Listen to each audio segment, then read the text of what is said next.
Good morning, good afternoon, good evening, and a good wherever you are. My name is JP, and welcome to Websites for Beginners. And we're doing everything breakdowns. We're up to Module 3. I can't believe we got here, and Module 4 is almost complete, so just around the corner. Quick note, in previous modules, I mentioned about our dedicated breakdance channel called Learn Breakdance or Breakdance for Beginners. After much consideration and taking advice from the peanut gallery, I decided that in terms of time and effort, I unfortunately cannot keep that channel also going. So everything will be focused on this channel, and I'll be bringing everything breakdance to this channel. And you will see a lot of stuff from breakdance coming to this channel. But we're not here to talk about all that. We're here to talk about Module 3, which is blogging. When I talk about blogging, breakdance will prefer to use the term dynamic data. And I think this is also where many beginners kind of lose confidence in their ability when they hear this word dynamic data, trying to wrap your head around exactly what dynamic data is and how does it work for you.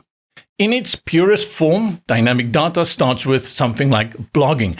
And I think that's why it's very important that you get that under your belt. Make sure you lock that in at a very foundational level. And then start building out from there, bringing in things like fields and custom post types and working on that. And those are all things for the future. That's why this Module 3 course is so important. Even before you can do something like WooCommerce for Module 4, Module 3 will solidify your understanding of how we work with data that is separate from the page and how you bring all of that onto the page. In Module 1 and 2, I actually recreated sites from other builders like Divi. I used some of their templates, just an example, and recreated it within Breakdance to show you we can do the easy stuff. We can also do complicated stuff. But in this one, I really went the extra step and tried to create something brand new so that we can look at how you build out a blogging site. This is a travel blog. It's a specific blog for a girl here where I live in a province called the Western Cape. We have beautiful tourist areas. You can Google it a little bit to find out more about it. And the whole idea of her as a creator is to do this kind of blogging only in this area, create this niche and create a brand. One of the things you will note for this kind of blogging site is that we constantly are throwing news into the visitor's face. And that is why your homepage is so important. We have categories area, tags area. We'll go through all of this. What we won't cover, though, is how you actually write a blog, because in Breakdance, you still write the blog within the WordPress editor, or the word that people are still sticking to, Gutenberg. If you don't know what Gutenberg is, it's the WordPress editor. And that's how you will still create your post, your blog within Breakdance, well, actually WordPress, and then we import that into Breakdance. And you'll see how we're going to do that. That means that if you don't know how to create a post within WordPress, you'll need to go check out the videos here on the channel or find some other videos online. I plan to do a revision of this in a couple of months, maybe next year. This year is actually really booked, but we'll see. Maybe we'll get there. So apart from using the post list element to create this amazing front page, we're going to look at how you create a template for your single posts and a sidebar, as well as how you do your own post archives. And then even you can set up independent category archives. And what I found as I was doing this tutorial is that we'll get to a point where we will actually need two headers, because the one header didn't work on the specific design. And I needed to create a second header and assign conditions. Again, if this sounds a little bit complicated, no. Just watch what I do and you'll see. Remember, no coding ever. You're a beginner. This is a complete package. We're keeping things as simple as possible, and we're having fun. I love exploring Breakdance, other builders as well. This is fun to me. With all of that out of the way, this is another 4-hour plus tutorial. And I hope you understand that we always go in depth here and that the focus is always the beginner. And what I mean by beginner is not someone who is proficient in creating websites but has never worked with Breakdance. I actually mean people who know very little about how to create websites in general. They've heard of Breakdance. They wonder if Breakdance is a good option. Should I invest my money in this builder? I think if you want to go pro, all of these modules will help you to make up that decision. Let's get cracking. Let's head on into the tutorial. As always, I thank you for your support.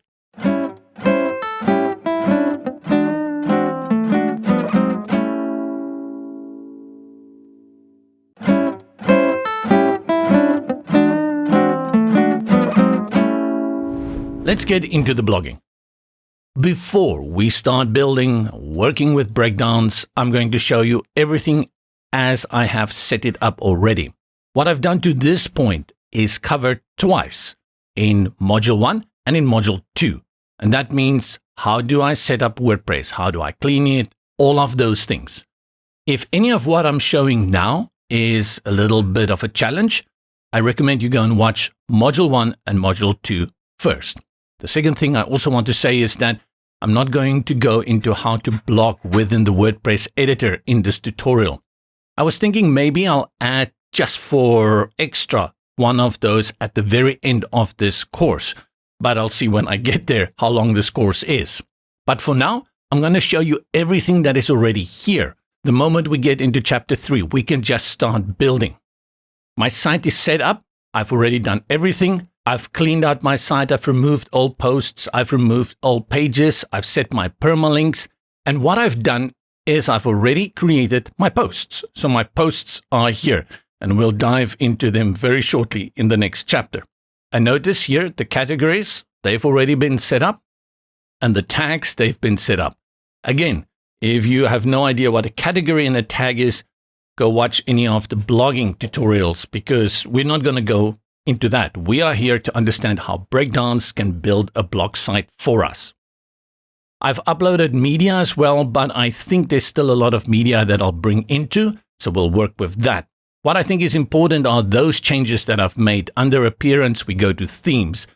The themes are disabled because we're working with Breakdance Pro, but I did install Blocksy, and the reason for that is I just want to make sure in case I ever want to create a menu, that I have the menu option here in the navigation sidebar. We talk about plugins and a few plugins here. The first one you'll see is the Blocksy Companion. Now, the Blocksy Companion is something that you install when you install the Blocksy theme. You don't have to, but it's a great extra feature. And in this case, we really don't have to, but I just went ahead and installed it. Then, of course, we have Breakdance, and this is Breakdance Pro. A lot of the features for dynamic data and creating blog sites, you'll only be able to do that with the premium version. As we are creating posts in the WordPress editor, I also installed Stackable. Every time I work with the WordPress editor, I will install some kind of additional add-on for the WordPress editor. And this allows us to really make powerful changes and beautiful layouts within our post creator for the WordPress editor. And I'll show you that soon. You'll see here that I also have one called WordPress Importer. What I did is when I created the demo sites, I had created all the posts in those demo sites, and I wasn't going to recreate them all again over here. An easy way to move posts from one site to another site is to export them. In the navigation sidebar on the right, you will see there is this option here for tools and an import and export, and this is where you do that. That is why you see the import for the WordPress importer, because I imported the posts. And that is my site. Everything is set up. If you were to view this site at the moment, it will show all my posts in the format that Blocksy theme is giving us. On the front end, it will show me my blog archives. I love the layout, actually very clean, very accessible. And this is what people expect of a post. So this is my archive with all those posts that you've seen. We're not going to use this. We're going to use Breakdance to create our own. Click on any of these posts and we get our single posts. And this is how they display on the front, again with Blocksy. We have tutorials on Websites for Beginners to show you how you can actually do blogging just using the WordPress editor and Blocksy theme. Newcomers and beginners to WordPress at this point gets really confused. wait a minute, we've got a great post here. It looks good. And you tell me you can do more with it. You can add more. You can make more changes in the Blocksy theme. And the archives page also looks great. So why on earth do you want to show me how to do this with Breakdance? Many times I will tell you that is a very good question. And my advice for people is, especially if you want to keep it straight and simple and you have not a complicated design website, you do that. You go for Blocksy and you stick to that. We are humans though. Many of us like variety. We like to use tools like Breakdance and other builders as well. But there are also those use cases where your website requires more. You want more flexibility and more control. And that is what Breakdance will give you, is to truly take that micro control over how this page looks and feels. By using a WordPress theme like Blocksy, this is kind of locked in. Using Breakdance, you can go the extra mile. But you have to get your head around this part. We'll go back into the back end. Whereas in Module 1 and Module 2, we created pages and we edited those pages and put the content on those pages through the Breakdance builder. To create a post and bring in the content for a post, you do that within WordPress. It's one of those things that always nags at me a little bit about WordPress, is that we have site builders or theme builders that claim we can do it all, but yet there is that tie back into WordPress. And in Module 4, when we get to e-commerce using WooCommerce, you're going to see it's exactly the same. But this is what WordPress is good at. We stick to this way and then we make it better within Breakdance. Now, let's get to the next step. We set up our global settings because that's going to mean that I don't have to make changes all the time.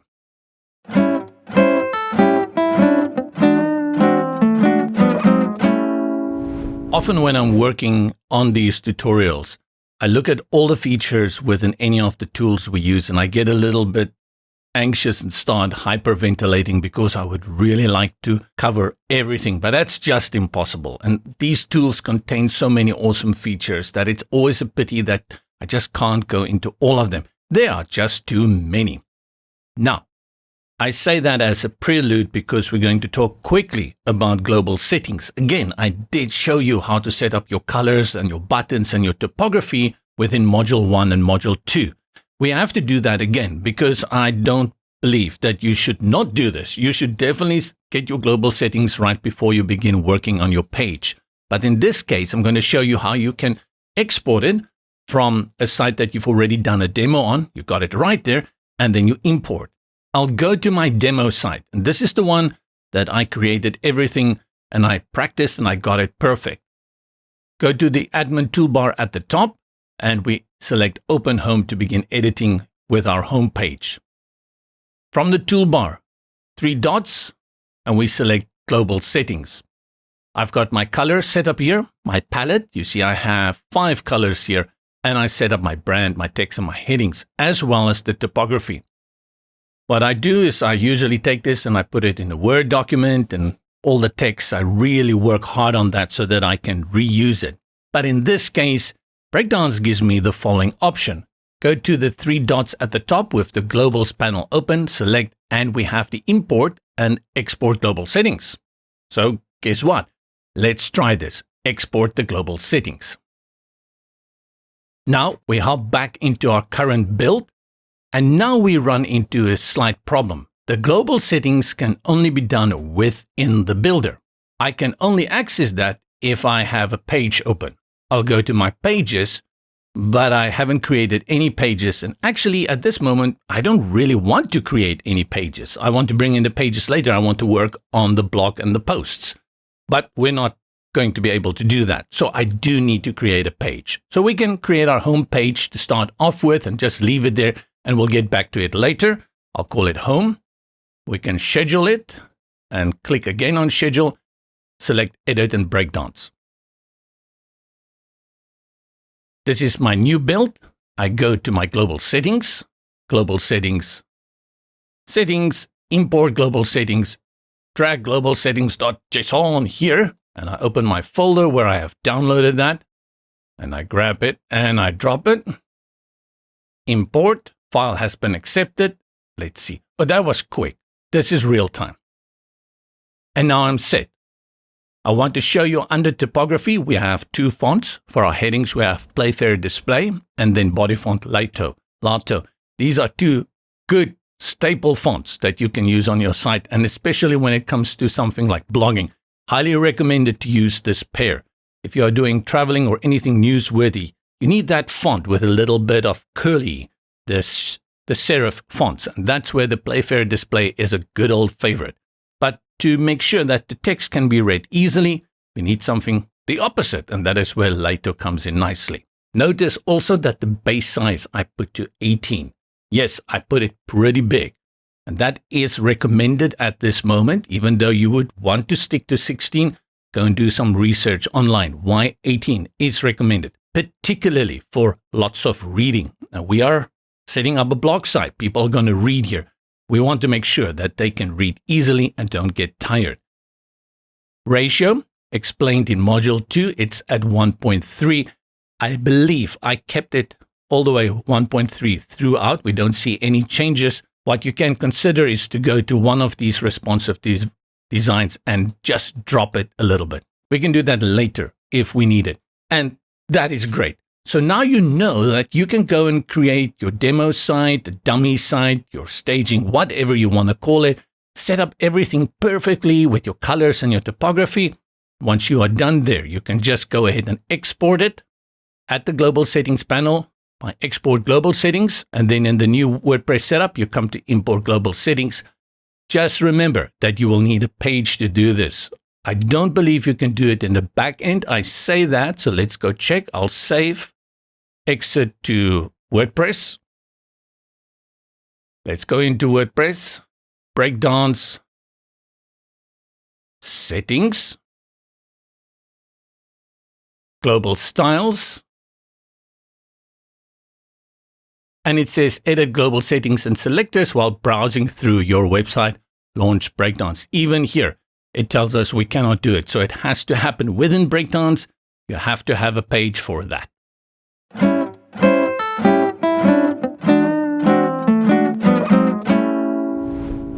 When it comes to posts, we start with our single posts, and that's where we go next. The admin navigation on the left, select posts, and these are single posts. A single post is that post that you create with a specific topic.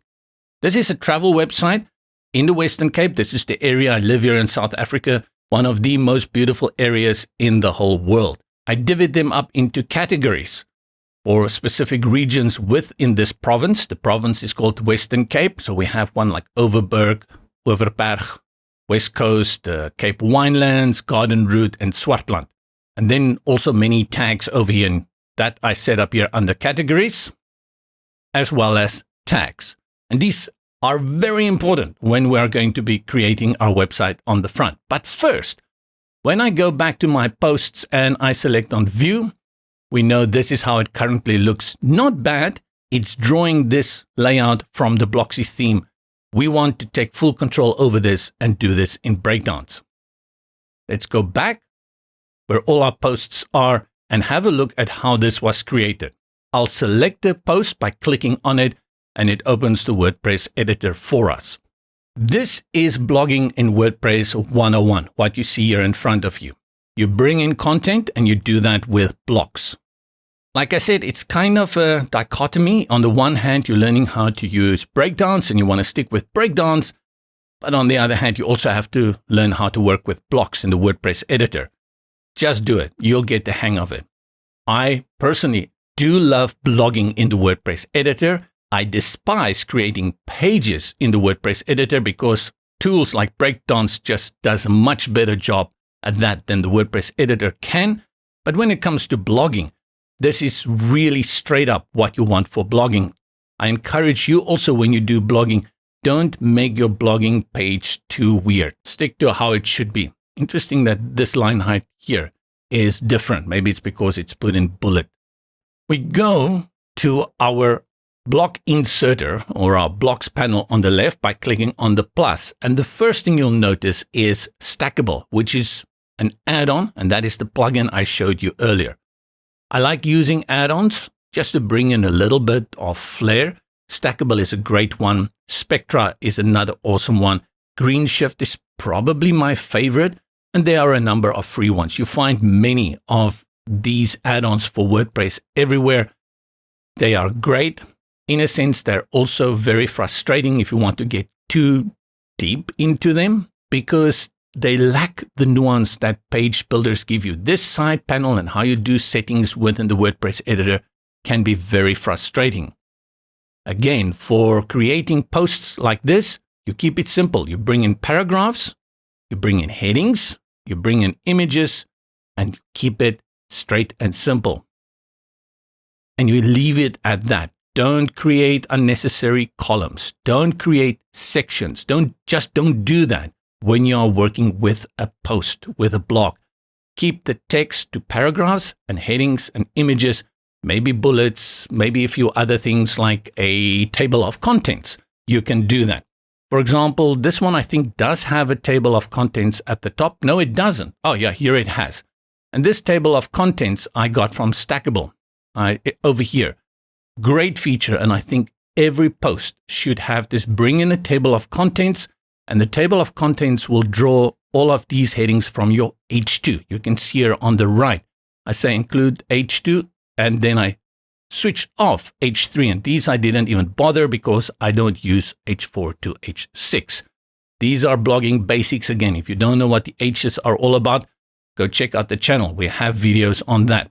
Another feature that I also like to use from Stackable is the spacer. It's just a great way for me to bring in space onto the page and take control over the negative and white space on my page.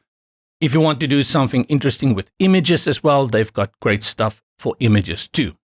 What is though important, that as it looks here in terms of size for the headings and the size for the paragraph is irrelevant. Breakdance will override that.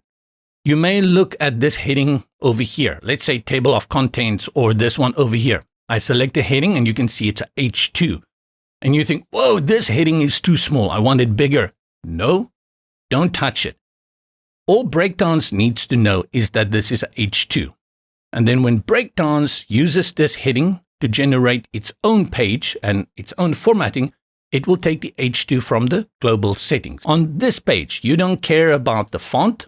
You don't care about how it looks. You don't care about the size. You just bring in the content.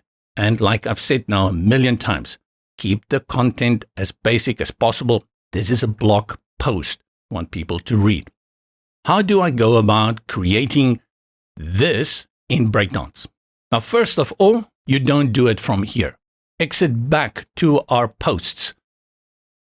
You do nothing with Breakdance under your posts. Never, never, never. What you do here is you create your posts and you set your posts and you are done. Your content is here, but you do not click on anything. If you go into any of these posts and you see that button, edit and Breakdance, ignore. You just never do that. What you do though, is that you have to go and create a new template for it. Before we do that, I'll open a tab with how the template currently looks so you can see the changes we are going to make. This one, Swellendam, SA's third oldest town. I'll Control-Command click on view. It opens a new tab in my browser, and this is how it currently looks. We go into Breakdance. Next, we go to Pages, and we select our home page, Edit and Breakdance. Why? Because we are going to be creating a template for our single post. Let's exit again. I'll say exit to WordPress. And let's just get our head around this. In the admin navigation on the left, when you go to Breakdance, you will see we have these 5 templates, headers, footers, global blocks, and pop-ups, and they are all actually templates. What we will be doing is using this one called templates. You can create it here in the back end, but Breakdance has made it very simple for us to create it within the builder while you are working on a page. With my templates open, you can go to Add Template, and these are the templates you can choose from. This one, single post, is the one that we will be creating. You can see for the blog, we have 2 types, single post and post archive. I'm not going to create it here. I want to show you where you can create it. I'm going to be creating this within the builder while we are working on our home page. Now that you know where it comes from, let's go back to Pages, Home, Edit, and Breakdance. To create the single post template, go to the quick navigator at the top, the drop down, click on the plus. I'll give it a name, and I'll call this single post. It's easy to stick to this terminology. And post type. You will see there's one post. And you may think, okay, this is what I want to do. But that is an actual post that you will be creating, which is what we did within the WordPress editor. Remember, we are looking for a template. So select template and then select save. Hover over the single post template that we've created and select on edit settings. This one is extremely important. As to now, we tell the single post, where do I want this template to be applied? We want to apply it to our single posts. Location, we look here, all singles, yes.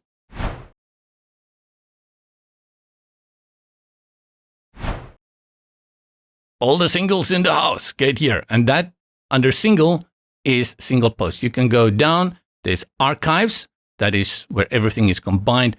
As simple as that, all singles. We don't need to worry about conditions. Priority is not important and it's active. Do we want it to show on the front? And the answer is yes, Bob. Select save. With this template that I've created and I've set it to show on my single post, I have taken control over how it will look on the front end, and Breakdance is now overriding the Blocksy one. Go to this tab that we've opened, reload, and everything is gone. The reason it's gone is because now that single post that we've created, that template is applying, but because we haven't created anything, we can't see anything. We can close this one and then go back into Breakdance and click on single post to take us into the Breakdance builder. Now you think of in terms of a page. We're going to create a page, and in that page we'll put the normal things from each of those posts. Let's click on the plus section, and this is going to be our title bar at the top. For newcomers, you will be tempted to bring in images and you want to type in text. You shouldn't do that. What you are going to do now is you're going to create a layout for all the text of your single post to come in here. We call that dynamic data. The data comes from that post that you've created. Start with the section. We want to put a background here. The background comes from the featured image in each of the posts.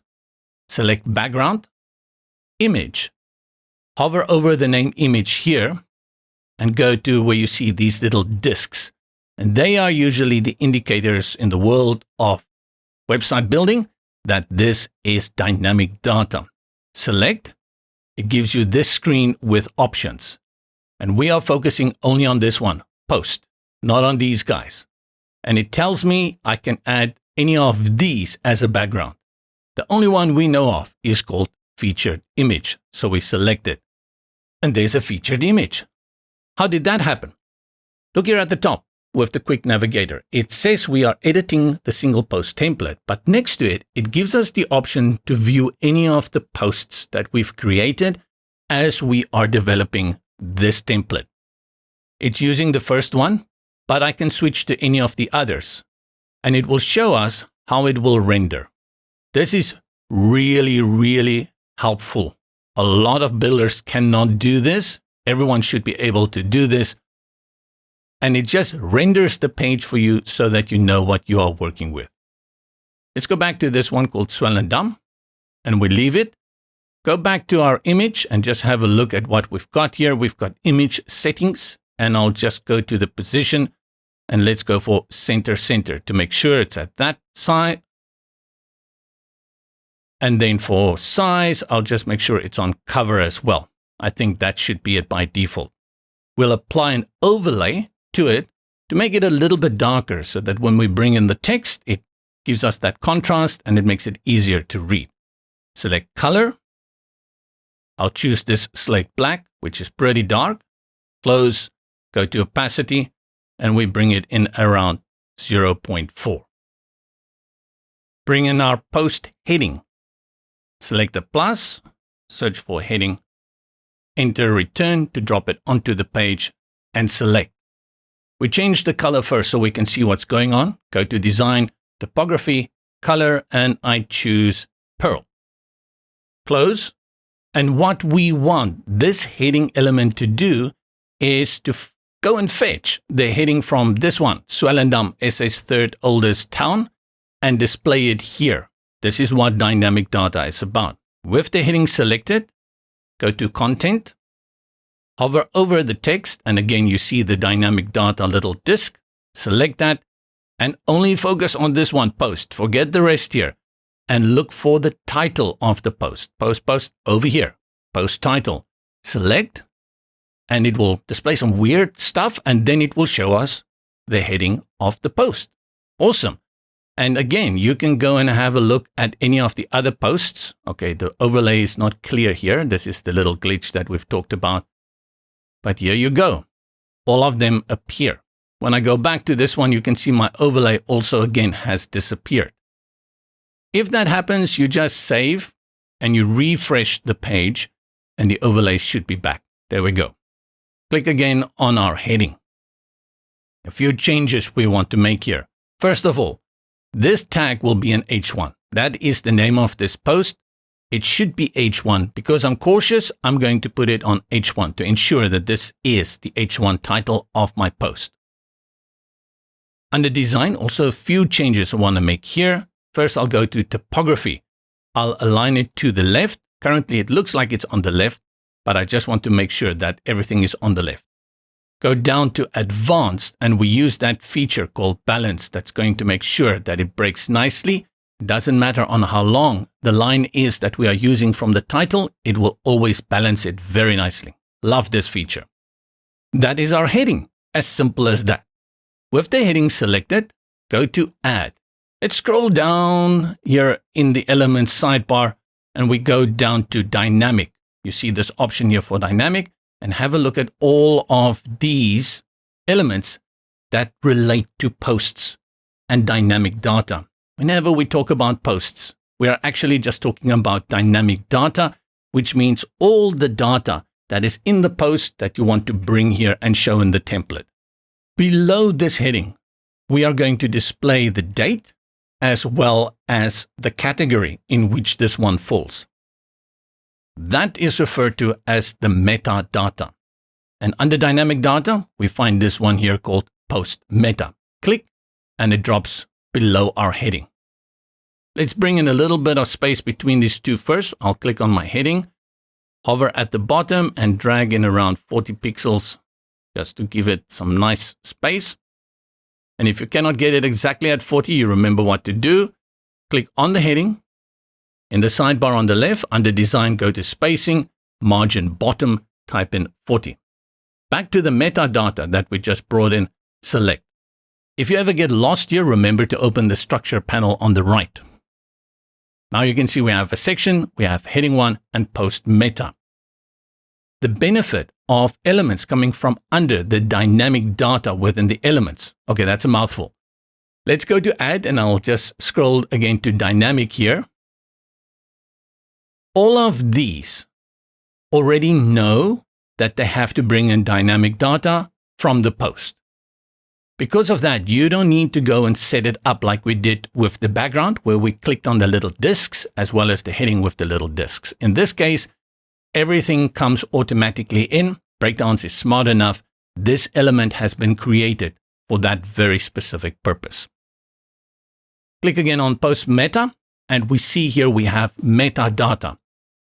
Let's style it out first so that we can see what's going on. We go to typography, text, color. Again, we put it on Pearl. Nice. Nothing more, nothing less. What is important is we've set up all our fonts within our global settings. You really shouldn't mess around with it too much when you are at this point. You should keep it where it is. Let's close it now that we can see it, but we also see there's a little icon. And that purple gets lost, and the purple isn't even part of our color palette. So let's change that.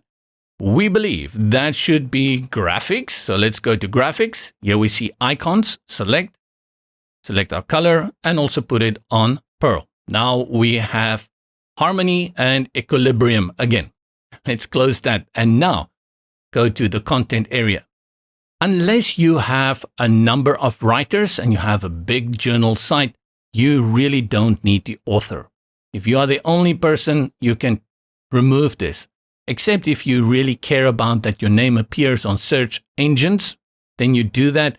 But I like to be anonymous. I know, right? That is so covertly vain of me.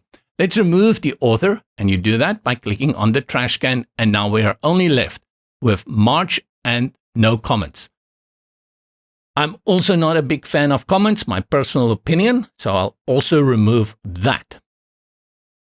Select the date just to see what's going on here. You can see here you set what it is. Do you have a date? Do you have author, comments, terms, or custom? And you can choose which format it is in. If you prefer it in a different format, I do like the first one. You have any text that you want to put before it and set up a link and an icon over here. Choose your own icon if that is what you need. Let's add our own, and we want to add the category. So I click on add. Currently it's unknown meta. And a category is a term.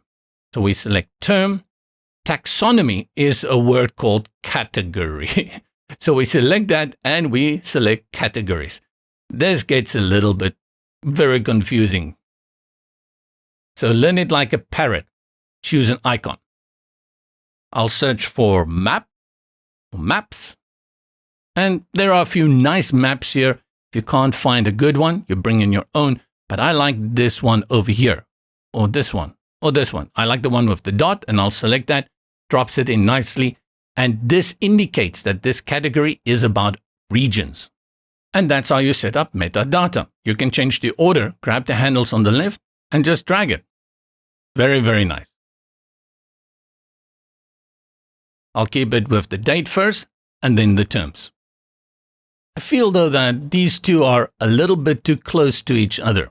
We go to design. This will be under spacing. We have here between items. It's set by default to 25 pixels. Let's make that a little bit bigger to 40 pixels. You also have space between the graphic, the icon. And I think if we add 5, that's smaller. Let's add 10.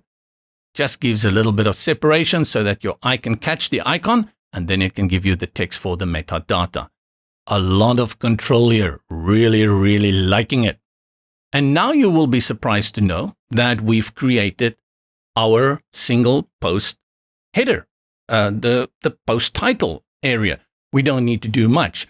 Unfortunately, like always, we have to go and check how this will look on mobile responsiveness. First, we go to tablet.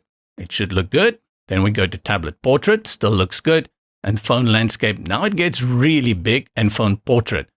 What I'll do here, phone landscape, with it open, I'll go to my global settings, top right corner, global settings, and then topography and ratio.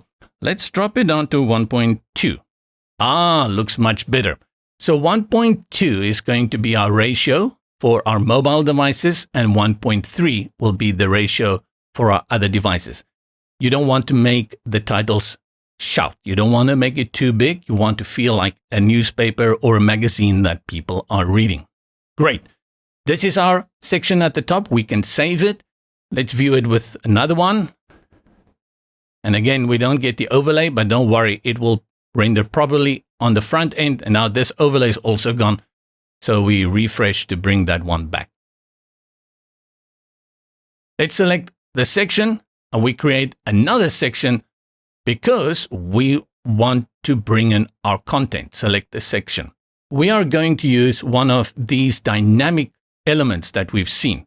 Click on the plus, and I'll show you again. Let's close all of these. In the sidebar on the left, select dynamic, and we look for post content. Click, it drops onto the page, and in no time, it brings in all of that data from the front, and it shows here. A few things that are really important here. You cannot edit this data in this area. Never. You have to go into WordPress and edit it there. Secondly, all of this, how it looks in terms of the typography, is determined by your global typography. The size here, as well as the colors, have all been set up here in the global settings. If I go to colors, you can see that my headings are set to this color, Fynbos Sage. If I were to change it to something crazy, see how it updates on the page. And that is the amazing thing of working with global settings. I can go and make those changes anytime. Let me just find this one again, was Fynbos Sage.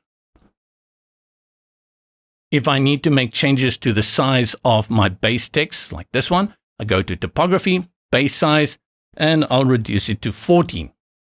But we're going to keep it at 18. Very easily, you don't make those changes here. Well, you can't. And you don't make those changes in WordPress either. You do it all here. Let's close this panel and save. If you want to have a look at the other posts, just go and select any of them.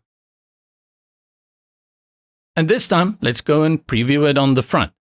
I'll go to the X in the top. First, let's save the X for exit, copy URL, open a new tab, paste, and you see our overlay is there. Our title is there, a little bit dark maybe. Maybe we should put this on white, and then we have the rest of our post.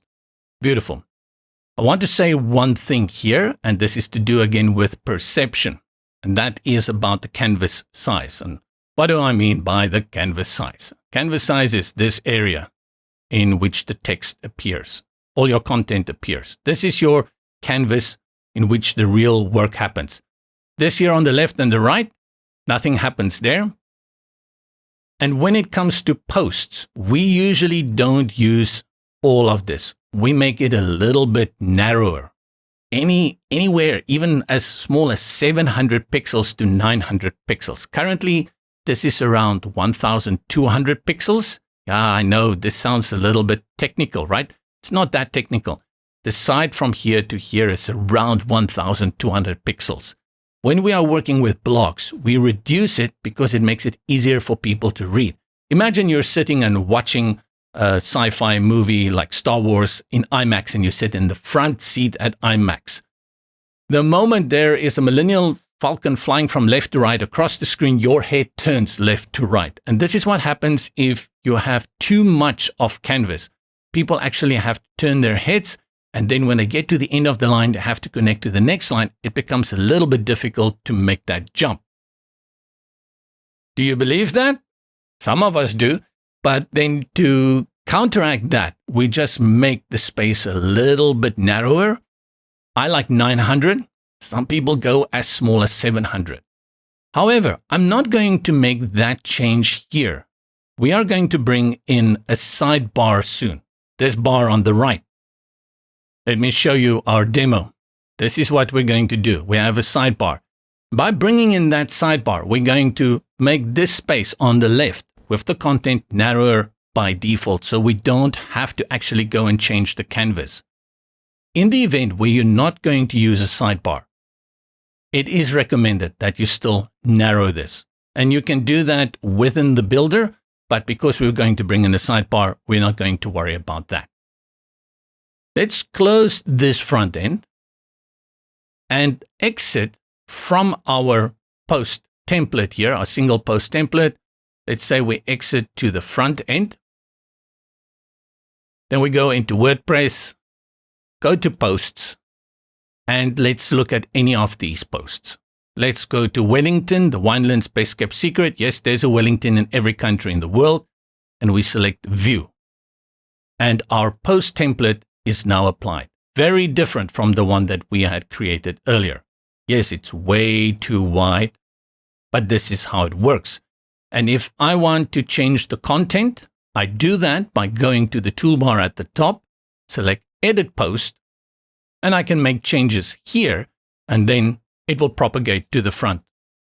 I hope this helps you to get into that.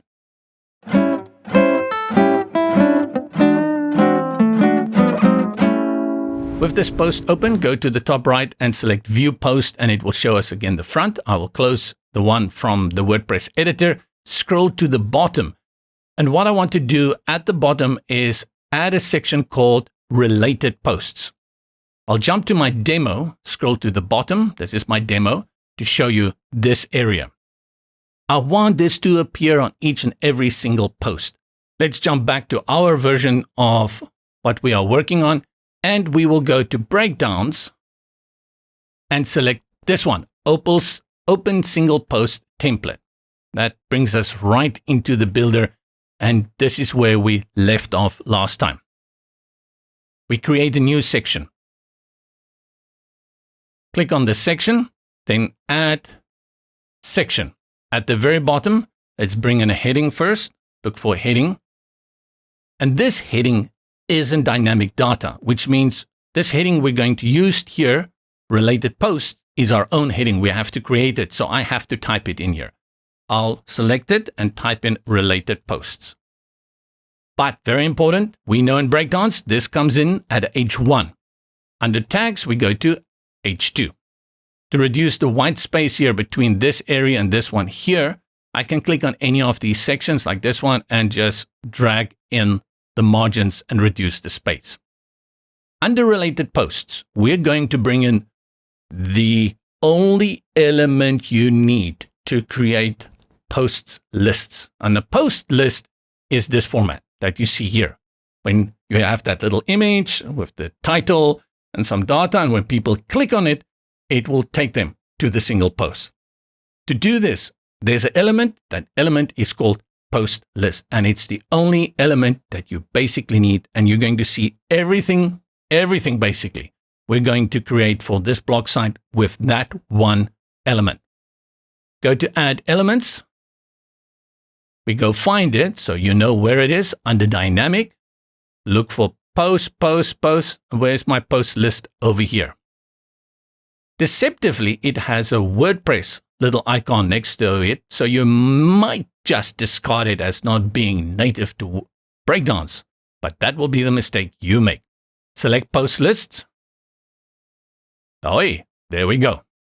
By default, it brings in our posts, and we can see we have 8 posts here. This is great. Let's first add some space here at the top, and I'll put it around 35 because for some reason I like 35. Select the post list element again, and we're going to work with this one a lot. There's a lot of stuff going on here. The one that you will be spending most time with is this one called Query. Not the most time, but it's probably the most important one. This is where you tell the post list which posts you want to display. You don't want to display all of the posts. Sometimes you want to display some with a specific category. Other times you want to display some with a specific date. It changes, and this is what query means. It means you decide which ones should display and which ones should not be shown. Under the post, there is full control over each of these settings. The image, how the title looks, which metadata to display. If we go to meta, you can decide here, do I want the author? Again, no, I don't want the author. Do I want comments? No, I don't want the comments. And every time I remove one of them, this disappears. Taxonomy, I don't see the taxonomy. If we select it, we see it's been disabled. If I enable it, it should show, which I'm not seeing. Let's save and just refresh, see what I'm doing wrong. Let's go down, related. I still don't see it. Something I'm doing wrong. Taxonomy, disable, no. Type is categories. Do I have to put in a count? I don't think I have to put in a count. Okay, so 1. Okay, understand. The count is how many categories do you want to show. Sometimes you have more than one category to a specific post. Get it? Okay, JP also learned something here. And now you can see I've just added that as well. And if I want to style it, I do that under design. And I have everything here. So taxonomy, I can go and change the color. Text, and change the color. Let's put it on something softer like mist, like that. That's way too soft. Fynbos Sage. And that's how we've gotten used to how you work with Breakdance. You can do that so you have your taxonomy. But in this case, I don't want to use the taxonomy, so I'm going to disable it. Where am I now? We have to go to content here, taxonomy, and then disable. Just one important thing to note is that you do not have control over the order. The image is at the top, the title, the meta, taxonomy, this stays in this order. If you want to change those things, you use something called the loop, the post loop builder, and we'll look at that. You do have control though over how this is displayed. So when you go to design, select list and layout. You can have a list, slider, accordion. We'll look at that soon. I just want to stick to layout. Currently it's in a grid, 3 items. You can make it 4. Of course, that's how a grid works. And then you have where it starts breaking. At what level does it start breaking? 1 item from tablet portrait. Go to responsive, tablet portrait, and now it's only 1 item. We can say 1 item from phone landscape. And now only when we go to phone landscape, it will be 1 item. Let's go back to the function I told you you're going to use almost all the time, the query. Query every time is what you want to show. You don't want to show all of these posts. You don't want to show 8 of them. You only want to show at maximum 3. And that means almost every time you're going to select this option called custom. And then once you do that, you select edit query. And you get this frightening page, but let's not get into that. Under source, from the drop-down, look for related. And related to what? Okay, so let's think about it. I have a post here with a specific category, a specific region. And I only want to show other posts that have the same category. So they have to be related, and they have to be related to the same category. Post per page, maximum 3, because our grid is up to 3. And we say apply query. And now we only have 2 left. Go to the very top of this post and you'll see that we have this one. This is Cape Winelands. This is our category. It's an area where I live. And these 2, Wellington and Stellenbosch, they are also in the Cape Winelands. Let's choose another one, St. Helena Bay. And we see this one is set to West Coast. If we go to related posts, there's Paternoster, and that's also in the West Coast. And that is what related posts are all about. What an amazing feature. I'll save and just reload the page so that we can get the overlay back. Scroll to the bottom again. Related posts, and go through this setup one more time. We added a section, and then inside the section we put a heading and called it related posts, and we put it on H2. Below that, we brought in a post list element, the most powerful element that you are going to use all the time. From the settings panel on the left, we made a few changes, we made a few styling options, but the important one was the query. We selected custom and we clicked on edit query. Now we have to tell Breakdance we only want to see on this page other posts that are related to the same category as the post, the single post. We went to source, set it to related, included categories, and limited it to 3 posts per page and selected apply query. And voila, there we go. A little bit of a shocker there, but this one is so powerful. And don't remember, come back and check it again if you are not sure what happened here.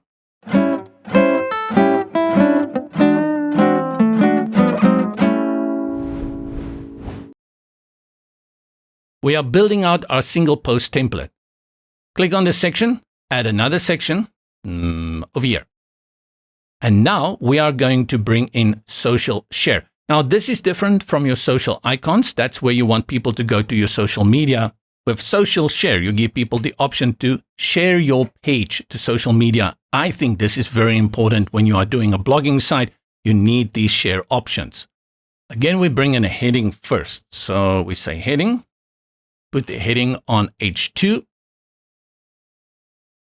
and say share. We can even say please share. Add. Let's look for social. In our search box, we get the social icons and then social share buttons. This is the one we want here. Select and we get it. And we're going to style it out now. Add space again. What did we do? 35. We add 35 pixels between our heading. And one more pixel there. Come on, give it to me. There we go. Click on it. And you can choose which buttons you want to bring in here. There's the Facebook, and then you set the network, and you are limited to these networks, to these platforms that Breakdance has incorporated. If I want to bring in Pinterest, let's see if they have Pinterest, add button, network, there's Pinterest, and you put in your custom label if you want to change it. Probably you want to share it on Pinterest as well. Under share, you decide that when people click on this button, what will it share? The current page? Or do you want a different page to display? That's a tricky one, but you can do that as well. We leave this. Let's go to our design. We want to make it ours. Style, display icon and text. That's right. I like it. And the style is flat. Outline. Okay. Minimal. Box. Ooh. And flat. I like the box. Let's try box. Then we change the color. Button. Icon size. I think I'm not going to mess with this, but I'll go to the colors. Once you go to the colors, you will override. When you bring in these different sharing platforms, the colors will come in attached to that platform. Once we override, we override. So the icon color is going to be white. I'll select that. Background is which one? Let's see. All right. I'll go for deep sage, baby. And then the border. No, I don't need a border. Let's have a look. Nice. I'll reduce the space again here. I'll go to this section, just drag it and take away the margins that have been applied there. Even this one is maybe too big. I'll select this section, go to the margin and just drag in on 75. 75 and 35 seems to be my go-to values lately. We didn't check whether this will look good on other devices. Let's go have a look. On tablet landscape, you can see here, now the count changes from 3 to 2. That's okay. That's a standard setting. Tablet portrait. Phone landscape. They are breaking into 2 lines. That's how it should be. And then here under please share, you have just a share button. Let's go and test this on the front end. Copy the URL and I'll open Responsively app. I usually use this app called Sizzy and I'll probably switch back to it. But after I found Responsively, which is a free app that you can set up to use and test how your website will look on different devices, I want to use this so that you can also use it. Check the link in the description below, and Responsively allows you to see your website on different devices, specifically mobiles, which is important to us. Paste the URL, enter, and this is our page. It looks okay. Good, good, good. This content all comes from WordPress. We are not surprised. We go here. This is still content. And then we get to the related posts section. And then, where is our other? Did I not save that? Let's go back. Save. Go back to Responsively. Jump into Responsively. Control R, and there it is. Please share. This is how it looks on the MacBook Pro, iPad. And then when you get to iPhone 12 Pro, it just says share. And as I select it, it opens up and it shows me all the buttons. Nice way to clean up some real estate and just make it more presentable. While we are here, I want to add one device, and that's always the 360 pixels. I'll find that for a Samsung, can be any Samsung. We go for this one over here, the Samsung Galaxy S22. We can go S23, we can go S24. Let's do S24. I add that and then close at the top.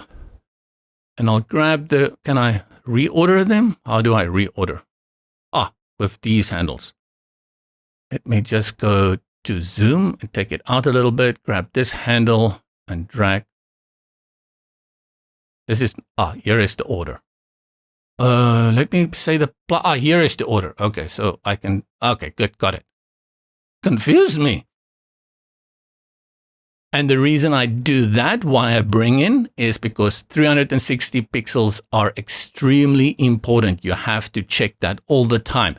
Most of the builders, all of the builders, usually make provision for it to look good on an iPhone, but they neglect the Galaxy Android world a little bit. Let's scroll again to make sure that it is all honky-dory. All the way to the bottom. Here is the please share. It looks good. It really looks good. And if you select any of these, like the related post, it's a new post for us. Same the content, we don't do anything about that. Happens within WordPress. We get to the bottom, yes, our related post and the please share. We are not done with our single post template yet. We are building it out. We want to make it look super duper awesome. And one of the ways we do that is to help people navigate to other posts the whole time.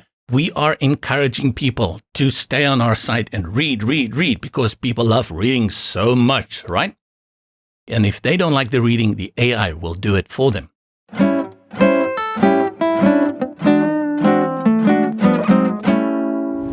With the last section, I'm not going to create a new section. Keep this section selected.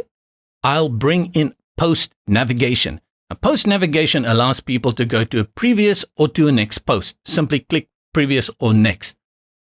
Add. Type in post to see what we have here under all the elements, and we have adjacent posts. This is the one that we are looking for. And this is often just called post navigation, where you have the option to go left or right, click, and it drops in. And you know what? This comes in looking really good that I almost want to make no choice. We do have to bring in spacing. Let's put this at 50. And you can immediately understand what it is, right? It tells me the previous post and it tells me the next post. And just look at that beautiful global styling. We set up all these fonts. I don't have to make any of those design choices. I really get goosebumps just looking at it. This takes away so much work that you have to do. And I recommend, I use this word recommend a lot. Many people get stuck here, but I want to change this and I want to change that. If it looks this good, you should not mess around with it. But you can have a look, of course, what's going on here. Let's click on it. On the left, you can decide to disable the arrows if you just want that. Great. You can disable the post title if you only want to show previous post and next post. Keep it a surprise. If you want to keep it related, then you go to same taxonomy only. And that means same like the one we set up here, related post. It's going to do the same. Select this, and what we should see now is only one, because there's only one related post here. But I'm going to leave this off. Look how quickly we did that. Let's remove the arrows just to do something, disable the arrows. Under design, you'll have all of the normal stuff that you need stacked vertically. And then you have your arrow, the color of the arrows, which we have removed, your typography, and then spacing. This label one, you may want to add a little space, like 5 pixels, between the post title, this paternoster, and then this one, previous post.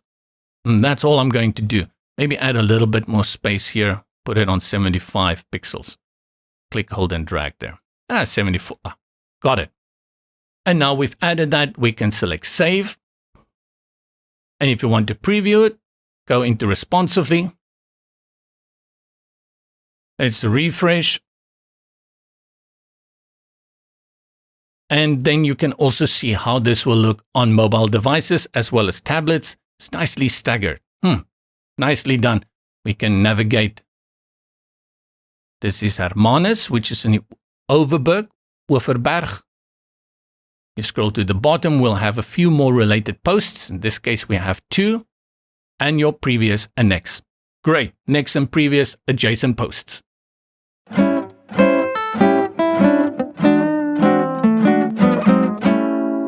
The final one I want to talk about is sidebar. You are used to that. You've seen it on so many blogs is that there is this bar on the right. This is the one that I've created. There is this bar, which has a name, Sidebar, with additional information. It often shows you other posts. It shows you news. It shows you Google ads. And you are so used to it. I like the philosophy that when people are used to something and you present them with something they are familiar with, they know how to interact with it and they feel right at home. By adding a sidebar here, people kind of feel this is a professional blogging site. Most builders have an issue with sidebar. Sidebar is a built-in function within WordPress themes. If you just use a WordPress theme like Blocksy, sidebar is standard. There's no doubt about it. But this is kind of a feature that all the builders neglect. They don't make it very easy to set up, or they don't make it a native thing. But you can create your own, like this one I have here. So we have the sidebar, but I also want you to note that as I get to the area where the sidebar gets to its end here, it disappears. We're going to solve that with a sticky function so that the sidebar scrolls with you as you scroll down. Now, how do we create this? We're going to create it by ourselves. And the easiest way is to put this guy here on the left, everything, all your content in a column, and then the sidebar in a column on the right. That is our workaround for this. If you don't like it, you just remove the sidebar. But I like it, it works. Breakdance, single post. And now what we have to do is the following.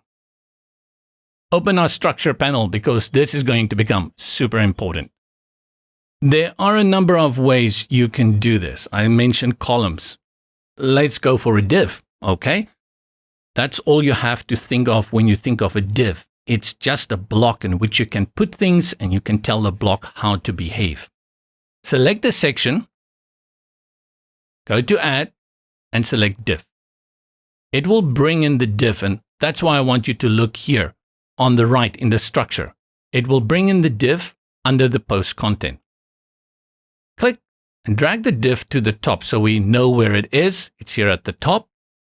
The next thing you do is you click on post content and you drag it a little bit to the right and you put it inside the div. Select section again, go to Add and bring in another div. We are creating two columns. What you note though is that this div is below the other div. We want these two divs to be next to each other. They have to two boxes next to each other. Every time we want to tell any container how they should behave or contents, we have to tell the parent container how to sort them. To do that, select section.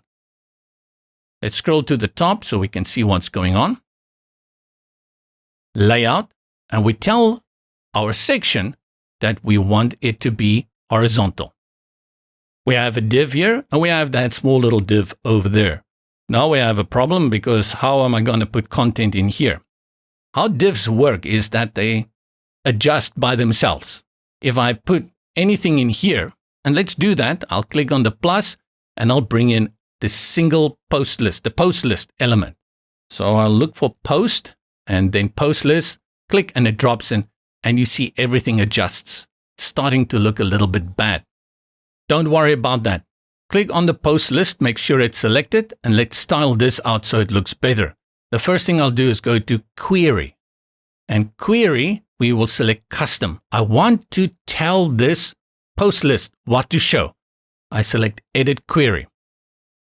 At the moment, it's showing everything that is there. Post per page, 8. I will reduce this to 4 posts.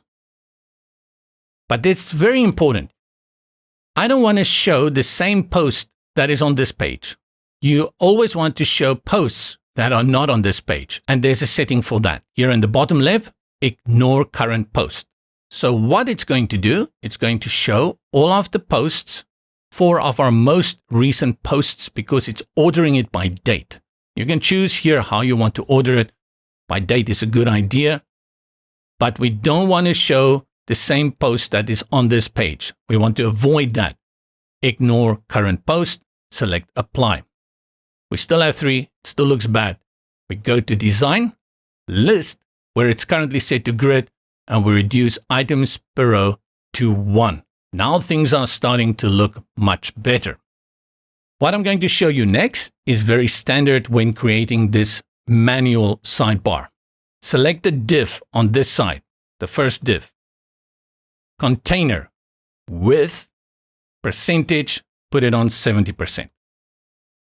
Select the second container, div, container, width, percentage, 30%. And just like that, I've created the sidebar. We need space here between these two divs. Select the section, layout, gap, 75 pixels. It adds that space for us in the middle. Sidebar is there. Style it out a little bit. You can go to the div. Let's give it a background color. Mist. And in a few clicks, we've created that sidebar. You can add much more into this sidebar, this div. And let's double click on the name div and rename it sidebar div. I want to call it sidebar Bob, but then I'll be confused. Now we know. When we look here in our structure panel on the right, this is our sidebar. I can add social media. I can add images. And you can make it responsive as well. In advanced levels, when you are working with custom fields, you can bring in all that dynamic data here in as well. I've mentioned also earlier, if you are running ads like Google Ads, you can create global blocks that you can put in here. And as you update the global block, it will update within the sidebar. So little you have to do. Everything is ready. Let's have a look though on tablet landscape. Doesn't work here. So a few changes here. Tablet landscape grid. We also have to put it on items 1 per row. Then we go to tablet portrait. And then when we go to phone landscape, we are going to go to our div, sidebar div, and this is where you remove it. It's one of those things that is just a fact of life. Go to breakpoint, hide on breakpoint, and we can say even from phone landscape, let's save, go to responsively, reload. Go to the top. Oh, and this is still set at 70%. That's why that looks weird. Good one. That's why we check things on the front. We go to our first div. We can call this content div. So I don't get confused. Content. You remember, we set the content div to 70%. We locked it in, which means that once you get to phone landscape and below, it still keeps it at 70%. Now we will go to percent and 100%. Save, and it should make it look better. Responsively, let's refresh, and there we go. See how nice it looks now here. We are so happy. We have a sidebar on our bigger displays, and then we have no sidebar on our very small mobile devices. That's how it is. Wow, we have created, let me just go back here to desktop. We've created this page. So we've created the single post template. We've assigned it for all singles. Here with our single post, we went to edit settings and we told it to locate it and assign it to all our singles, and we saved it. After we created, we brought in a heading and we used metadata next to the text to go and fetch the post title for us. And we can view that with this drop down here, cycle between all the different posts we have here so that we can see how it looks. And you know, if you don't see the overlay, you just refresh the page. After that, we brought in metadata, same thing. The benefit of the metadata is anything that works with dynamic data will automatically bring it in. We don't have to go and tell it where to fetch it.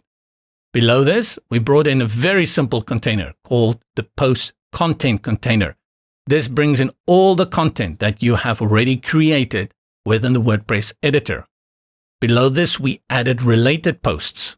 And it says this element has no content. Let's go to Grayton. Let's see if this element has some content. And it has. So the previous one I chose, there were no related posts for it. That's why it was empty. The related post, we created it with this element that we're going to use quite a lot, the post list element. Very powerful one. And we set it up grid to only display maximum 3. We use the query all the time. Put it on custom, edit query, and here we tell Breakdance which of the posts we want to display in this post list element. Set up a please share as well as adjacent posts element for previous and post. And for those who so want that sidebar, we looked at a way how you can create that. I've mentioned you can do it with columns, you can do it with divs. This is your choice. I went ahead and put all my content within a div. I put the div at 70%.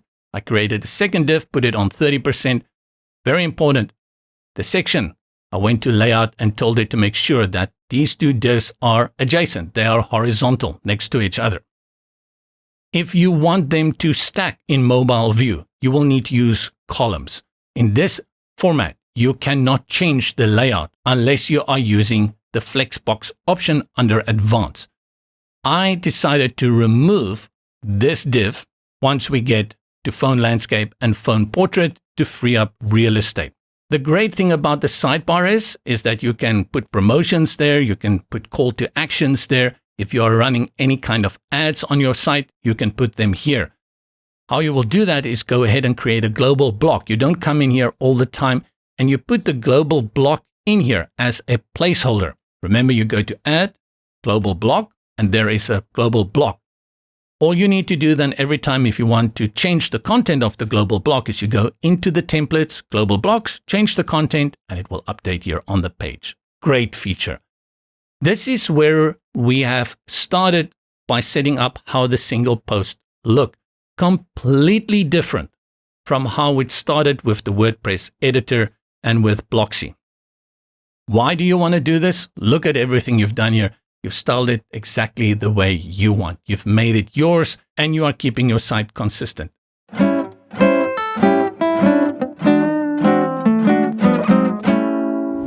Go to the close button in the top right corner and select exit to front end.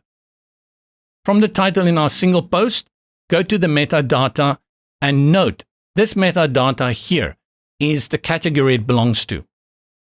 What I would like to do though is to make sure that when people click on it, it will take them to this category. At this moment, it doesn't do that. Go to Breakdance, open single post template. Select the metadata, go to terms and select link. Save. Exit to front end. Now when I hover over Overberg, you will see that we can select it and it will take me to Overberg. And this is the category for all the Overbergs. Overberg, as we say. And this brings us to our archive page. What is the archive page? We'll talk about that in the next chapter. Wait, there's something I forgot. Let's click on any of these single posts. And this is what I forgot. One of the behaviors of a sidebar is as you scroll down, the sidebar will continue scrolling when you reach the end of that container, which is the div. I'll show you what I mean by that now. To make changes to the template, because that's where we set up this design, go to the admin toolbar at the top and select Open Single Post Template. Follow along. Select the sidebar. I'll click on Post List. Select one parent up until I see Sidebar Div. Hang on tight, 2D. Here we go. Option Sidebar to the left, the real sidebar. And we select this little one that is Settings. And we go to the next one that says Animations. Sticky Position Top. And look what happens now to the sidebar. I'll scroll and there it sticks.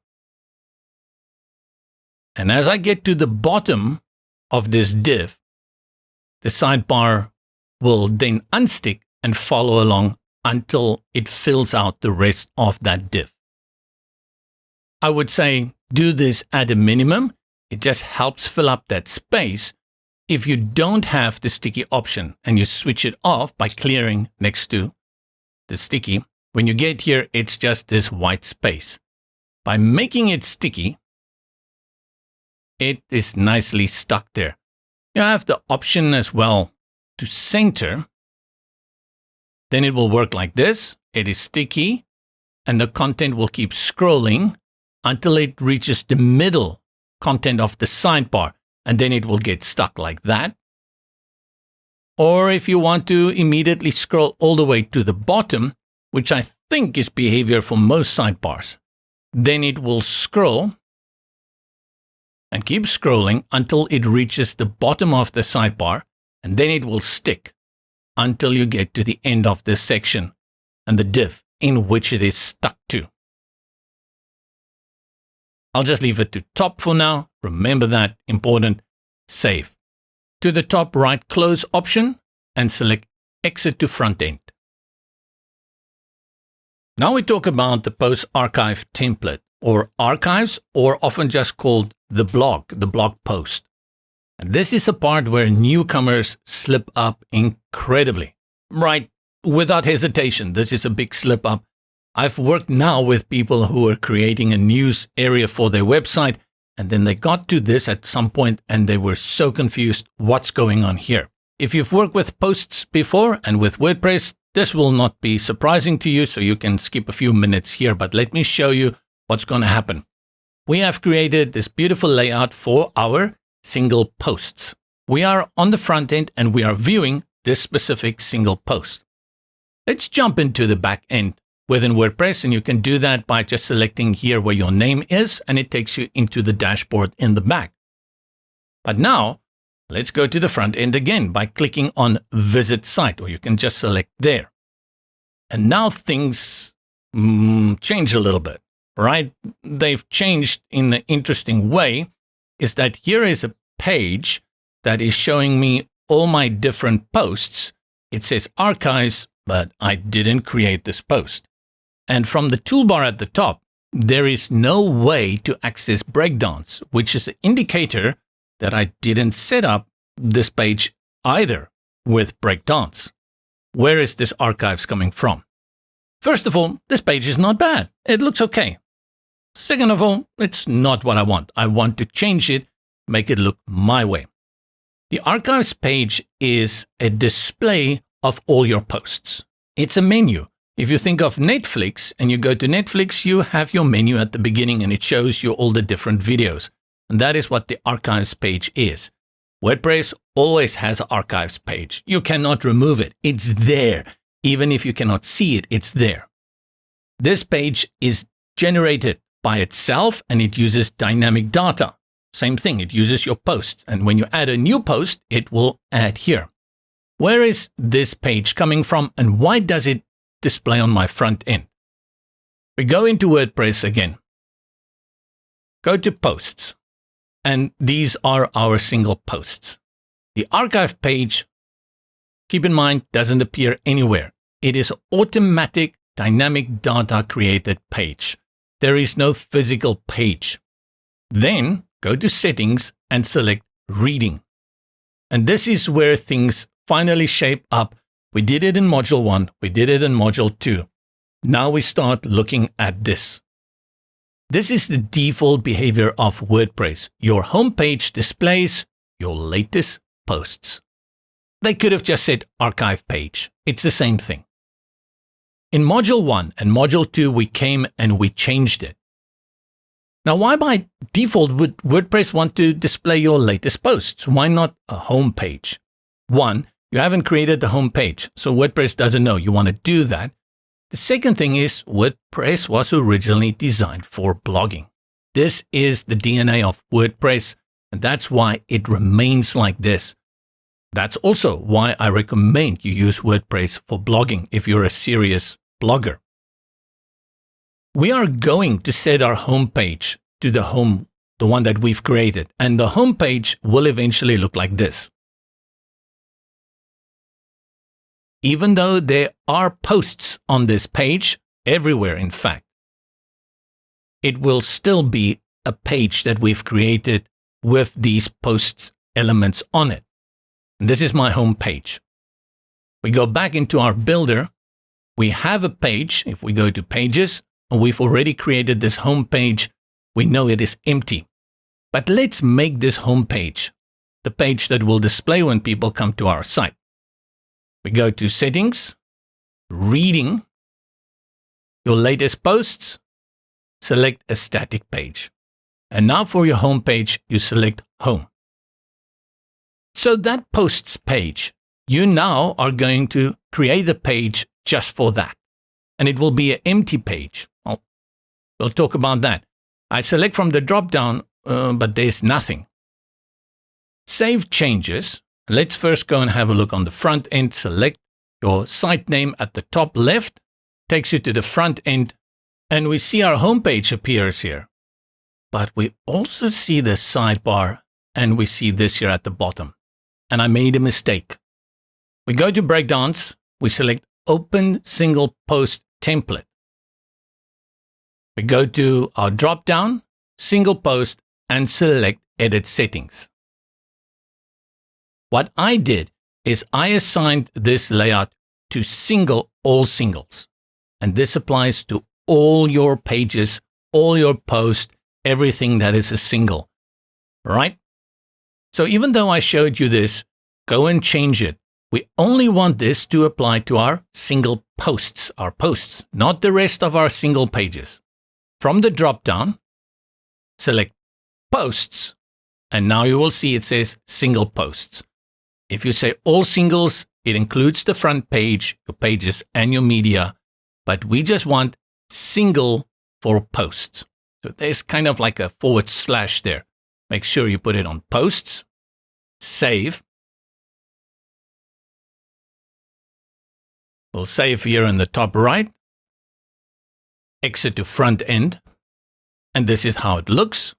And if we go to our home page now, I'll just click here and click again, we'll see that it is empty. And the reason it is empty, there's no header, there's nothing on this page. So we've solved that. But now we have that conundrum that we've removed the blogging page. We can't see the archive in case we wanted to view the archive in the future. Head back into WordPress, go to Pages, select Add Page, and we call this News. Schedule, which is Publish, and do it a second time. Do not click on Edit in Breakdance. No, Johnny, no. What you do now is you exit back to Pages, Settings, Reading.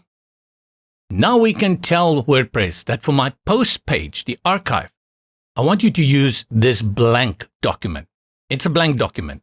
It's just a name that WordPress can use, and it will generate the archive on this page instead.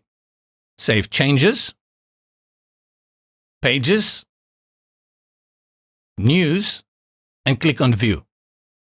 And we see exactly the same page that we saw earlier. Though we are here, the problem is that this is still not Breakdance. This is still being generated by the theme, and we still don't have control over it. We create our own archive page. We do that with the template. Head back into WordPress, and there are two places you can do it. First one is you go Breakdance here in the admin menu on the left, and you select Templates, or you go inside the builder.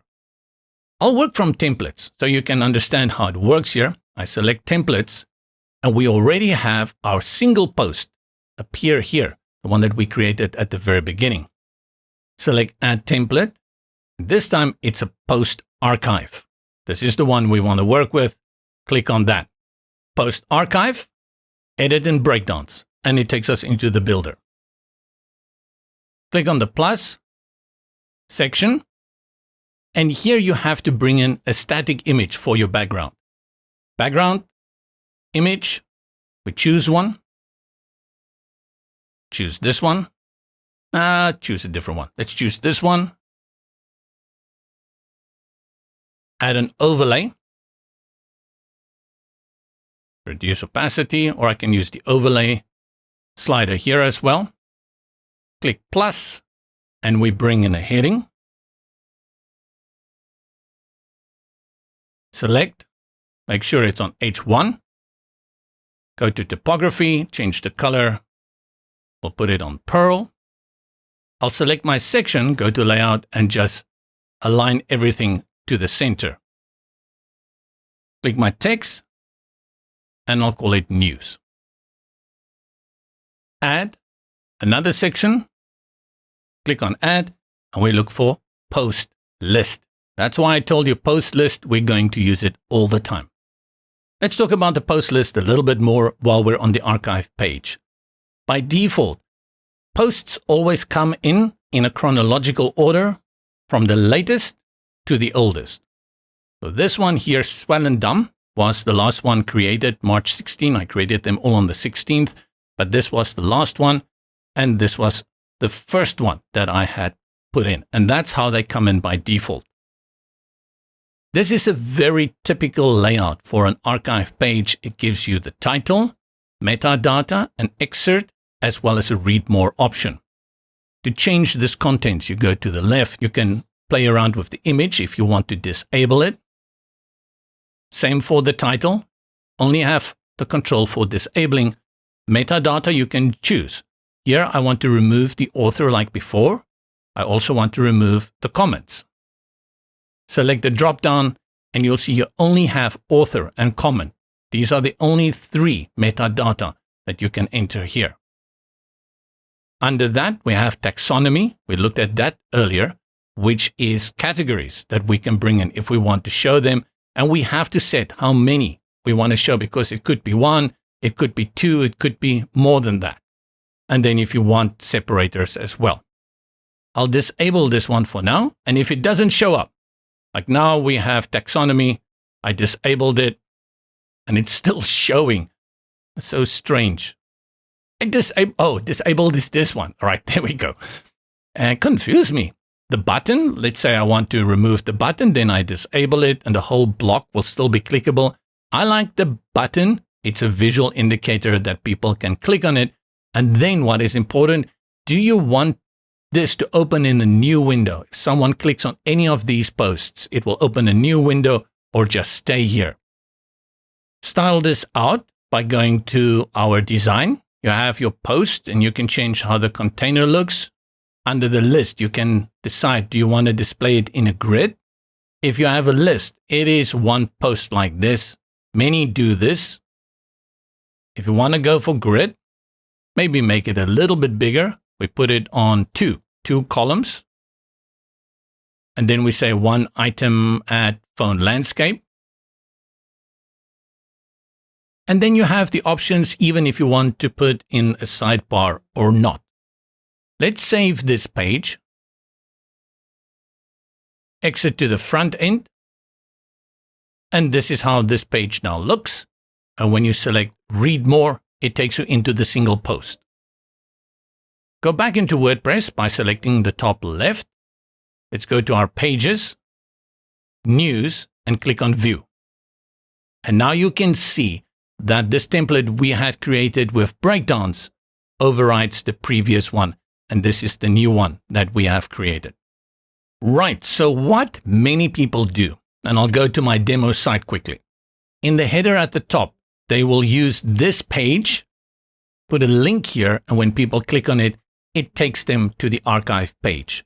This is how we used to do it. Many still do it. I would say, don't do that.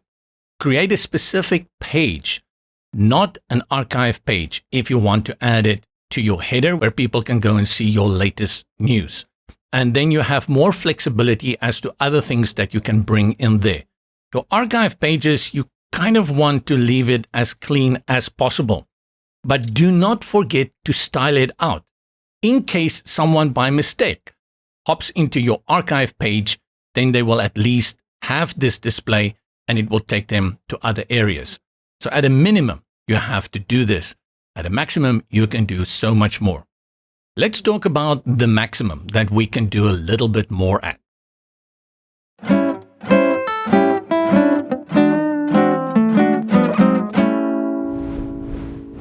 Go to Swellendam here, or any of the others, and I will select the category. Now when I select the category, you see it says again, news. It doesn't say my category. It has now overridden my archive pages. So my category pages, which is also archive page, has also been replaced by this one. And this is why I like to come in and change also the archive pages for my categories. That is something we can do. Hop back into WordPress, go to Breakdance, Templates,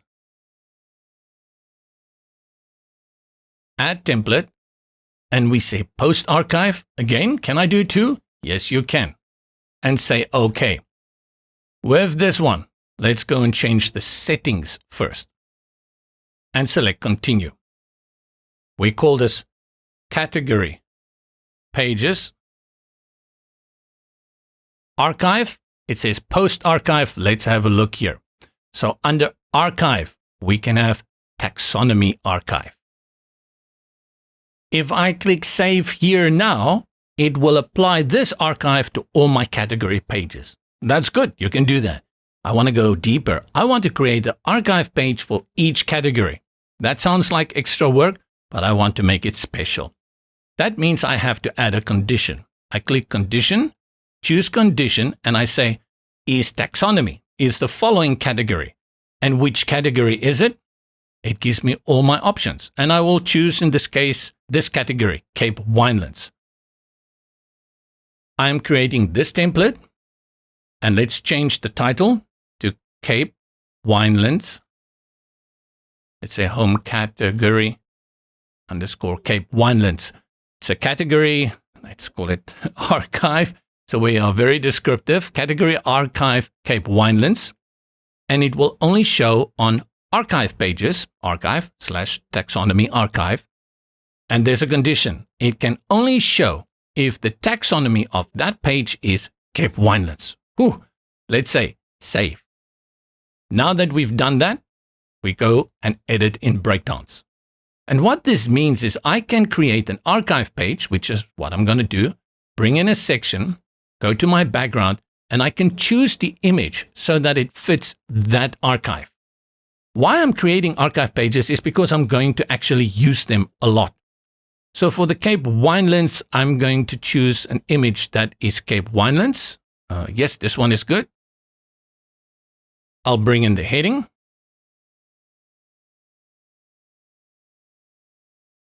And I can keep it static, so I'll select it and type in Cape Winelands. Let's style it out. Typography, color, put it on Pearl, choose the section, layout, center. And now, because I know this will go to my Cape Winelands, I can bring in other features. I'll bring in a divider, fancy divider. And we select the divider. The style is solid. And then the color is this one. My size is usually 3 pixels. And then the width 150 pixels. And I can add a little space there. And below this, we bring in now description. So that will be just a text element. Select that, drag it below the divider, add space at the top. I'll select the text and just paste some text there to describe it. Let's go ahead, typography, change the color. I'll go to my advanced and put it on balance. Add more space there. Did we add an overlay? We didn't. Let's add an overlay, background, overlay, color, make it deep sage, reduce the opacity, add, section. I'll bring in my post list, look for that, post list. And now important, I need to tell the post list, only show things from the Cape Winelands. I'll go to post list, query, custom, edit query. Post types, choose condition, has taxonomy is one of Cape Winelands. Apply query. And now it will only show the posts from the Cape Winelands. Save. Let's close and go exit to front end. Select read more. Now we have our single post. We set up this metadata in the title here at the top. That is the category for Cape Winelands. Select, and we get our template. Now that category previously was a default generated by Breakdance and WordPress, but now we've set it up like this. However, let's select this one, Wellington, the Winelands Best Kept Secret. Scroll to the bottom. Everything is beautiful here. And we select one of these. Previous post, Riebeek Kasteel. We go to Riebeek Kasteel, and you will see here that the template is Swartland. And if I select Swartland, it gives me the news. This is your fallback, the original archive template that we've created. The one that I have created just now for just the Cape Winelands will only apply to the Cape Winelands. That means that for each of these guys, I need to go and create a template by itself. I am happy to do that. And the reason is because when it comes to blogging, these categories and even tags, their archive pages becomes very important. I'll show you again the front end of my demo so you have an idea. This is my home page. In my header at the top, I have a section here called Regions to Visit. And I have these 5 regions. Select Oeverberg, and it takes you to that region. And in that region, I created a template just for the Oeverberg. This makes navigation to your categories very easy. It's almost like a folder system, and it helps people to understand how things are structured. A very important concept when blogging is to use categories like this. If I go to Cape Winelands, this is the previous one that I've created. And then I also have tags over here. So I've done the same with tags. All of these things that people can do. Arts and culture, food and wine. If people select food and wine, it takes them to the archive page of food and wine. And I didn't set up a specific one here. It just says tag to show us this is a tag page, food and wine. For most websites who just have a blog section, they will not care about the templates. But if your focus is blogging, especially like this travel, then you do need to care about the templates, because the templates, the archives, they are the place where you sort things into categories and makes it easy for people to understand what's going on around your site. We jump back into the one we are currently working on. I just want to choose one again from the Cape Winelands. So let me see if there's any in the sidebar on the right. Hermanus, Wellington, Stellenbosch. This one here at the bottom is the one that we've worked on. Cape Winelands, I selected. That's the one we just did. And this is the template that we've created.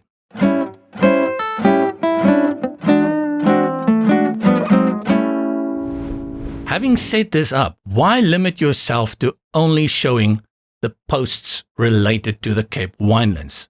This is now the opportunity to bring more into your page. Remember, you want people to come to your site. You want engagement. You want them to find you, to join your social media. A traveler, your social media is Instagram, maybe TikTok, Facebook, YouTube. That's where you are mostly situated. Your website is your collection that redirects people and serves as yellow pages. It's therefore important that you constantly guide people to your social media and to your other social media platforms where they can find you or interact with you. In this case, which is Lisa, Travel with Lisa, she wants to build up a newsletter following. Aha, there is your cue. That means to subscribe to Lisa's newsletter needs to appear everywhere. But the second thing is, this is a travel website. It's a young girl. You need to also promote your brand all the time. And that means images, images, and more images. The great thing is you don't have to bring in 1 million images. You just need to select a few and then put them in global blocks. That's what we'll do next, and then use them across your site. I'm going to put them in a global block on this template. So whenever people use the template, it will show here. Go to the top and select Open Category Archive Cape Winelands Template. We'll be working on the template. Select the last section, go to Add and select Section. click on the plus, and we bring in an image accordion. Search for image, and you will find this one here, image accordion. Very nice little element, I think done very well. Image accordion, very visual, love it. Let's work with it. We have the images on the left. It's a pity you have to bring them in one by one, but there's a reason. Select the first one, spa day. You see so much options here. You have your own image that you bring in, an icon, overlay, plus a title, then a text message. And why is this important? Because each of these images you can link separately. That means that you can set up this to other places on your site or other sites, and people can click on it. I just want a very simple image accordion. I don't want anything to be clickable or linkable. In cases like this, I go ahead and delete and just leave one open and then style it out. I wonder if I delete this and we start with add image, everything is clear. So I don't even have to care about cleaning out icons and stuff like that. Choose my first image. I have two of these. I'll choose that one. Note that their width is all 600. I think these guys are all more or less the same. And image options, size full, nothing we're going to do here, and close. Add new image, choose. It sees this also 6, yep, choose. And we bring in another one. And I'll go ahead. No, duplicate. Okay, so a different one here. How many images? 6. 6 should suffice. For me, before the time, I just make sure that these images are the same aspect ratio and size so that they work very easily and I have to do minimal styling.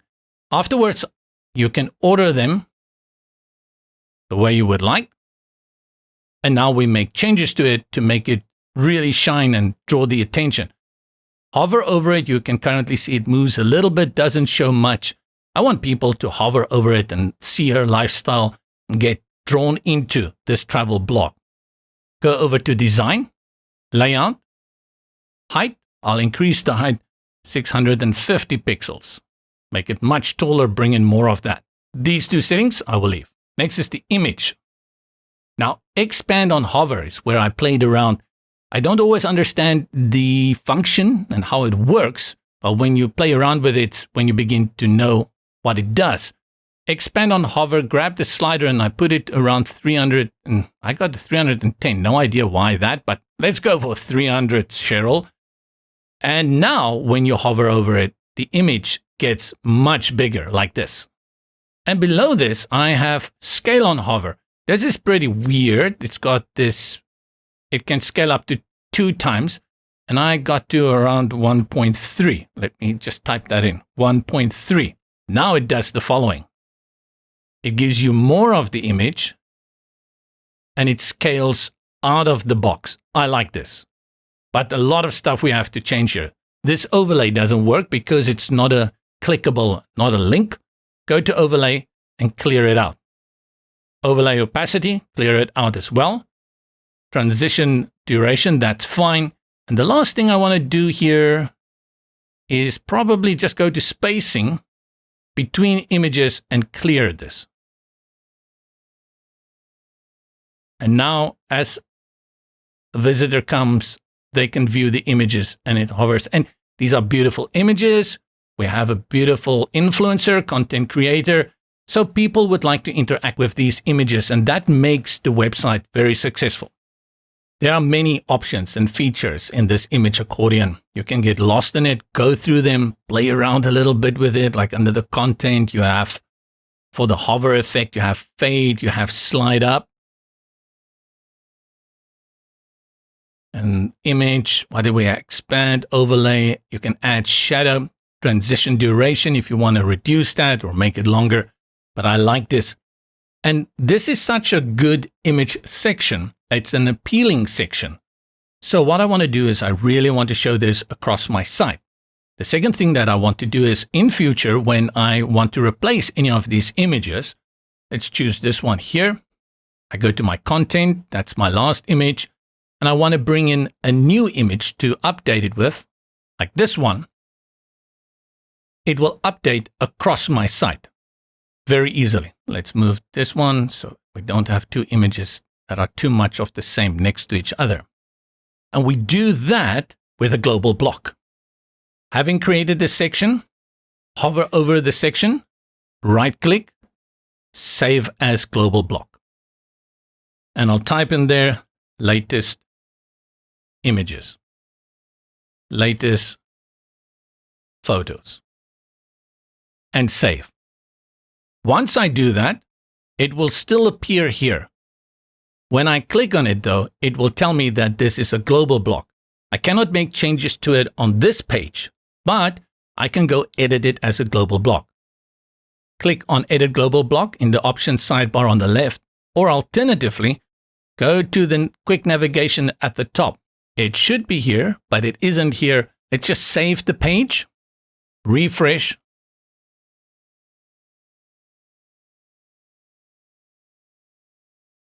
and now select. Here we go, latest photos. It's listed as a global block. Select latest photos. And now I can make changes here and edit it. If I want to change that image out again, click on it. Go to the image, not this one, but yeah, I cannot rename the images. And we bring, which one? Not that one, this one. We bring this image in. A quick update. I save. Quick navigator at the top.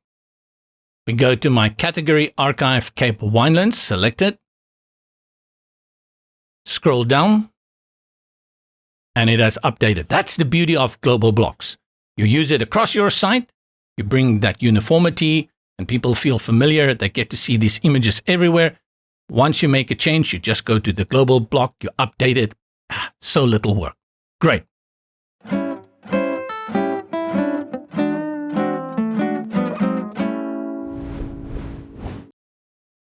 One more global block that we're going to add here. Select the global block, add, and select the section. Click on the plus, go to library, and we are going to look for a form element for people to subscribe. Design set, we choose Samba. And then we look here, what do they have here? Coming soon, content gallery, info, timeline. Newsletters, let's choose this one. And this is a nice way to get people to sign up to your newsletter in record time. And we select this one here, want product news and updates. Looks very fancy. We're going to make it nice for our page and click add to page. Where is it? It's down here. The section I created, I'll go ahead and delete it. This is called a dual heading. Not bad. I didn't think of using it before. But I'm thinking about using it now. Let's do that. Let's change the text, and you see the dual heading here is on the left. We have two sections, the first and then the highlighted section. Let's go to the text for the first section. Follow me on my travels. And then for our sign up for my monthly newsletter. How cool is that? We created that no time. And then from this one, selected Form Builder. There you go. It's already styled out for you. They enter the email, click on Notify Me. What you need to do is go to Actions as you select it and set up the actions here. We'll do a separate tutorial on this because it's set up by default to your email or to store submission.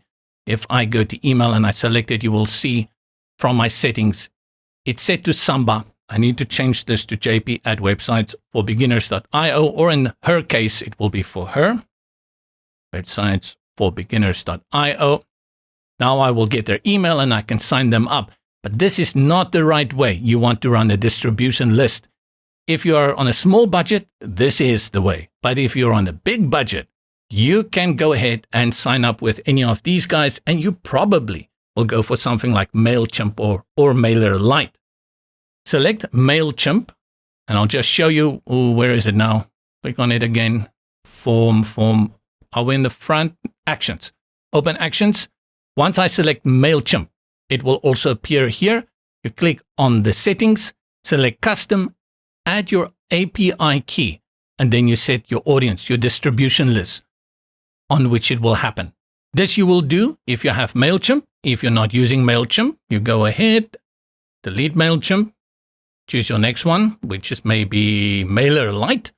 And then depending on how MailerLite works, open Actions again, select MailerLite, same thing. You have your group here, your list, go to custom, set up your secret and your API key. That's how you will set up and work with that. I'll remove this, and we've created this section. These two sections I want to use all the time. So the same for this one. What I will do is I'll just reduce the padding at the top, click and drag, and a little bit at bottom as well. There's a lot of padding here applied at the top. If we go to section, you will note that we have here size. Minimum height is 60 viewport height. Even I removed all that padding, it is still at 60% of my screen. That's pretty big, but it's very impactful. I think it's too much. Let's go to 40. This looks better. With this, again, we go ahead and right click, save as global block. We give it a name, subscribe block, and select save. It takes a little bit of time. It generates the global block. Anything I want to change here, when I select it, it will tell me I have to edit it as a global block, or I have to go to the drop down at the top and select it from there. And now we've set up this template just for the Cape Winelands with these global blocks. Every time a new post is added, it will appear here, and our global blocks at the bottom will remain. It's consistent across our site. We've set up the archive pages, and we've set up the single posts. We can exit to the front end, go to the top, close, and select exit to front end. This gives us the Cape Winelands. It gives us our single posts. This is how the single posts look. And it gives us our templates. I've only made one for the Cape Winelands. You need to do one for each and all of them. Having put those global blocks on the template for our archives, let's also go ahead and put it on this page. Remember, I said we want that everywhere. We want the subscribe as well as we want those images. From the top, go to toolbar and we look for open single post template. We want to edit the template so we can bring in the global blocks. Look how convenient this is going to be. Scroll to the bottom, and where shall we go? Let's choose the last section. I'll click add, global block, and select global block. It's going to drop the global block here, which is where we definitely don't want it. We need the structure panel for that. Select the global block here and just drag it to the left, and now it becomes a section. Go to the settings on the left, and we choose first latest photos. Right? What is happening here with my sidebar? My sidebar is acting a little bit wonky. And then we bring in another global block. So add global block. This time it drops in nicely. And we select our latest photos. Our subscribe block. Let's save. Go preview it on the front. Exit to front end.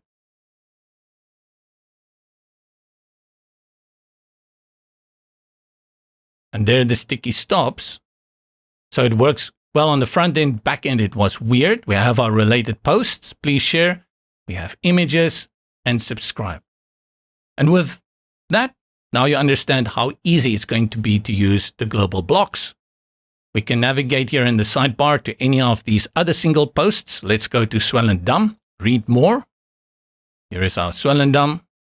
Scroll down. The template is applied, plus the global blocks. Remember, this becomes even more powerful when you add your header and your footer, which we will do soon. We are here on the front end. Let's go and create the home page. And then after that, we also do an about page. Then we can get to the header and the footer. glance again at what's happening. This is the page we will be creating next. And note that those global blocks I've created, they appear here already. So I'm going to reuse them again. After we've created this home page, we'll create the About page. We'll put up a few nice sections about her, and we'll build this out for real.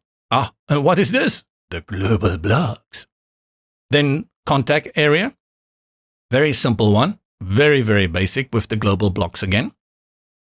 After that, we'll create this header with our navigation plus this, which is part of the menu builder, advanced menu builder, which allows me to set up category pages if people want to specifically go to certain areas, like, for example, the Cape Winelands, Overberg, or if they are looking for specific things to do, like nature and wildlife.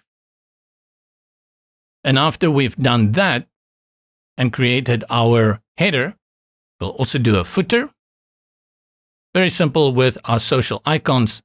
And you can even consider taking these global blocks like the images and the subscribe and putting them in the footer, making that also very easy to just put them there and they will appear naturally across your site on all your pages.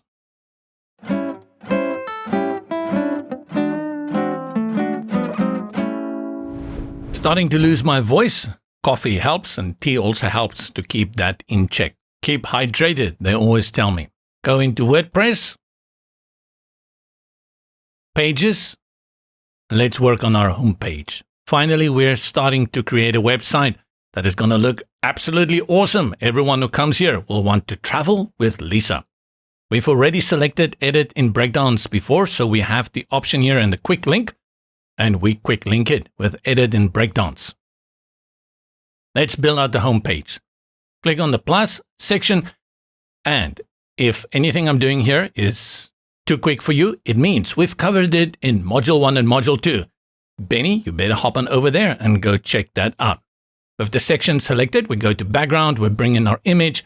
I have this beautiful image of Cape Town. We select that, choose it.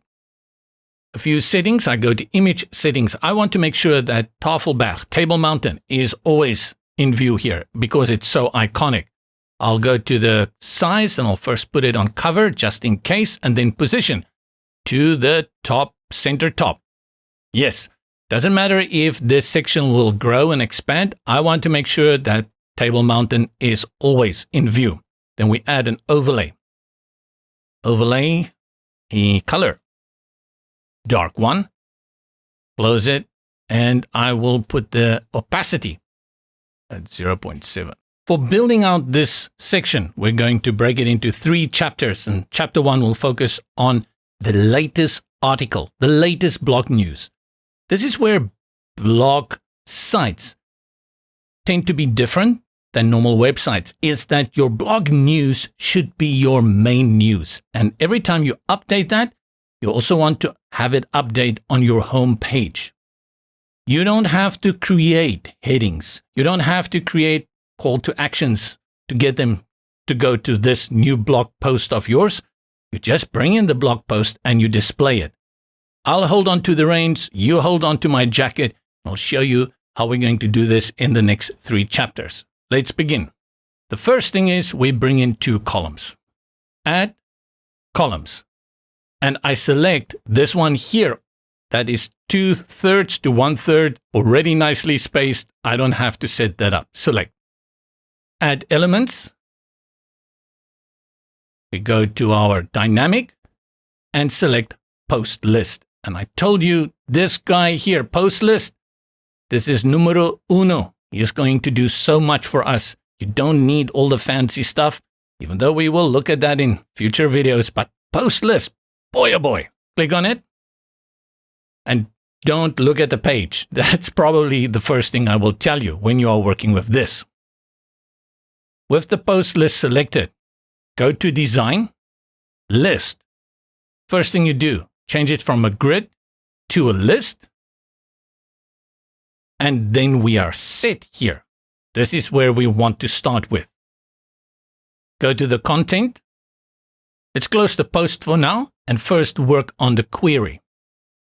Remember, Every time you bring in a post list, it's going to show you all your posts in chronological order with the latest one first. And this one, Swell and Dumb, we know now is our latest one. I only want to show this one post, nothing else. I don't want to show 2 or 3 days before that or anything. I just want to show this one. The reason is I'm going to style this one out in a specific way and make it the main attraction for this hero section.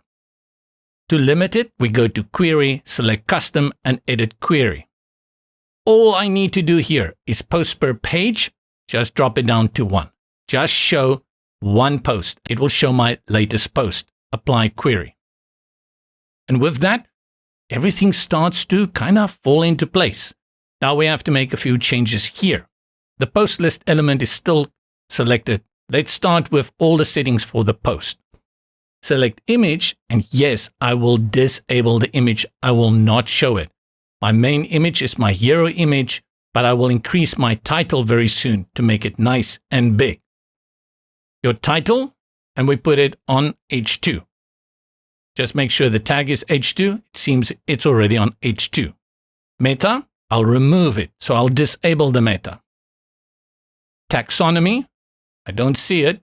It is disabled. Content is this section over here. I'll leave it as is for the moment. You can use excerpt or content or disable it or switch the length of the excerpt over here. Let's just leave it on default.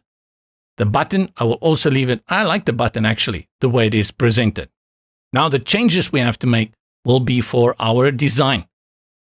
Hop on over to design, select post, and now we go through these and make the changes here. First, let's look at the title. Typography, I'll change the color. I'll put it on white. I really want this to stand out. Font size, I will override the settings we have and I'll make it nice and big at 64. The weight, let me just put that on 400. Yes, bring it down. 400 is your regular. I like that for regular. And just in case we have a long title, I'll go to Advanced and put it on Balance to make sure it balances very nicely. Close that out. Next, we go to our content, which is the excerpt. We can't see that at the moment. Typography, color, and we'll give it pearl, so it's not as bright as the title. Close, Advanced, and also put it on Balance. Now you see how the balance can really give that harmony, the yin and yang. We bring it in. Do I close all of this? I did mention to you one shortcoming of the post list element is that this order stays how it is. Title at the top, then what is next? Image at the top, title, meta, taxonomy. This is the order it is. But you'll see it works 95% of the cases, and in our case, it's going to work 100% of the times. If you want to switch it around, that's when you get to the post loop builder and you set it up any way you want for another time. We make a number of adjustments here. Spacing between these components. We again go to title. There is space below, and I'll put that on 10. Reduce it a little bit. Between these two, the content and the button, I want to add more. Go to content, space below, at around 60.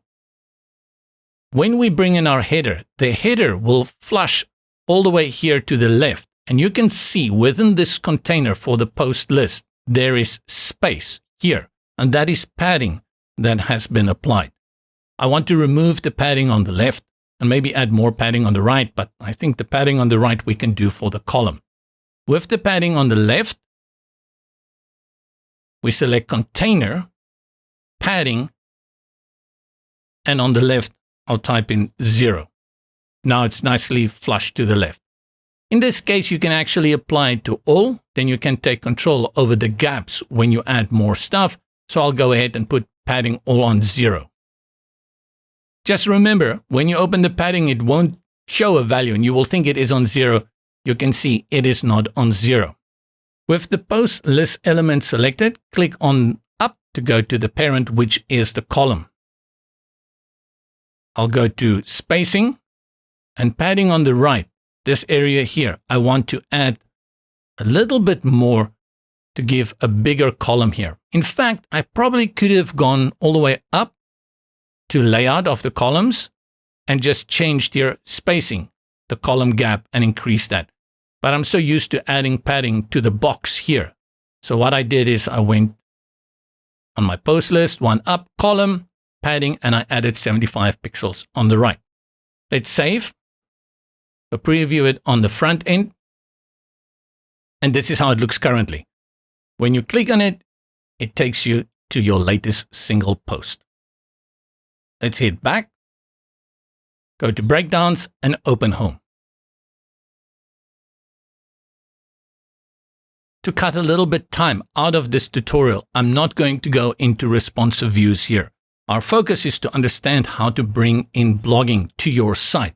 If you want to deep dive and get familiar with stacking and how to break things on different devices, not break them, break points, then you go and check out Module 1 and Module 2. But as always, whenever you finish building something, you definitely need to go to your other devices, because the moment you get tablet landscape, it's going to stack. And that is always a feature of the columns. So with the columns selected, if you don't want it to stack that soon, you select the columns, the main parent container, then you go to stack vertically and you put it on phone landscape. Now, when you go to tablet landscape, it won't stack.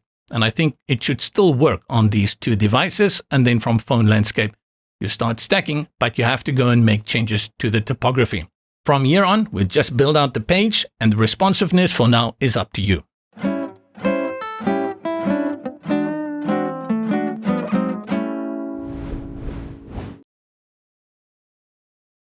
I told you we'll tackle this in 3 chapters. Let's start with the second one. So second part, second chapter in this hero building. Now that we've created this part, I'm adding another part below this. This is my latest post. Below this, I want to add 3 posts. Make them a little bit more smaller. They're not the main focus, but they are 3 posts that just follow this main post of ours. Select the column, not the main columns. Let's click on the post list and go up 1 to the column. Add, and we bring in a heading. Heading, and enter it. I'll change the heading. I'll say trending destinations. Let's change it. We'll put it on a H2. It works for us. We can just change the color. Typography, we put it on Pearly Pearl. I think the size is too big, right? Let's drop it down to 36. And again, the weight, I'm going to put on 400. Just make it a little bit thinner so it's not too loud. And add space between this so I can go to spacing, margin top. I'll add 75 pixels.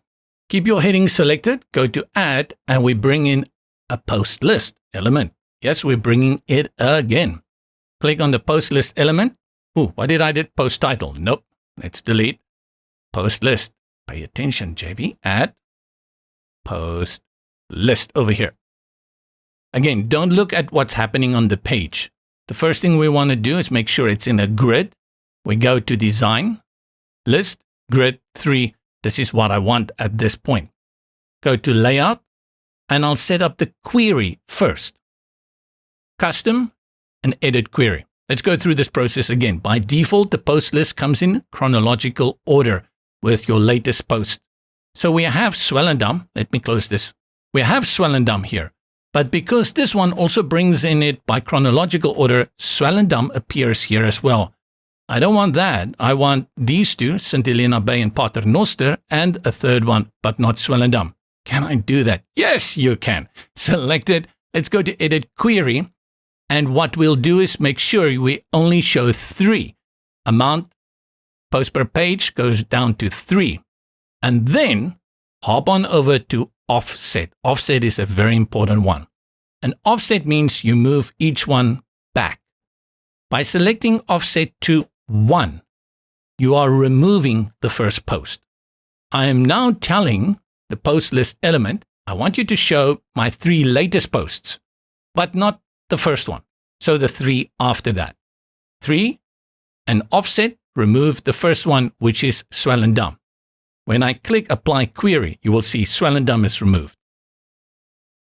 There we go. Now I don't have that repeated post here.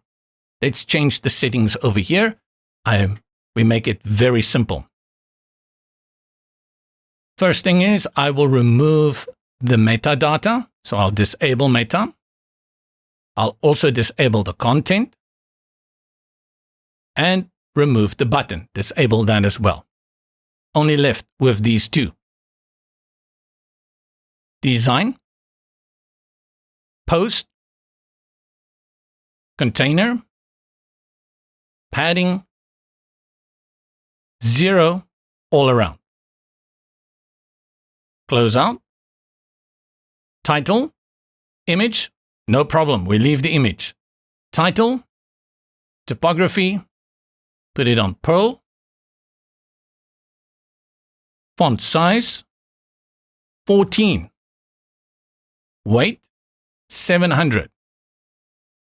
And I know 14 is small, but this is not that important. This is just to draw attention again.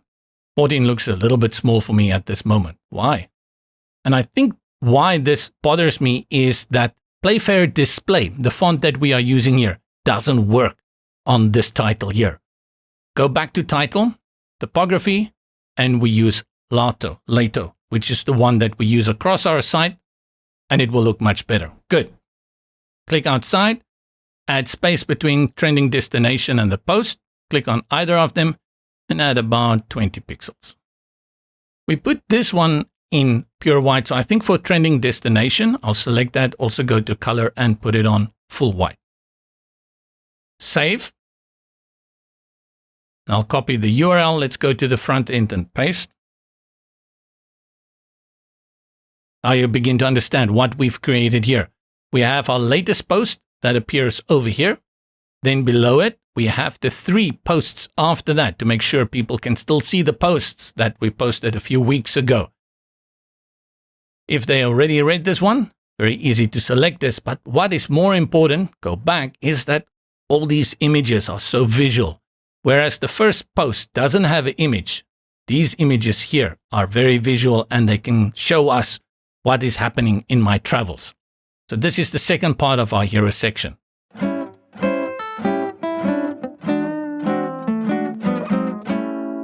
Now we build out the third one on the right, which is even more reduced, but shows us more posts. So just to give this visitor of us so many options.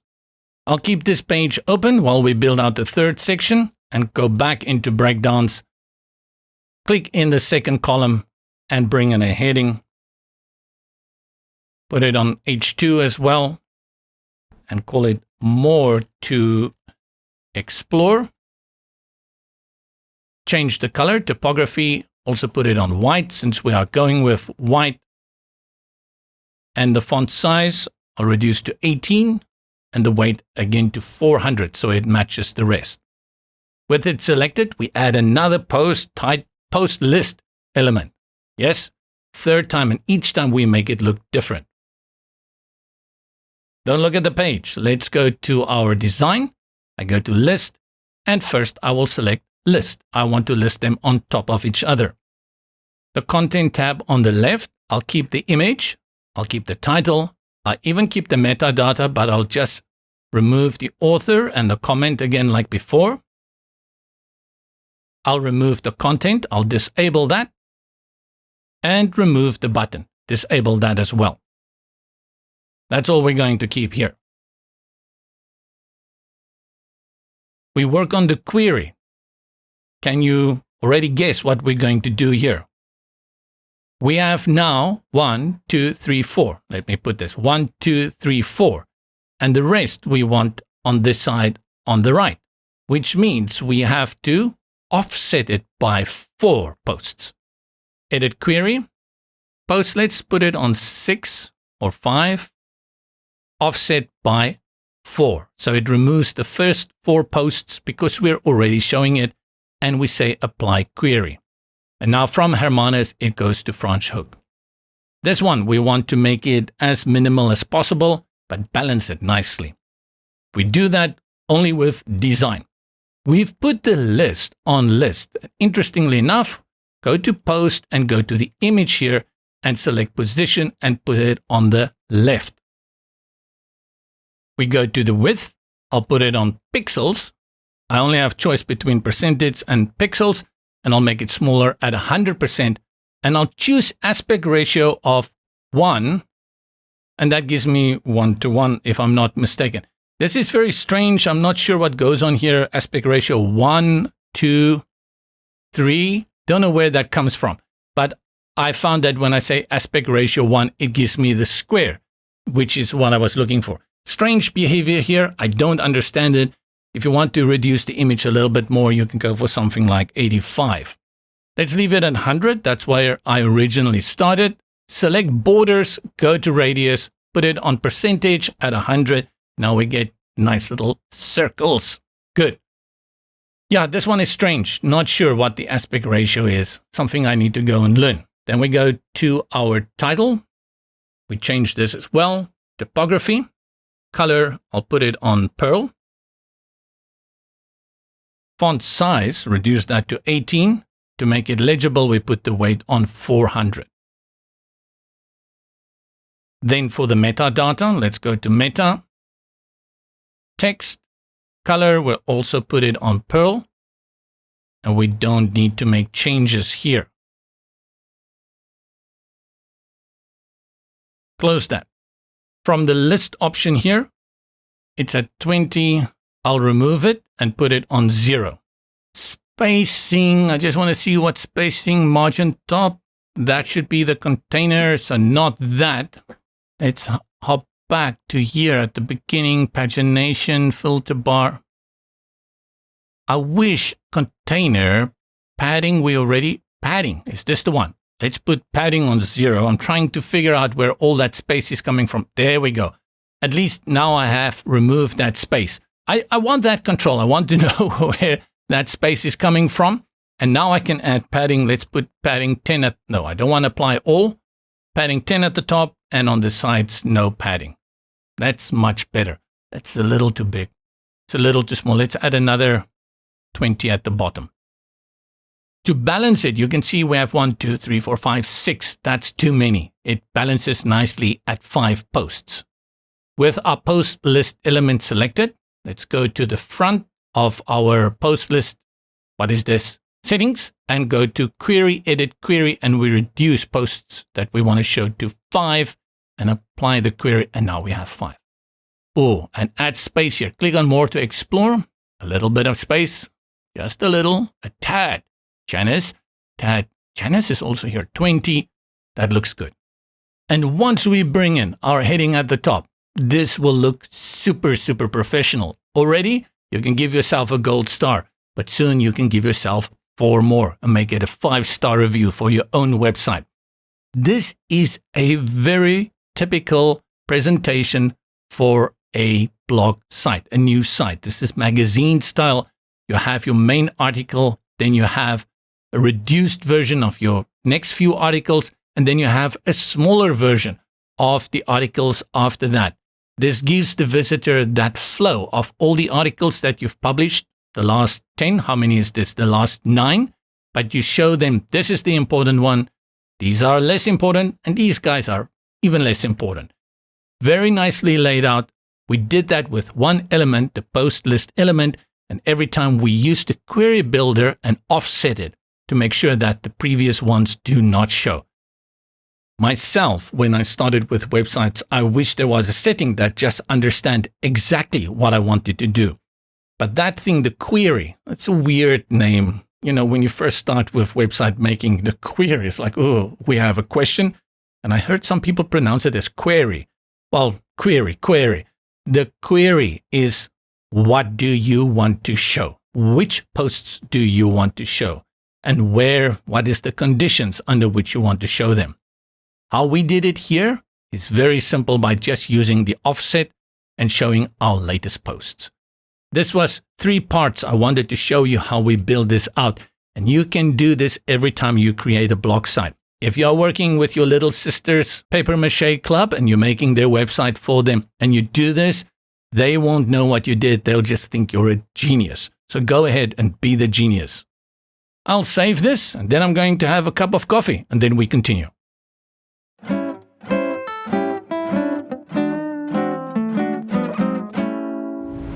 Below this, we add an About section. We want to show Lisa finally here that people can see who is this blogger, who is this influencer, and get right into her brand. Man, 10 years ago, we didn't use this word brand. Now it's like everywhere. I'll add a section, click Add, and then go to Library. And this is one of the things that I often tell people. When you come to these sections that you are so used to, like team sections, bio sections, go and have a look at the pre-made sections. Often, most of the time, there is a section you're going to find that fits 95 to 100% into what you had in mind. At the top, make sure your design set is set to Samba. Under the filter, we have this option here for author bio. This suits me perfectly. This is a good About Me section. We're going to use the first one. You can see there's a few. And I'll go ahead and click Add to Page. A number of things are not going to work for our page. And the first one is that you can see that our content width is different on these two. I don't like it. I want to make sure that this left canvas border and the right one, that this one has the same width. This constraint is probably done within the section. Select the new section. On the left, you can see there are changes made to the background and to the size. That little dot indicates that changes have been made to the size. And they've put the container width on a constraint of 960 pixels. And that tells you that's what's going on. What you can actually do without even opening this tab is go ahead and clear everything. It will give you exactly what you want. This section is as simple as just switching out the content. I'll go to the heading. It is on H3. We want to have it on H2. You can change the size if you want to, but this is what we kind of want for our H2s. Then I'll select it, Lisa Lambrecht. Travel blogger. How did they know that? Does it come in as travel blogger? I have to see that. Oh my goodness, I didn't even see that previously. Great Scott! Travel blogger it is by default. What a coincidence. And then update this little bio here. Lisa I didn't even read it. Lisa's a passionate traveler and writer who has been exploring the world for over a decade. Not true, right? Lisa is only doing the Western Cape in South Africa. This is something that I could also give a lecture on, is about choosing a niche when you're doing blogging today. In the old days, you could just blog about everything in general, but today you need to find a niche. Just saying you're exploring the world for over a decade, no one will be interested. If you are saying you are exploring the world with your Chihuahua, people are like, oh, really? And that's kind of what it is to mean you go for a niche, just like Lisa is only doing places in the Western Cape in South Africa. That is not a cross on her forehead. That tells you that this is a column and that there is nothing inside this column except the background. To change the image, you have to select the column, click inside it, go to background, and switch it out for Lisa. This one. Choose, and we don't make any other changes. One thing I keep forgetting to draw your attention to, every time you work with an element, whether it is from a starter site or from a design kit, or just as default as it comes from the Elements panel, there are often changes made already to it. And if you want to know what those changes are, go over to the Properties panel on the left, and at the bottom, next to Search, there's Modified. Select that, and it will filter and only show you those changes that have been made. This is really helpful when you are working with something like a pre-made block section, like we are doing here, and you want to understand what's going on. For example, here we have a shadow, which I want to remove because it doesn't fit the design that I've done for this website. It took me a while to figure out where it is. Now, logically speaking, it should be the container for both columns. We go to the Structure panel and we collapse everything. We'll see that it's a section, and then there is one parent columns container. That should be the one. We are not going to be applying shadow to one column and then the next. That's just foolish. So it should be the columns. As I came here, I couldn't find it and I was a little bit lost for a while. Finally, I found it here, settings, advanced, and then wrapper. I didn't notice it. Go to wrapper, and here with the background or effects, I think that's where the shadow came in. That's how the box shadow was applied. If you want to save you all that deep dive and hunting around for the effect, with the column selected, like I told you just now, select modified, and then you see everything that Breakdance team has set up before time and the changes that they've made here appear here. And now I can see here box shadow. Immediately it catches my eye and tells me there's a box shadow applied. All I'm going to do is select the clear and the box shadow is gone, baby, gone. The other thing you should also consider maybe are these rounded corners. This one I'm curious, will this be columns? Let's click on the columns, click on modified, and then border radius. There we go. Wrapper, borders, radius, 12 pixels. Again, I will clear it. So we have nice sharp corners, keep everything consistent across my site. That's it. We use this design kit, Sidebar, and then we made these changes very quickly. And we used the modified option to get rid of those things that we didn't like or to understand exactly where changes had been made. I'm not always consciously thinking of what I'm doing while I am building a website, but when I do the tutorials and I take a break and I walk outside in the garden or go walk with the dogs, that's when I start thinking about things. And one of the things I realized while making this blogging tutorial, especially working on the demo, was that actually most of your time in making this look like a blog site goes into design. For beginners, that challenge part is how to set up the posts, how to make sure the query is set up correctly. And this looks like a big obstacle that is in front of you. And this makes you hesitate in actually tackling a more elaborate blogging site. But I do realize once you start working with that and you do it a few dozen times, you get the hang of it. And then in the end, to make your site really become a blog site, it's all about the styling. It's very little about the queries and all those post lists and dynamic data. So don't be scared of the dynamic data. Rather begin to think of how the design looks. Like this here, a section we had built up here. This is one post list element we used 3 times. And by combining it, laying it out, changing the fonts, changing the colors, we make it look what is called a news or magazine style blogging website.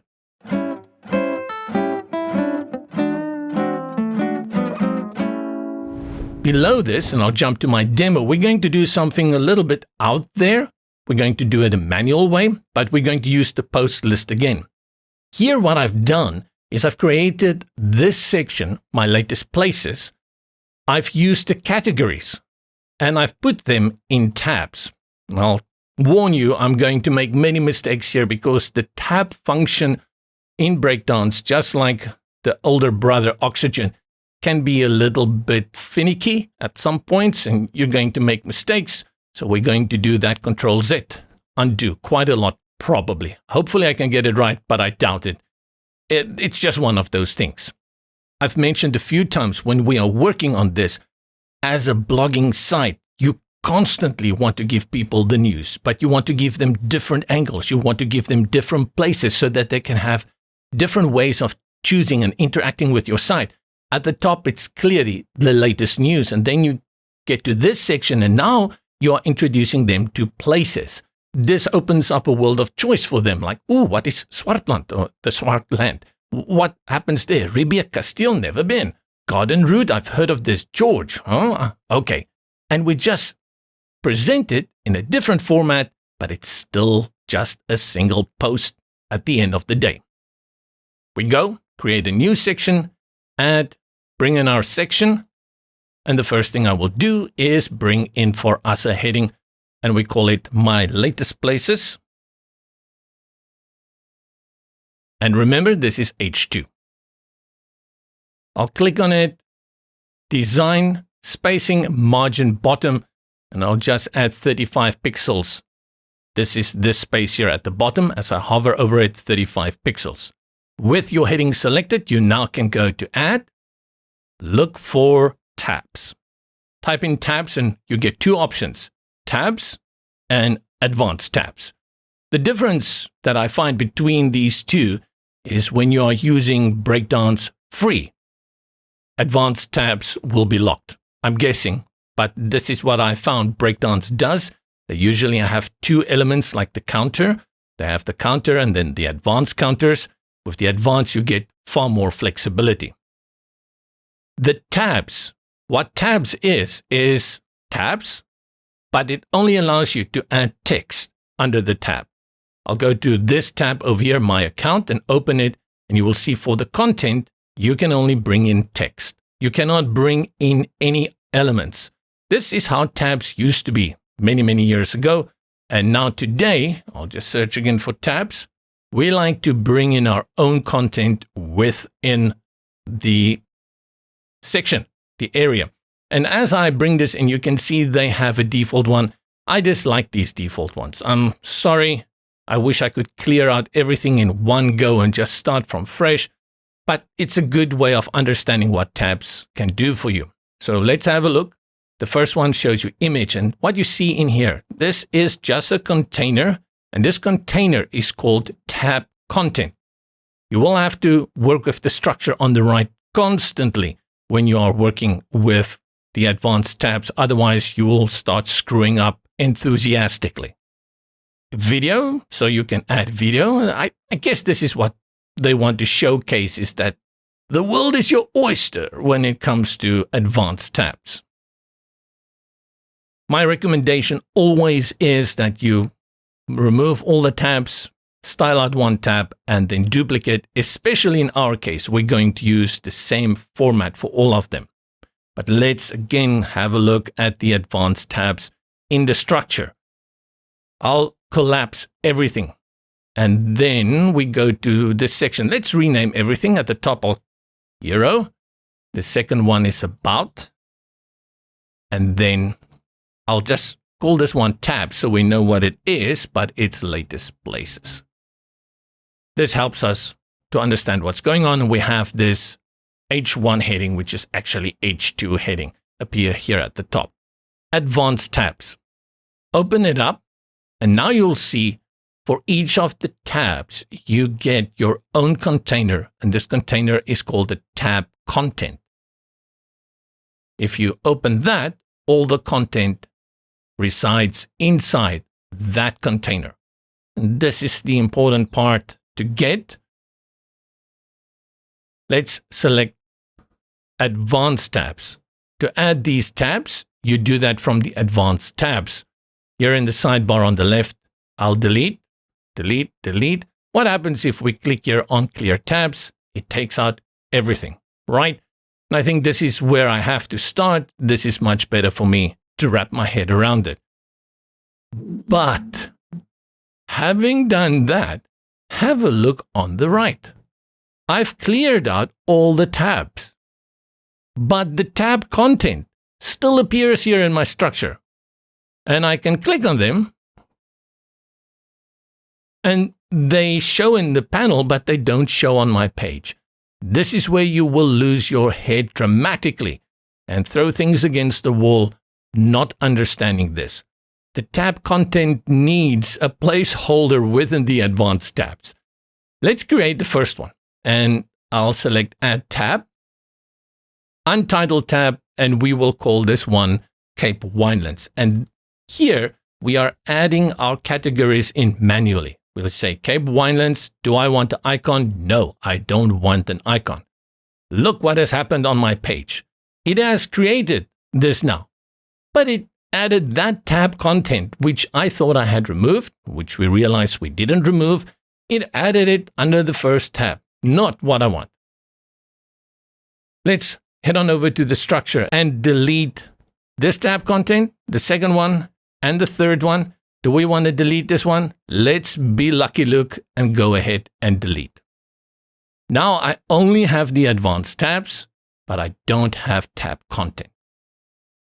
Takes us back to the sidebar on the left and click here on Add Tab Content. it brings in a clean container for us under Cape Winelands. And you can see there's a heading in there and there's text in there.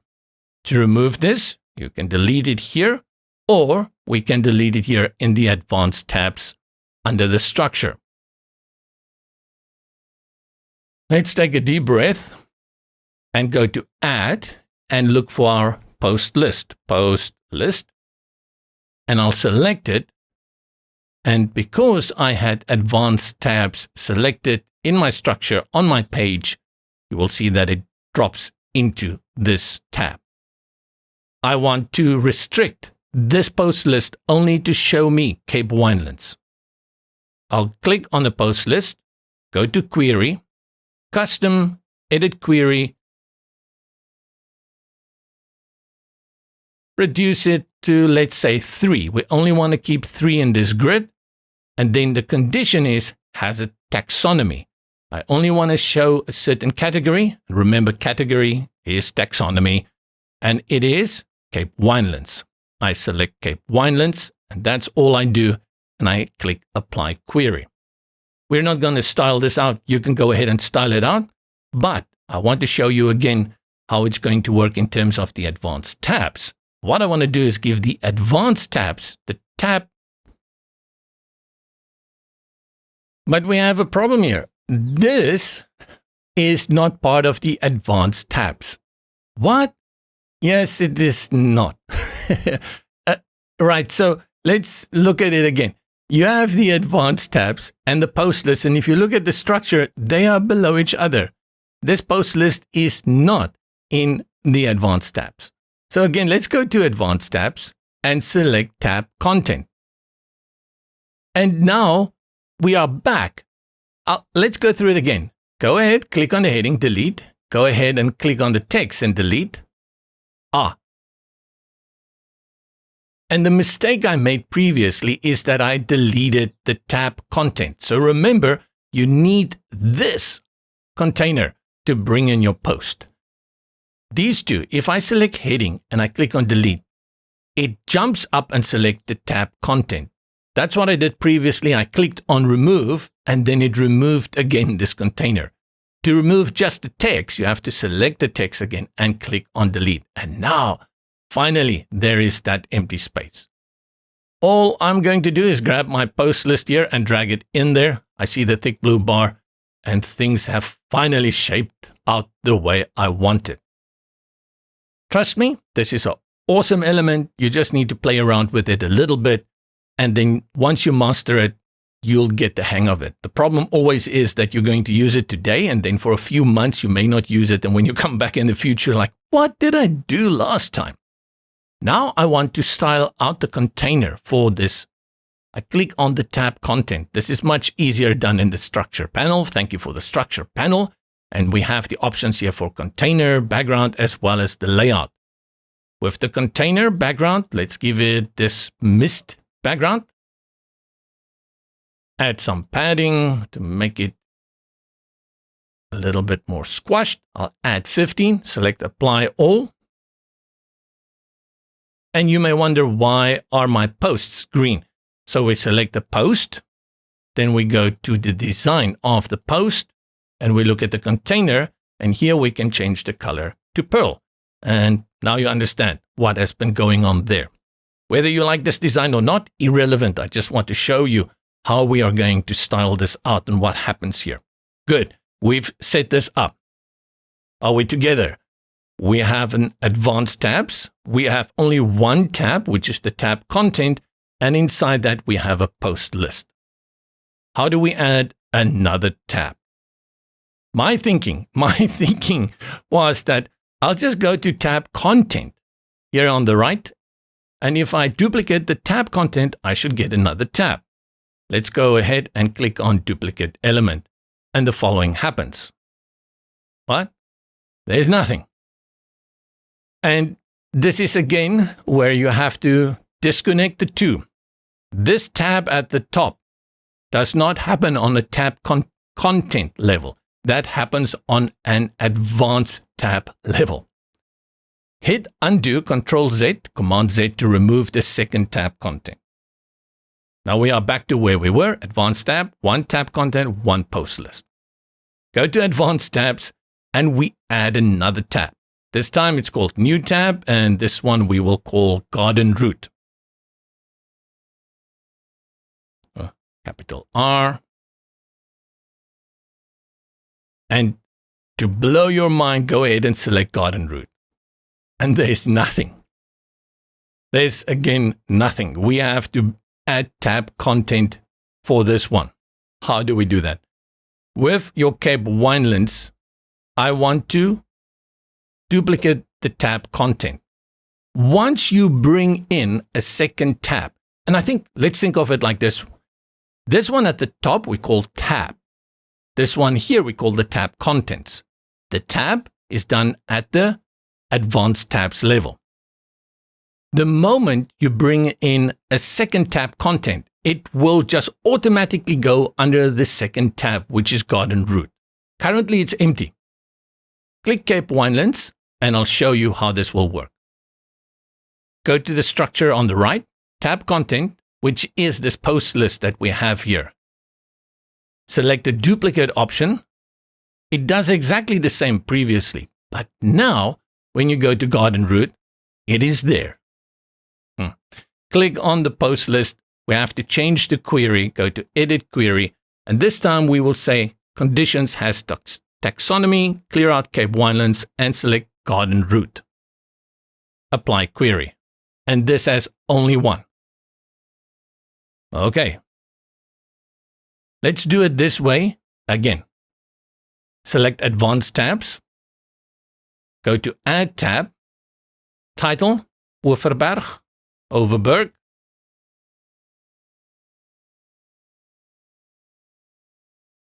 You can select Overberg, then go to the structure panel on the right, the last tab content you have here, and select duplicate.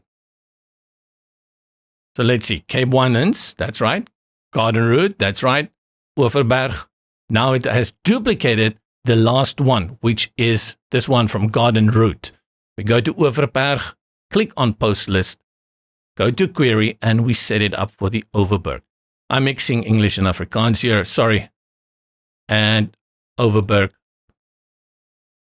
And apply query. Now it's different. Good. Just to mess around with you a little bit more. Understanding that these two, the tab content and the tab, are kind of disconnected, yet they are connected. Go to the structure on the right. We have these three. Click on the last tab content, which is this one for Overberg, and duplicate the tab content. Like before, there are 4 now. But where is this 4th one? Note that here at the bottom, there is tab content, a label that appears here. So for some reason, it gets stuck here at the bottom and it's waiting for a new tab, right? So now we go ahead and we create a new tab, and this tab content that is invisible at the moment will just automatically slide into that new tab. Select the advanced tabs, add tab. What is this one? Swartland. Swartland, and Swartland means black land, and this is because of the mountains that look so black. Once we have created Swartland, click on it, and there's the content. Because we created that 4th tab content, it automatically slides into the 4th one. We click on the post list, we go to query, edit query, and we just change our condition to Swartland and apply query. And we have one more, which is West Coast. Go to advanced tabs the way we've been doing it from the beginning. Add a new tab, West Coast.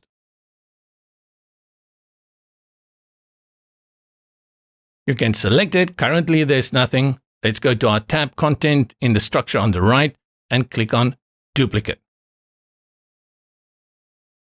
Click on the tab content under West Coast. Select. We go to query, edit query, and we change our conditions to the West Coast. And apply query. Select advanced tabs again. Just want to show you. every time you want to add tab content, you just do it from this options panel here on the left by selecting tab content. We did it at the beginning. The problem is that I don't want to style out these tabs each and every time individually. I just want to do it one time, and then I can go ahead and just copy them like I was doing now. And because of that method, you have to kind of do what I did here. We change a few things. The first one is your active tab. And this is the tab out of these 5, which one will show when people come to your page. Currently, it's set to 1. Even though I've opened West Coast here, let's save the page, grab the URL, open a new tab, paste. It will open to Cape Winelands because that is my setting. If I choose the second one, it will be Garden Route, save, go to the front, refresh, and it opens at Garden Route. You can still browse the others, but this is the default one that will open. I like 1, that's a good place to go. And you have the option also to open on hover. The styling is the one that I want to pay attention to. Currently, these tab titles are here at the top but centered, and I prefer them on the left. Go to tabs, position, and put them on the left. Just note, you have this option here that's also very important, vertical, if you prefer to stack them like so. And I want to return to my little speech at the very beginning of this chapter about what blogging entails. Setting up the post list and setting up the query was a few clicks. Working with how this looks in the tabs, how the style is, making sure that everything looks well and that the structure and the design is consistent took us the majority of the time. I go for easily 95% of the time. If your blog site isn't appealing, it's purely because of layout and design, not the dynamic data, not rendering properly through your post list and other metadata and other post elements. Don't get scared with dynamic data. That is just a way to bring everything onto your page. Do it a few times, do it again and again and again, and you'll quickly understand what is going on. And then, like I said now, you'll have to focus on the design.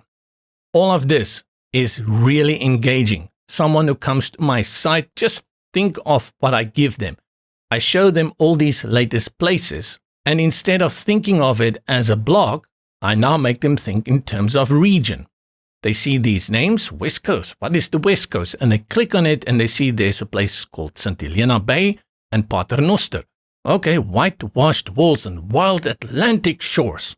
And this encourages to click them through a different way of presenting my posts. Whereas the one at the top is clearly news focused. This is my latest one. This one draws them into certain regions.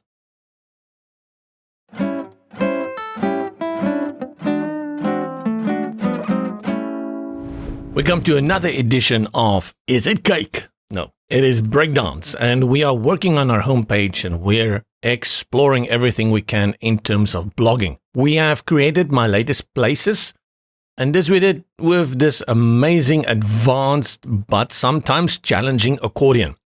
Get the hang of it, and you will love the accordion. Can do a great job, frees up real estate, and organizes things very nicely. Just think of this. If you didn't have this kind of grouping, you need to go and put these 5 regions, your categories, and you have to put them in different sections or columns. That becomes real tricky. Put them in the accordion, great filing system. My demo, let's have a look again at the demo. You can understand.